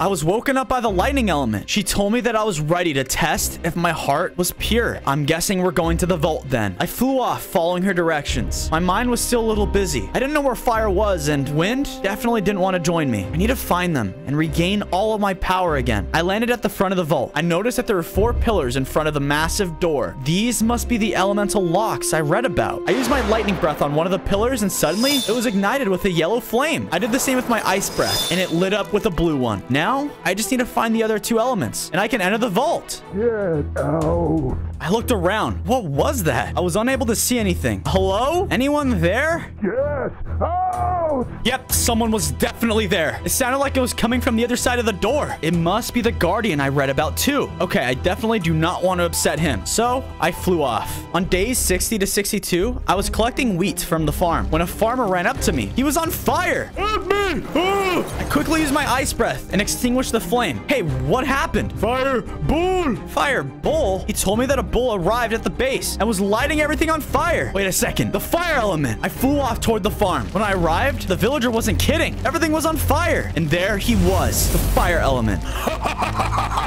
Burn it all! No, stop it. Stop it right now. But he just continued laughing and saying how angry he was. Listen, please. You need to stop and just join me. But he refused. I pleaded, but he just got more annoyed and started to fight with me. He lit me on fire. I had to use my ice breath to put myself out. I hit him with my hammer and then used my ice breath to freeze him in place. I could tell he did not like being covered in ice, and he begged me to release him. He wanted to destroy everything. No, I'm not releasing you until you can see what you're doing is wrong. How?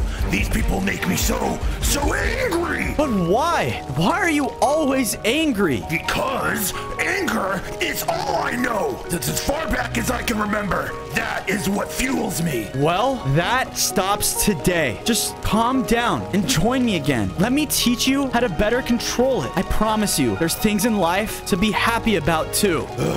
Fine. I released him, and in a flash of light, we joined together again. My skin regained its red shade as well. Now, I just need to convince the wind guy to join with me. He was gonna be a problem. On days 63 to 65, I woke up to an explosion outside of my house. I ran outside and saw Malgog was destroying everything. Stop! I charged at him, wielding my hammer, but I missed. He continued to go through my base and was destroying all of the houses. Irion needs one of your scales for his potion, and I plan on getting that. My scales? No way! I chased after him, using my ice breath to try to slow him down. He then began to slam the ground in front of me, but I was much more prepared for this fight. I fought back using lightning breath, and I can tell it was actually hurting him. He hit me again and was attempting to get one of my scales from me. Back off! You will give me that scale. He turned and saw a group of villagers that were watching. Uh-oh. He rushed at them. All right, fine. I'll give you my scale. Just leave them alone. He agreed. He got the scale and left my base. You gotta be kidding me. Now, Malgog has all the ingredients for his potion. The villagers came up, though, and thanked me for saving them. You were a hero. I'm just sorry for the way I treated you guys before. Don't worry. People grow. Also, crops do, too. That's why we love them so much. Well,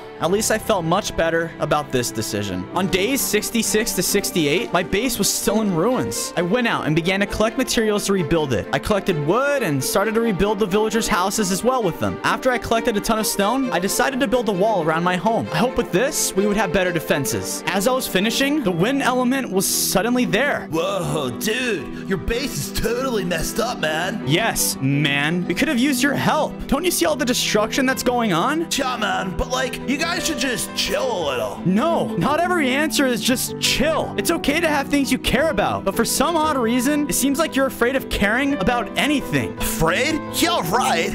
I'm not afraid of anything. I just, Don't what? Care? Yeah, trust me. We all know. And it's affecting all of the innocent people in this world. Think about that. You are the final piece to this puzzle, and it's not getting solved because of your careless actions. So you know what? Just leave. We'll figure out a way to defeat the wizard without you. He didn't say anything. He just looked at me. But I knew he made his decision. So I went inside my home and left him there.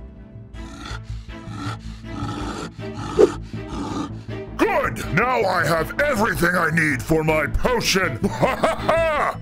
On days 69 to 71, I woke up to the sounds of horns at my base. What's that? I rushed outside to see what was going on. It was the Elf King. He approached me with his army of little elves. Hey, Irion, he has everything he needs to complete his potion. Oh no, young dragon. This is troubling news. But there is still hope. The Elf King told me that if the wizard doesn't obtain the heart of the earth, then there's nothing we should fear. Without that, all life on earth is safe. Well, that's good news at least. I then told him about Malgog and how powerful he was. Without the wind element, I don't think I'm gonna be able to defeat him. He told me maybe this could help, and he tossed me an elemental shield. We crafted this just for you. Now go. The world depends on you, young dragon. Yeah, you're totally better now. He's not a bad guy. I thanked the Elf King for the shield and set off to find Malgog's lair. As I was flying across biomes, I noticed that more and more of the world was losing its life. I saw a majority of the plains had been converted to dirt, and it was only a matter of time before all of its life was lost. I finally came across a massive structure. This must be his lair. Yep, it's exactly how the Elf King described it. I prepared myself for the battle of a lifetime. On days 72 to 74, I called out for Malgog to face me. He left his base and began to laugh. The weak dragon. Time for me to finish you. Malgog started to charge at me and slammed the ground in front of me again. Luckily, though, this time, I was able to block some of the damage. I started to fight back, throwing everything I had at him. I was definitely hurting him, but I wasn't sure if it was gonna be enough. Malgog clearly wasn't ready for the fight. He was starting to get angry and hit me really hard, taking away most of my hearts. I thought I was more prepared. There's no way I was gonna be able to defeat him. Malgog stood over me and prepared to deliver the final hit. You are weak. and I am strong. Before he can hit me, he was pushed back by a gust of wind. I turned around and saw the wind element. You're here! Jaw, dude. Thought it was time I started caring about something. He walked over to me, and I absorbed his powers once again. I was back into the full elemental dragon. I even had 30 hearts. What? Impossible. He rushed towards me again, and I used my ice breath to freeze him in place. I then started to use my fire breath on him. How did you become so powerful? Finally, I used all my elemental powers together and defeated him for good. Thank you so much. Without you, we would have been done for. No, thank you for making me care.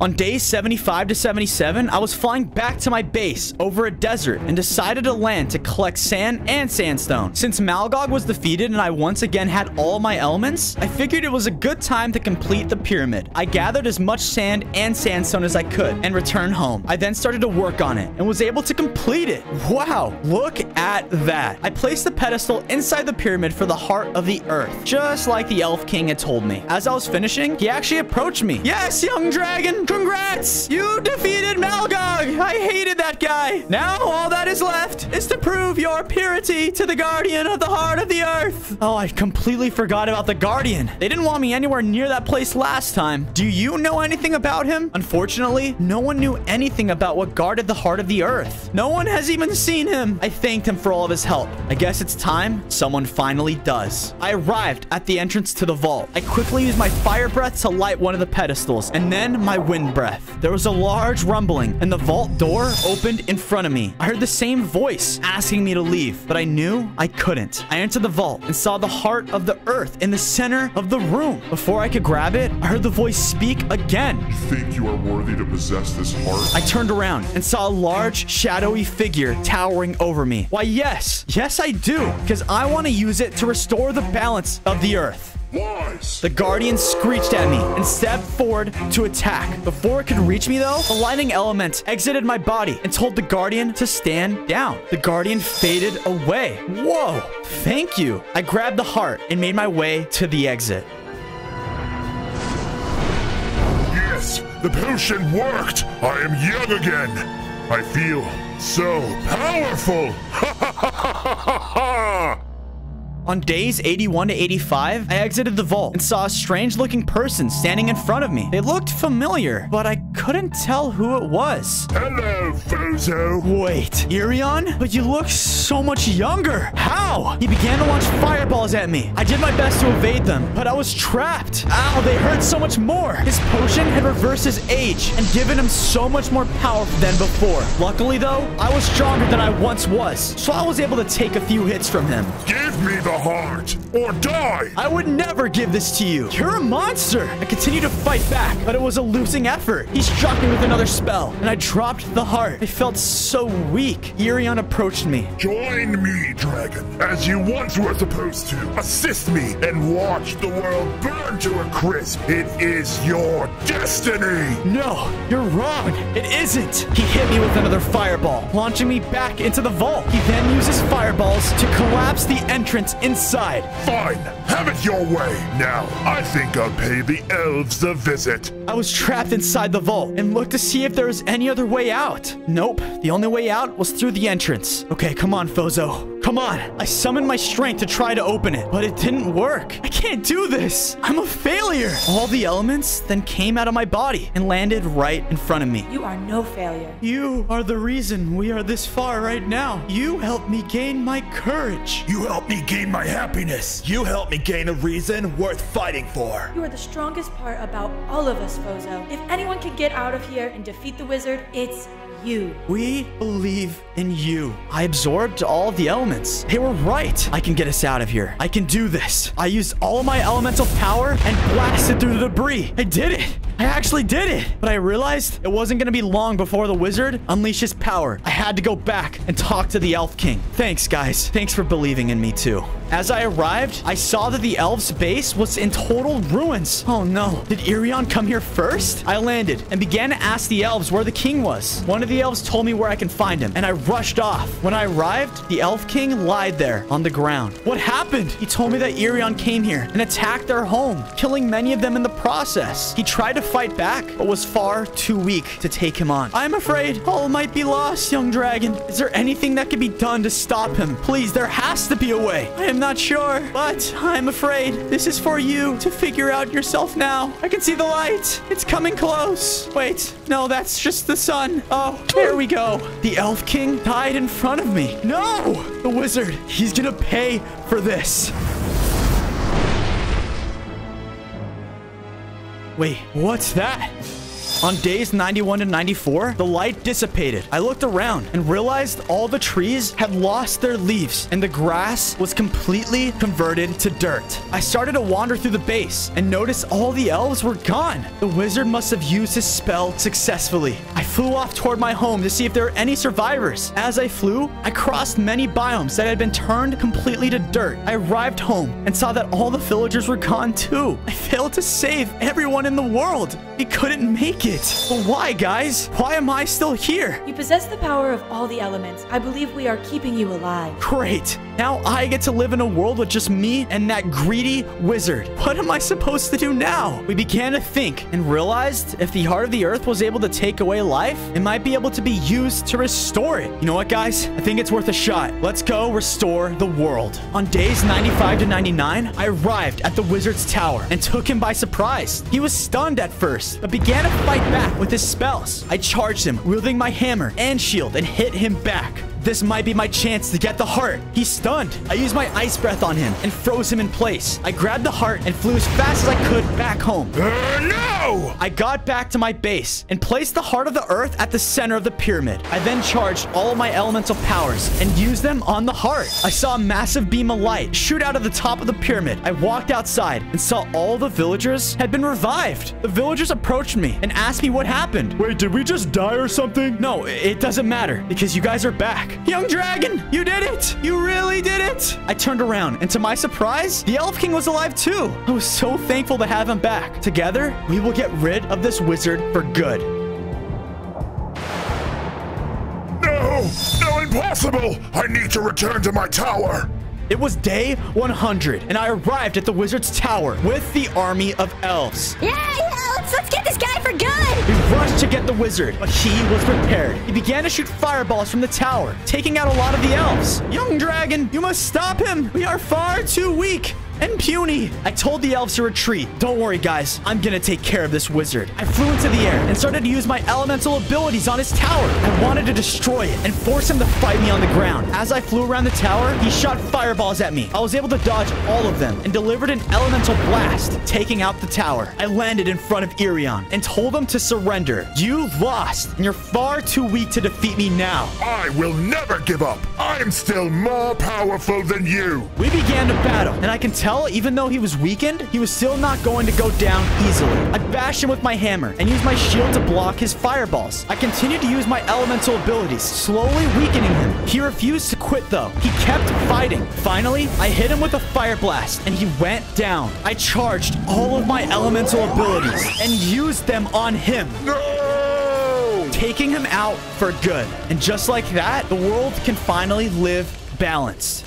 On day 1, I spawned in as Elemental Steve. Standing in front of me was a person. Steve, it's me, Alex. Herobrine is back. You have to master all the elements to stop him. Suddenly, the sky went dark, and lightning began to strike all around us. Oh no. It is I, Herobrine. Those elemental powers belong to me. I will use them to reshape this world. Herobrine arrived, and he trapped Alex in a bedrock prison. I was angry and shot a fireball at him. Whoa. Pathetic. You will pay for that. He summoned a large surge of energy and blasted the top of the building, sending me flying into a pool of water.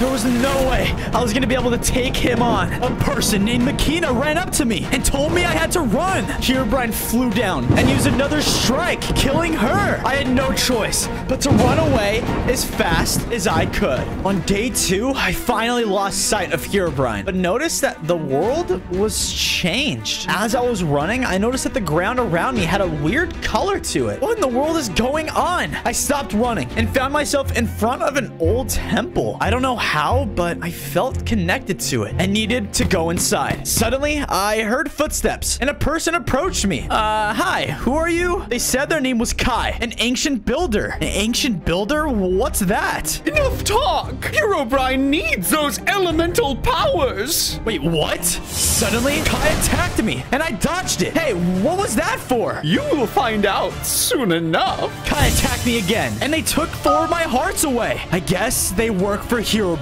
Get away! I shot Kai with a lightning bolt and stunned them. I seem to be far more powerful than I thought. I can't fight you now, but I'll be back to finish the job.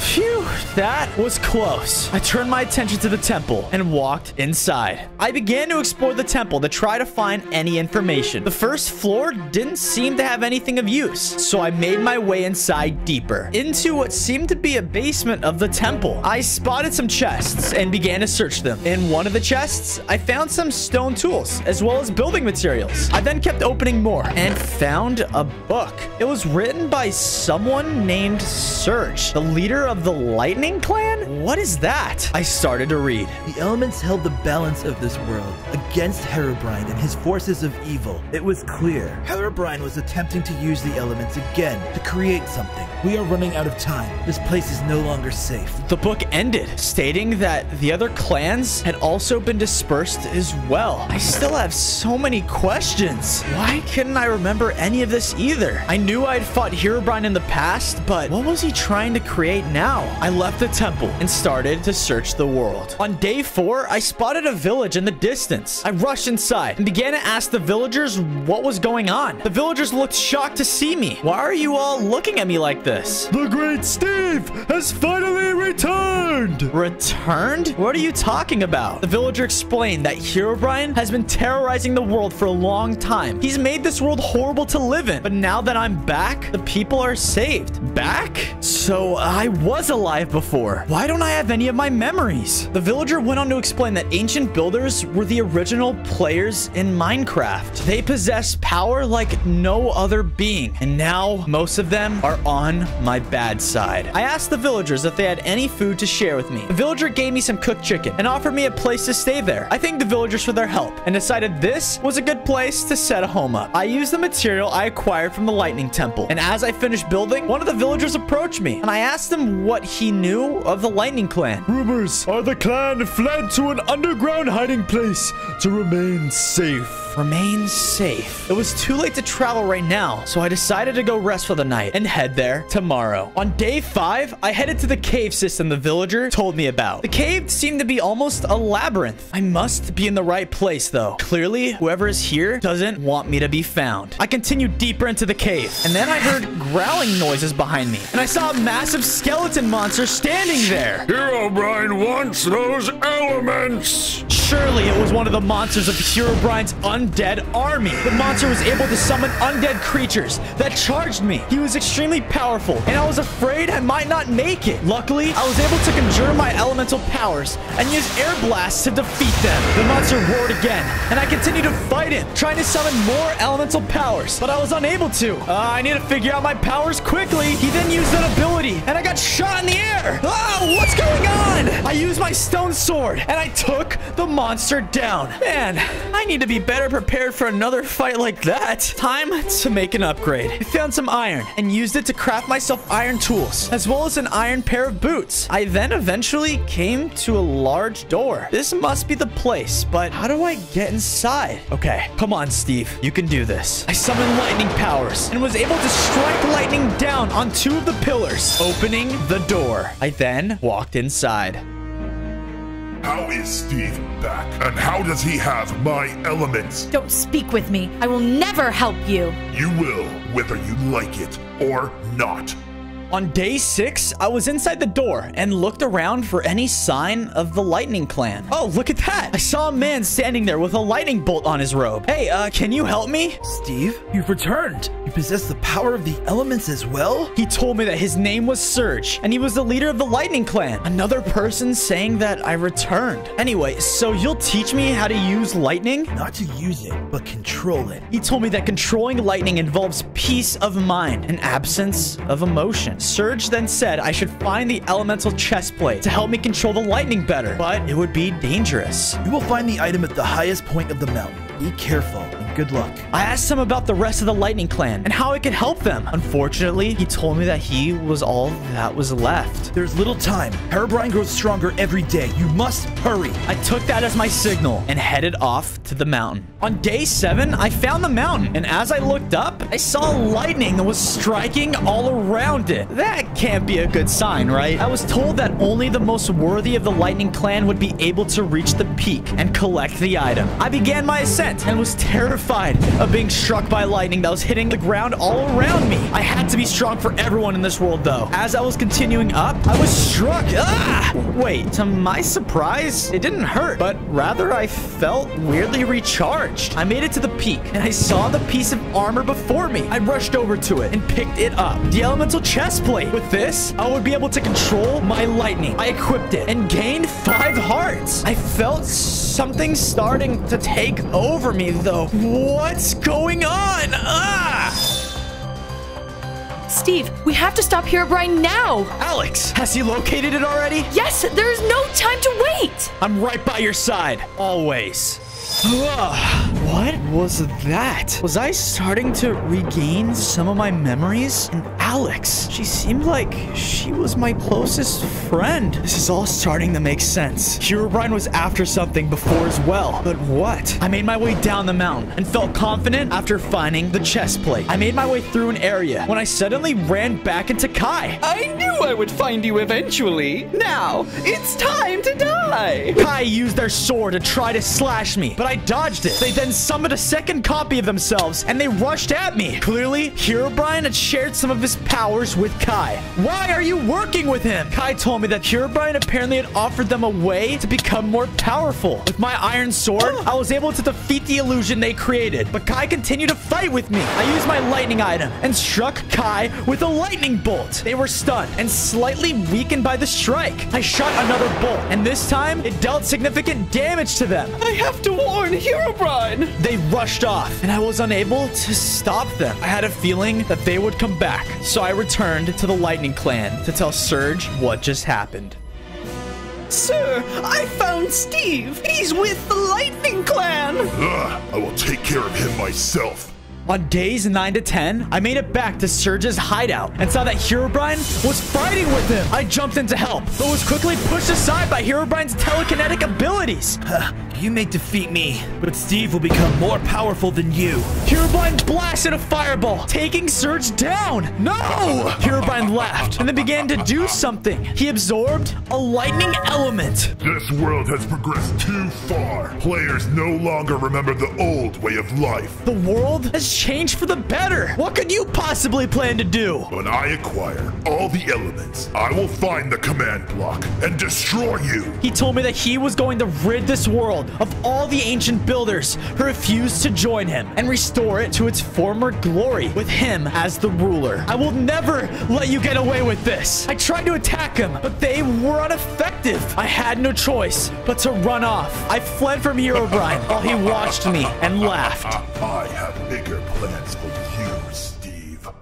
I couldn't believe that I wasn't able to save Surge. I thought that after mastering lightning, I could fight Herobrine, but I stood no chance. I need to find the rest of the clans and master my other elements. That's the only way I can honor Surge. At my base was another one of the ancient builders. It was Eve. What are you doing here? After the ancient builder's hideout was destroyed, I had no choice but to flee. They told me that the villagers had said I was living here. Wow, I really should tell them not to tell everyone that. Some of the ancient builders are clearly working with Herobrine. I used some of my leftover wood and built them a house next to mine. Eve inspected my craftsmanship and then explained to me why some of the ancient builders decided to side with Herobrine. They were jealous of the people praising you and Alex, so they decided letting Herobrine change the world was the best option. Why would the builders be jealous? Whatever the case, I now knew that there would be more of them coming after me. Time to prepare. Find and kill Steve. Do not fail me as Kai did. Do not worry, Herobrine. I will take care of Steve. You better, Ari. You better. On days 13 to 14, I started to question Eve about their knowledge of the other elemental clans and where I could find them. Most of the clans have dispersed, as you know. They told me that they had some knowledge of the whereabouts of one of the fire clans and dropped me a map. I thanked them for the help and told them to stay and watch the village while I traveled there. I headed out and was walking for a while when a bedrock wall appeared in front of me. What? I tried to move in another direction, but more bedrock walls just kept appearing and forcing me in a specific direction. What is going on? I kept trying to avoid them, but eventually I found myself being forced up a mountain. I was at the edge when I heard a voice behind me. This is the end for you, Steve. Let me guess. You are an ancient builder. They said their name was Ari, and they were with Herobrine's undead army. What do you want? They said they were ready to be rewarded by Herobrine for my death and charged at me with a diamond sword. They began to hit me toward the cliff, and whoa! What happened? Last time I remember, I was falling off a cliff? Wait, where am I at? I was in a strange temple with Alex, and we were looking at Herobrine, but he seemed different. In front of us was a massive command block. Alex and I charged at him, but Herobrine struck us with lightning, knocking us back. He shot a fireball at me, and I dodged it. Does he have all the elements now? What's going on? Herobrine turned his attention toward the command block and started to rush at it. It's now or never, Steve. You have to stop him now. I suddenly woke up. What was that? Herobrine was elemental, but he didn't seem like he had them before. Why? The only person who would know anything about what happened would be Alex. I need to find her, but I have to talk with the Fire Clan first. I need to be more powerful to stop Herobrine and his army. I continue to follow the map. On days 17 to 18, I arrived at the Fire Clan's base, or what was left of it. Everything was destroyed. What happened to this place? I looked around and saw there were skeletal remains. No doubt this was the doing of Herobrine. I searched the remains, calling out for anyone that was there. I finally heard a response. What are you doing here? A member of the Fire Clan was behind me, and I asked him if he was the leader. He told me his name was Chiron, and he was the last survivor of the Fire Clan. Our leader, Ignis, was killed in the fight against Herobrine's army. I told him that I was sorry this happened, and I asked for his help to stop Herobrine. I needed to control my fire ability and use them to defeat Herobrine once and for all. I could tell he was angered by my statement. I'll never let anyone use the Fire Clan's powers. Chiron shot me with a fireball and ran off into the forest. Hey, wait! Come back! I just need your help. I continued my way through the forest in search of Chiron. I started to hear noises in the distance and moved off towards them. I came to a graveyard where I spotted him in the front of one of the graves. He was sobbing. If it were for Herobrine, I could... I'm sorry, Ignis. If only I was stronger, I could have saved you, Father. I could have saved all of you. I'm so sorry for your loss. I couldn't believe Herobrine would do this to them. This is why I'm trying to master the elements, Chiron, so that no one else will have to suffer like your clan. You're not the only one. The Lightning Clan was totally wiped out too, and the rest will be next, I promise. And from the looks of things, you're the last person that's left who can help me stop this monster. Don't do it for me. Do it for them. Chiron slowly looked at me and nodded his head. After, he returned back to the Fire Clan home. He was still devastated about seeing everything this way, and it gave me an idea. I quickly ran back into the forest and collected lots of wood. I returned back and used the wood to build the Fire Clan back up. Chiron was shocked. He couldn't believe that I would do this for them. Thank you, Steve. I will train you for them. Thank you, Chiron. Let's do this together. Tell me where the command block is. I don't know. I would never help you. You do know where it is, and you will help me find it.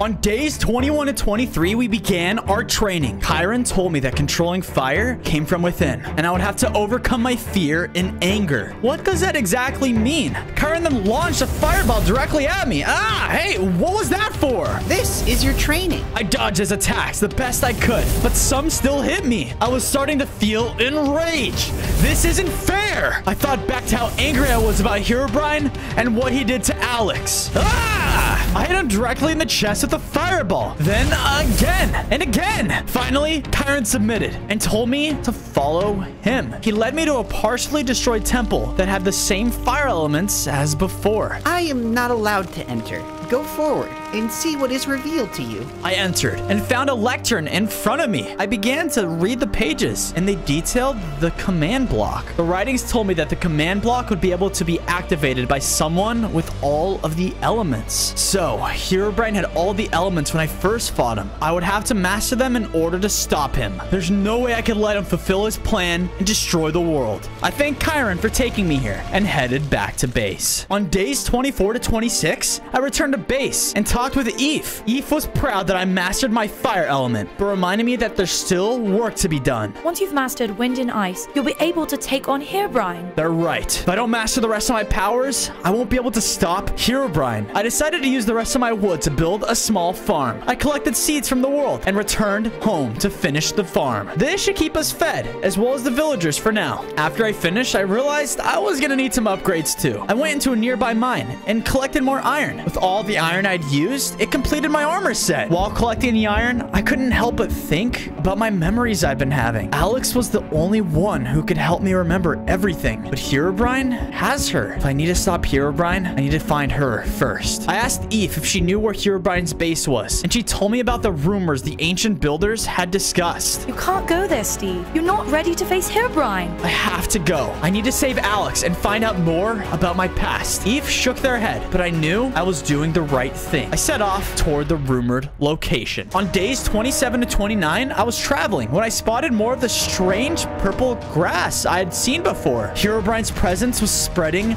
like a plague. I heard screams from nearby and spotted smoke in the distance. I approached a large village that was on fire. As I entered, I heard Kai laughing as they shot fireballs at the villagers. Hey, stop! What are you doing? Steve, at last, I can redeem myself. We began to fight, and I was more ready than ever to face them. With my upgrades, their attacks hurt less, and I was able to use both my fire and lightning with no problem. Kai, please, stop fighting, okay? If you join me, we can both stop Herobrine. But Kai refused. I think I know what I have to do. Suddenly, I summoned an ice block, freezing them into place. I then used a quick lightning strike, as well as my fire, to take them down. As I defeated them, I felt stronger, and I gained 5 hearts. The villagers cheered me and gave me food as a reward. I thanked them as I headed out.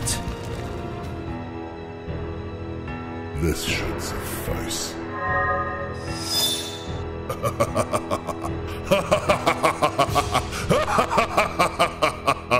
I made it to a large, nether-looking structure. This must be Herobrine's base. I decided to look around for an easy entrance. I found a way inside and began to scout the place out. I noticed that it was full of undead soldiers, and there were too many to fight. As I kept looking around the base, I managed to find Alex. She was being held in some kind of prison cell. She was safe, but heavily guarded. I need to find a way to distract them. I shot a fireball close to their direction, and the undead army immediately ran over there to investigate. I snuck over to Alex. Alex, are you okay? Steve?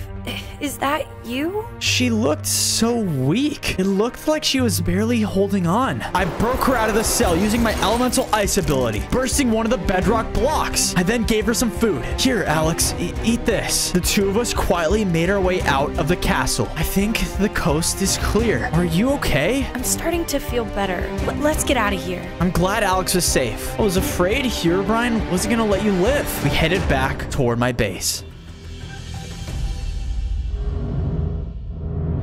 On days 33 to 35, we arrived back at base, but Alex's condition seems to have gotten worse. I started to grow worried that something was wrong with her. Eve saw us return and rushed towards us. Eve also said Alex looked weak. She was gonna need a place to stay, and fast. We got to work building her a house to live in. I placed the bed, she got into it. Rest up, friend. We'll get through this, I promise. Eve approached me and said, Alex doesn't look too good. Something's drastically wrong with her. We can't let her stay here. I dismissed what Eve said. Of course Alex is gonna stay here. We need to make sure she's okay. Eve looked worried, but I told them they had nothing to fear. I asked them if they knew where I could find any of the other elemental clans. Unfortunately, not much is known about the other two. They said someone might know where they are, but they don't like being bothered too much. Eve said they lived deeply in a swamp biome. I thanked them for their help and told them not to worry about Alex. I headed off to find whoever this was. On days 36 to 38, I was making my way through the swamp, and I spotted Sunny, another one of the ancient builders. Hello, Steve.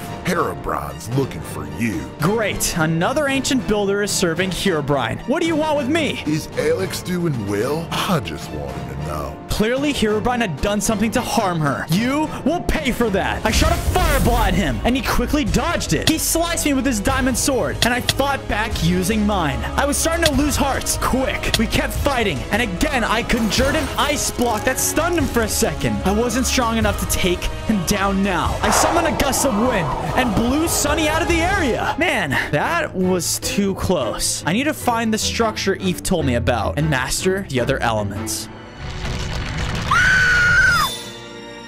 Alex, are you okay? What has happened to you? On days 39 to 41, I arrived at a strange hut in the swamp. This must be the place. I walked over and confronted a witch. Herobrine, what are you doing here? I told her I wasn't Herobrine, but Steve. The witch was skeptical of me, but I proved it by showing her off my powers and explained my quest to find the other clans. She introduced herself as Claudia and then said, Rumors were that you had died. Died? Did this have something to do with the memories I was having? You don't remember? The witch got to work brewing a potion and told me to drink it. Okay. I drank the potion and started to feel sick. Ugh. It's now or never, Steve. You have to stop him now. You're right, Alex. It is. I started a fight with Herobrine when he turned his attention towards Alex. She was weak, and I didn't think she was gonna make it. I knew taking out the command block would stop him and whatever his plan was. No, stop! I broke it, and then... Oh no, Steve. What have you done? What was that?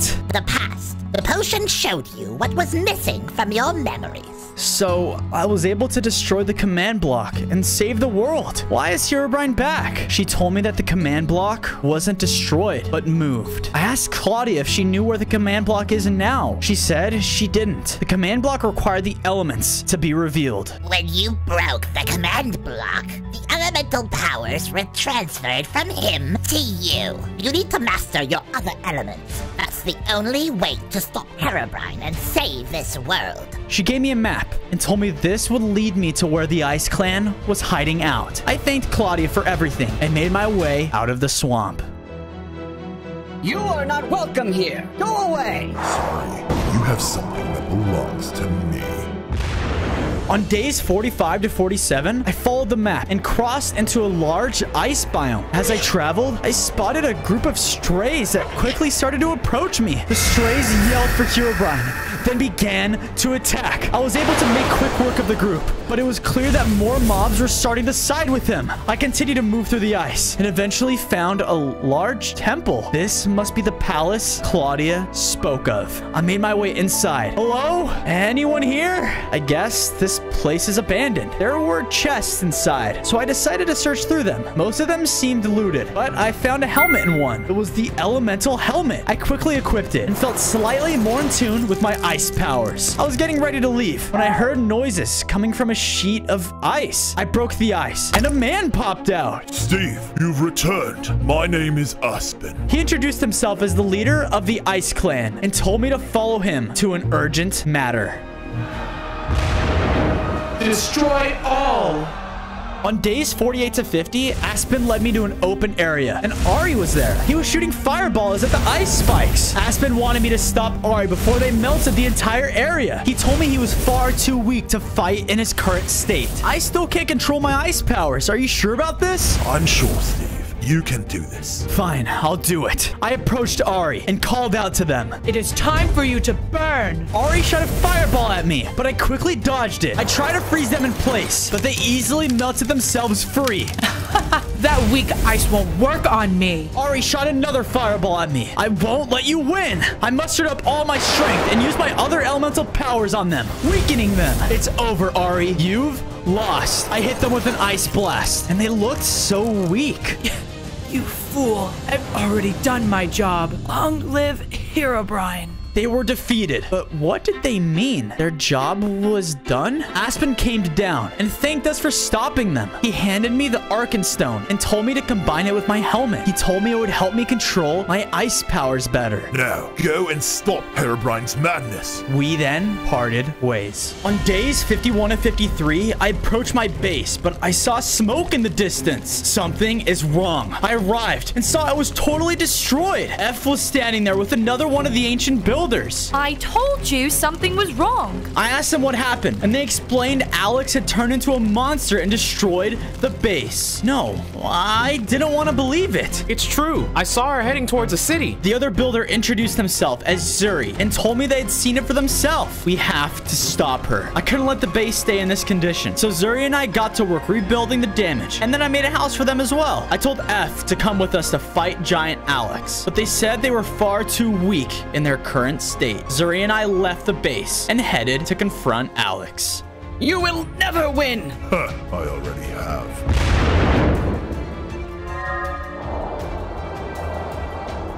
Nor, find Steve. Sonny, the command block will reveal itself soon. I need you to locate it. Yes, sir.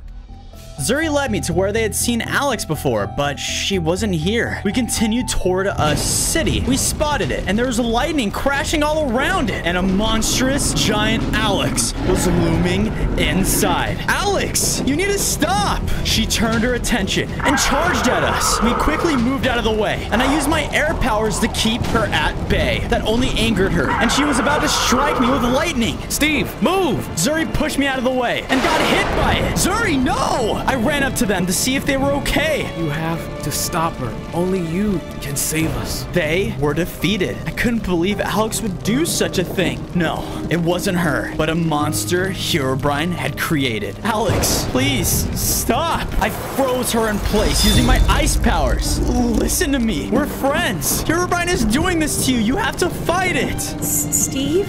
Is that you? Yes, she was starting to remember. It's me, Alex. Come on, fight the control. But it wasn't enough because she let out another roar and broke out of the ice. She hit me back and then ran off. Wait, Alex, no! Ah, man, I need to find a new way to save my friend. Maybe Claudia will know something that can help. On days 57 to 59, I returned to Claudia's hut and explained to her what happened to my friend. Herobrine, magic is dangerous. I will not work against it. She told me that she was far too afraid to help. His magic was dark, and if anything went wrong, it would lead to worse results. Oh, come on, you have to help. The only way I can defeat Herobrine is with Alex. Claudia sighed before accepting what I was saying. She told me we were gonna need a few items. Deep in a jungle temple, there is a medallion infused with old magic that might be able to help her. In addition, she told me I would have to find her soul that Herobrine was storing somewhere. He was storing her soul somewhere? Okay, I thanked her, and as I headed out, she yelled, I can't promise anything, though. I didn't listen and headed to a nearby cave to find some upgrades. I searched for diamonds and found enough to craft a diamond pickaxe and sword. I used the remaining diamonds to craft a set of pants and then headed toward the temple. I started my journey to find a cure to save Alex. The first ingredient was at the top of a temple inside of a jungle. I went inside the temple. I could see the steps were broken. I'm gonna have to jump my way through it. I made my way through each obstacle, jumping over blocks and maneuvering over objects. I finally made it to the top of the temple and reached the love medallion. That's one ingredient down. Herobrine was right that you would be here. I quickly turned and Noor was there. When will you learn that siding with Herobrine won't benefit you? Is that so? Nowhere to run now, Steve. Noor started shooting fireballs at me and I knew I wouldn't have time to fight them. I had to save Alex. I made my way back through the obstacles with Noor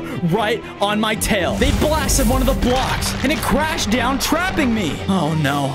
I guess I gotta try jumping. Ah! But to my surprise, I was floating. Oh, thank goodness. I was able to levitate above the ground and land safely. Noor was so shocked by this and looked terrified. They screamed I was too powerful as they ran off. Well, that was close. Now to find Alex's soul. On days 63 to 65, I continued my journey to save Alex. The witch had told me that the soul would be stashed at a woodland mansion deep in a dark forest. Once I arrived, it was crawling with pillagers of all kinds. There was no way I was going to be able to fight them all. I have have to sneak past them. I made my way inside and started to look around. I peered into rooms as I explored the mansion and slipped into rooms while pillager patrols walked by. Eventually, I came to a large room with an evoker guarding a chest. He looked at me and said, Steve, I must warn Herobrine. I couldn't let that happen, so I began to fight against him. He stood no chance against me after I mastered 3 of my elements. I took him down, and then I opened the chest, and yes, I found Alex's soul. Great, now it's time to leave.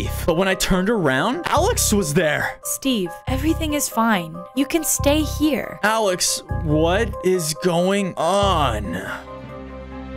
Should we kill him now? No, I need him alive while the command block is located. Alex, how are you normal? I have always been this way, Steve. Stay here with me. There was a strange rumbling from outside of the mansion. What's going on? Something's wrong. Steve. Everything is fine. You will stay here forever. Oh no, this is a trap. I have to get out of here. I hit her out of the way and made my way to the exit. As I approached it, I was no longer in this world. Herobrine, he must be warping my mind. How do I break this? Alex caught up to me and continued to chase after me until I found myself in a corner. I'm tired of living in your shadow. We all are. No, Alex, this isn't the real you. This is not real. You're not real. I am very real. She said they all hated me and wanted me gone. I begged her to fight whatever Herobrine had done to her. The world needs you, Alex. She began to scream and then returned to normal. Steve, you have to kill me to escape. She rushed at me and I hit her with my diamond sword, defeating her. After I saw a flash of light, I was back in the Woodland Mansion in a bed with Noor watching me. Hey, what are you doing? Herobrine said you wouldn't wake up. Noor then said they would have to take me out ahead of schedule. They began to charge at me wielding a storm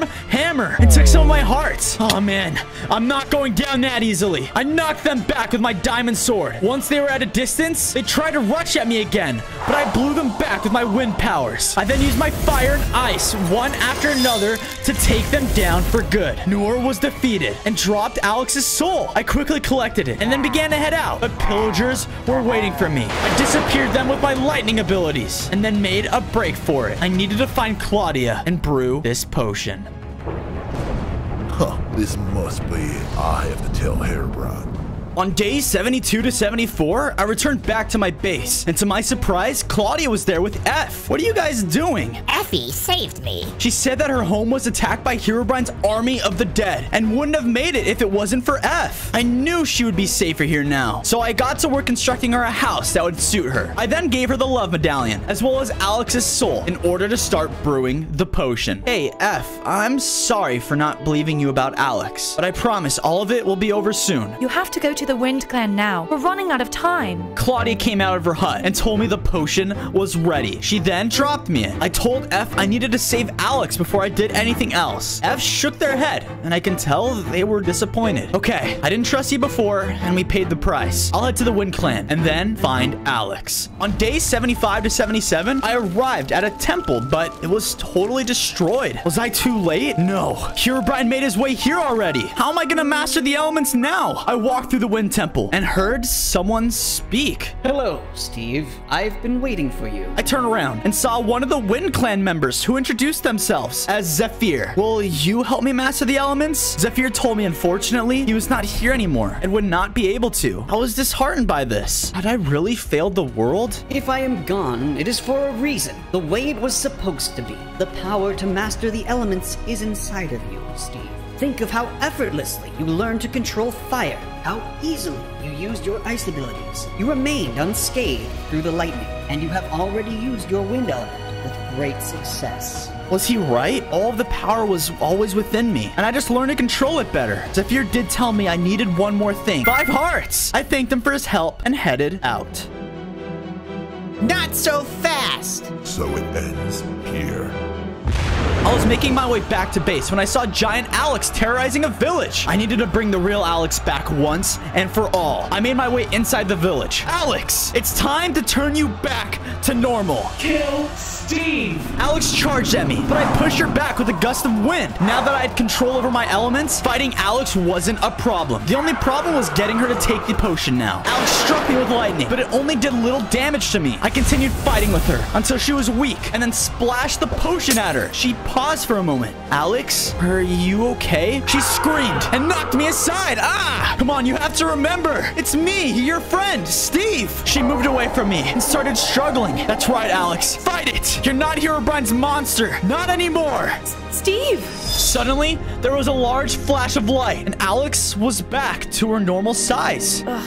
Steve, I'm so... It's okay, Alex. You don't need to apologize. Let's go home. On days 81 to 85, Alex and I arrived back at base together. Everyone was overjoyed to see their friend was back. I thought we had lost you for good. You guys can't get rid of me that easily. Alex began to tell everyone that while she was under Herobrine's control, she gained access to a lot of his thoughts and memories. He's about to acquire the ice element. There is little time left to save this world. I reassured Alex that I almost had everything I needed in order to find the command block and destroy Herobrine once and for all. Alex insisted that she would come with me, but I told her to stay and rest with F and Claudia. We need all of your strength for the final fight. I headed off toward the Fire Clan's base. I just hope I can find what I'm looking for there. Even with all the elements, you will still be no match for Steve. We'll see about that.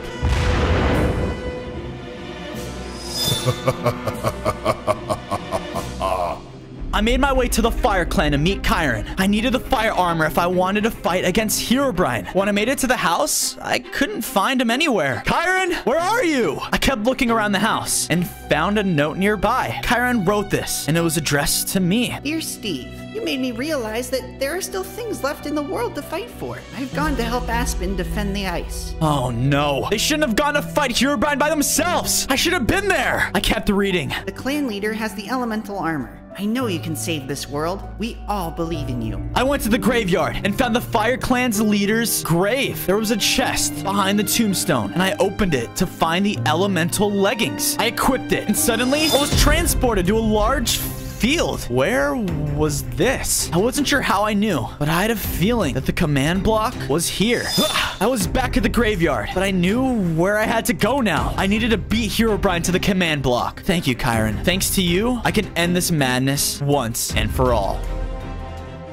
Sir, I found its location. Take me there immediately. On days 91 and 94, I arrived back at base with my full set of elemental armor. I gathered my friends and told them that this was the most important moment of our lives. Herobrine was no doubt close to finding the command block. I know where it is, and we all need to head there right now in order to stop him, and it's gonna take all of us. I'm not good at fighting, but I made this for you. She dropped me an ultimate potion that would enhance not only my strength, but my connection to my elemental abilities. You have done well, Sonny. Now, guard this place while I do my work. As you wish, Herobrine. The ground began to shake, and there was a flash of light. The world had changed all around us, beginning to form into Herobrine's image. It's now or never, guys. F and Alex followed me toward the command block. We made it to the location of the command block, and Herobrine's army was waiting for us. Sonny was leading it. Oh, you're too late, Steve. The world belongs to Herobrine now. Not if we have anything to say about it. The three of us charged in and fought the army. The undead minions rushed at us, but I destroyed most of them with bolts of lightning. F took some of the minions down as well, and so did Alex. Sonny tried to slice me with a diamond sword, but I quickly dodged it. I pushed Sonny back with my wind powers, then shot a fireball to deal immense damage. Sonny fell to the ground, and I walked up to them to check if they were defeated. Herobrine will win. Where was Herobrine? I don't see him anywhere. Suddenly, the ground started to shake, and the command block was reacting. He must be inside. I looked back to check on F and Alex. Don't worry about us, Steve. We're fine. Go stop Herobrine. I trusted Alex and headed inside the command block. On day 100, I was suddenly inside of it, looking at fully elemental Herobrine. Stop whatever you're doing. I see you found me. No matter. You will be gone soon. He shot an elemental fire blast at me. I returned the attack with my ice blast. Stunning him for a moment, he broke free and used his wand on me, creating a massive blast that sent me flying back. We seemed evenly matched as we continued to fight, but I remembered what Claudia had given me. I drank the potion. I began to feel so much more powerful. I started to attack him with all of my elemental abilities, weakening him significantly. Whatever you do, you will not be able to get rid of me for good. I will always return. I am Herobrine. He was right. Despite how many times I defeated him, he always returned. I know something that can get rid of you for good, and dashed toward the command block. No!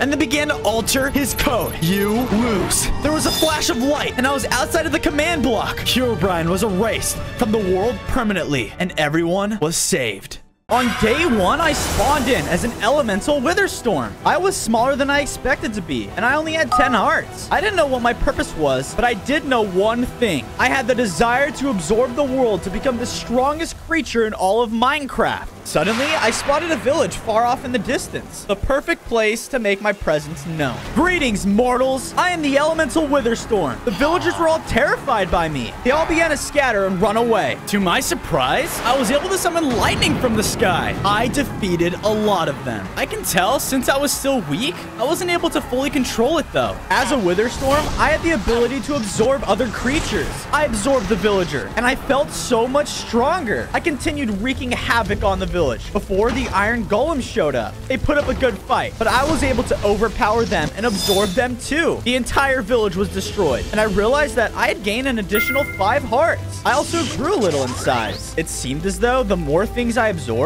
the stronger I would become. Suddenly, a weird-looking golem dropped in and said, Elemental Witherstorm, I shall kill you and bring your elemental core to my master, Gorum, the most powerful creature in all of Minecraft. Hey, I'm the most powerful. Before I could say anything else, though, he slammed the ground, throwing blocks up in the air, damaging me. Ouch! Impossible! I thought I was the strongest, but I guess I was wrong. I have to leave now. Run all you want. We will catch you.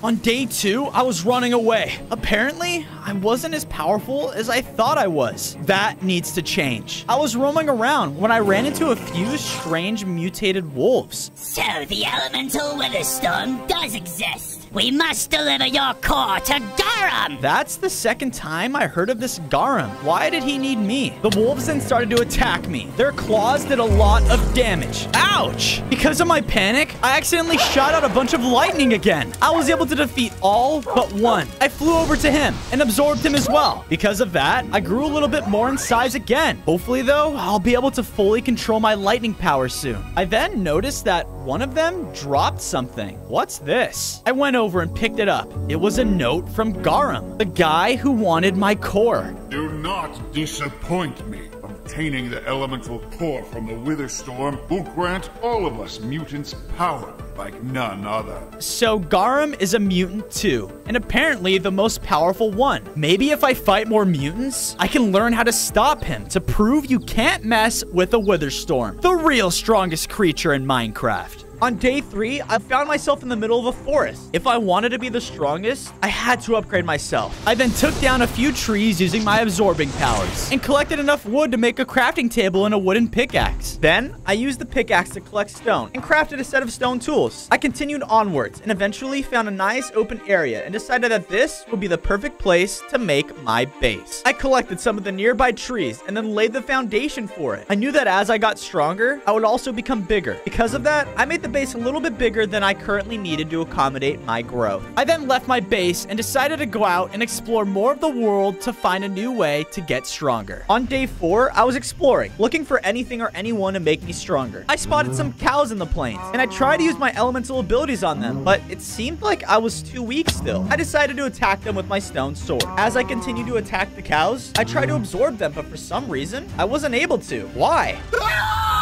Suddenly, I heard a shout nearby. I turned around and spotted 2 players were in the area. Ooh, maybe they could make me stronger. I flew over to the players, but they started to run away. Hey, stop running. I then shot an ice blast at them uncontrollably, freezing some of them in place. Whoa, I had ice powers too. One of the players shot an arrow at me, but that only made me angrier. Another ice ability suddenly shot and it froze the player in place, allowing me to absorb him. Why are you doing this? Because I'm gonna be the strongest creature in all of Minecraft. I then absorbed the last player. I noticed that since I was still weak, I was unable to effectively control my elemental powers. But I will still take this as a win. Maybe if I find stronger mobs like one of those mutants from before, it can help me out with that. On day 5, I continued on my conquest, searching for the mutant. Help! What was that? It sounded like it came from the mountain. Eventually, I came across a wither skeleton being attacked by another mutant. Leave me alone! Just stand still. I must turn you into a mutant. Before the mutant can do anything to the skeleton, I appeared before them. Well, if it isn't the elemental wither storm,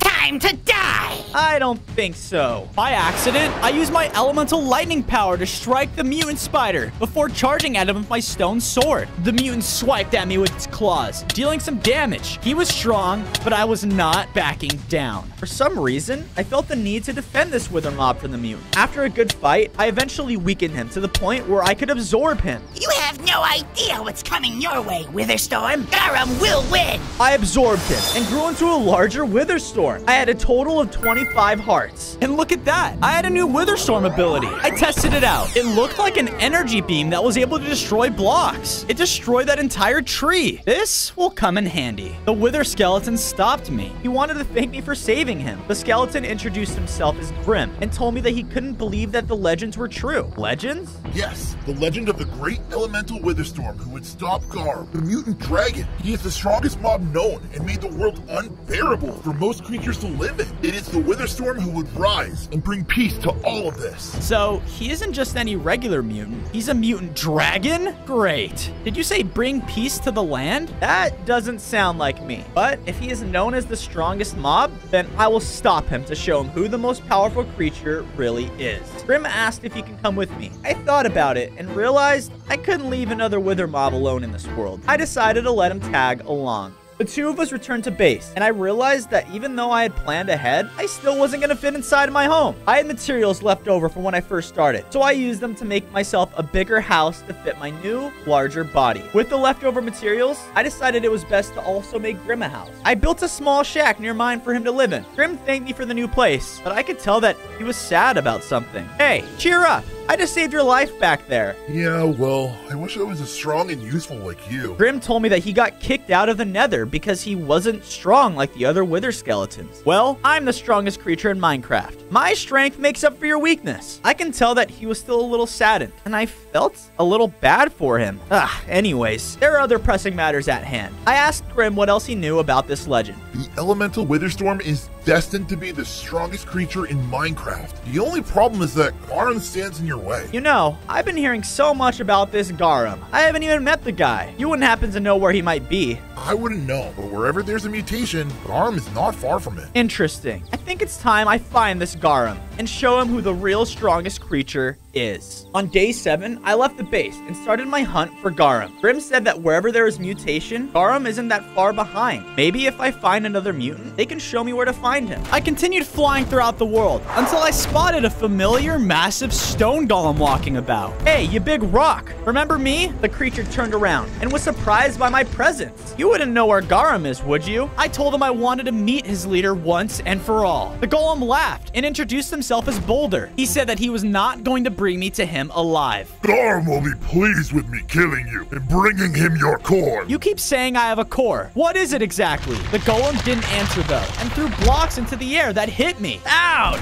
What a weakling. I thought this would be a challenge. How dare you mock me? I was enraged by his comment and rushed towards him with my sword. Boulder quickly knocked me aside. This wasn't good. I can't beat this guy right now. I summoned lightning and shocked the massive golem for a second. This bought me enough time to fly off. Wow, if Boulder is this strong, what was Garum like? After getting away from Boulder, I've come to realize that I need to have better protection against strong creatures like him. I decided to go look for more materials to collect. I ventured out and found a cave, but it didn't seem big enough to fit me. Oh, I forgot. I have a new ability. I concentrated and used my new ability to blow a large hole into the cave. Being a wither storm is awesome. That's much better. I went inside and saw that it was full of iron. Using my stone tools, I collected as much iron I could find to make a set of iron tools. I also had enough to craft myself a chest plate and pants, but for some reason, when I tried to equip the armor, it wouldn't stay on. What? Maybe the iron couldn't fit on top of my massive figure. Man, I guess it's not that great being an elemental wither storm. No one was around me. Oh, Fozo! There it is again. Who's calling out to me? I decided to follow the voices out of the cave and see who it was. On days 9 to 10, I followed the voice out of the cave and found myself flying towards the peak of a mountain. I heard a loud roar, only to see a gigantic mutated dragon sitting on a nearby peak. I had a feeling I knew exactly who he was. It's finally good to meet you, Fozo. And you must be Garum, the mutant dragon I've heard so much about. Garum said that he was, and told me that I had something that belonged to him. Give me the elemental nether star, and your death shall be painless. Elemental nether star? Was this the core the mutant golem was talking about? The dragon told me that my nether star was the source of my elemental powers. Once I have the star, I will become unstoppable with all 4 elements: ice, fire, air, and lightning. Maybe when I reach my full potential, I'll have control over each element. Fat chance. This star was given to me for a reason. I was destined to become the most unstoppable creature in this world. Do you really think so? Some pigs started walking past us, and Garum wanted to show off his power. He fired his mutant breath on the pigs. Suddenly, the once normal pigs turned into mutant hoglins. Hoglins, bring me his elemental nether star. Uh-oh. I need to get out of here. I quickly flew away, with the hoglins chasing after me. The hoglins followed me into a plains biome, and they were hot on my trail. I didn't know if I could escape. Hey, wait a minute. I'm the elemental wither storm. I turned around and faced the mutant hoglins. I got so angry that I shot the hoglins with a wave of fire. I tried to use my other abilities again, but I wasn't able to. I fought back with my sword, but the hoglins were too tough. This is over. I was so angry and summoned a large fire around myself that damaged the hoglins, killing them. I absorbed the hoglins' hearts and could tell that I was getting much stronger thanks to them. Whoa, so I had a fire element as well. Hopefully one day I'll be able to fully control it at will. It just kept shooting out randomly. That Garum was no joke. I had a feeling that I haven't seen the last of him yet, or his mutant minions. Garum is gonna hunt me down until he has my elemental nether star, and I wasn't ready to face him yet. I decided to return to base and see if Grim would know what to do. On days 13 to 14, I made it back to base and found Grim. I told them about my encounter with Garum, and he seemed surprised. Not many can say they met Garum and lived. Most people would die from his mutant presence. Maybe you, but not me. I told Grim that killing Garum would be the only way to prove that I'm the strongest. I needed to find a faster way to get stronger, and asked Grim if he knew how.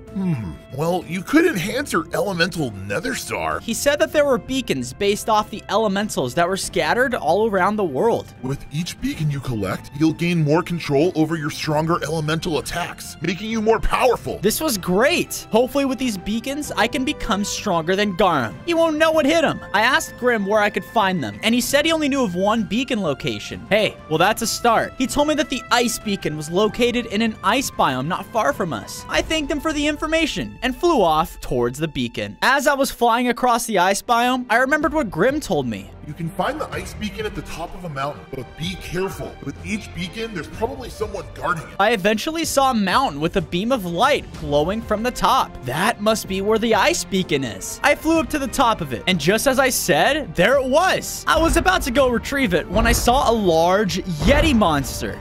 So who are you? The ice beast didn't listen though, and just started to attack. Oh, you will regret that. You dare challenge a Frostmaw for the ice beacon? The creature called himself Frostmaw. I'm guessing he was the guardian of the beacon. I told the Frostmaw that I wanted to use the beacon to enhance my ice powers, but he didn't care. Over my dead body. Out of nowhere, my ice powers bursted out uncontrollably again. It wasn't any good though, because Frostmaw seemed unaffected. He hit me with his ice attacks and started causing me damage. Ow! This guy's tougher than he looks. I rained down lightning on him, and he was stunned. I was so angry again that I summoned fire all around me and started to would damage him greatly. He kept fighting though. This guy was tough, but I knew I was stronger. Eventually, I took him down with a few good hits from my sword. I then turned my attention to the ice beacon. I walked up slowly and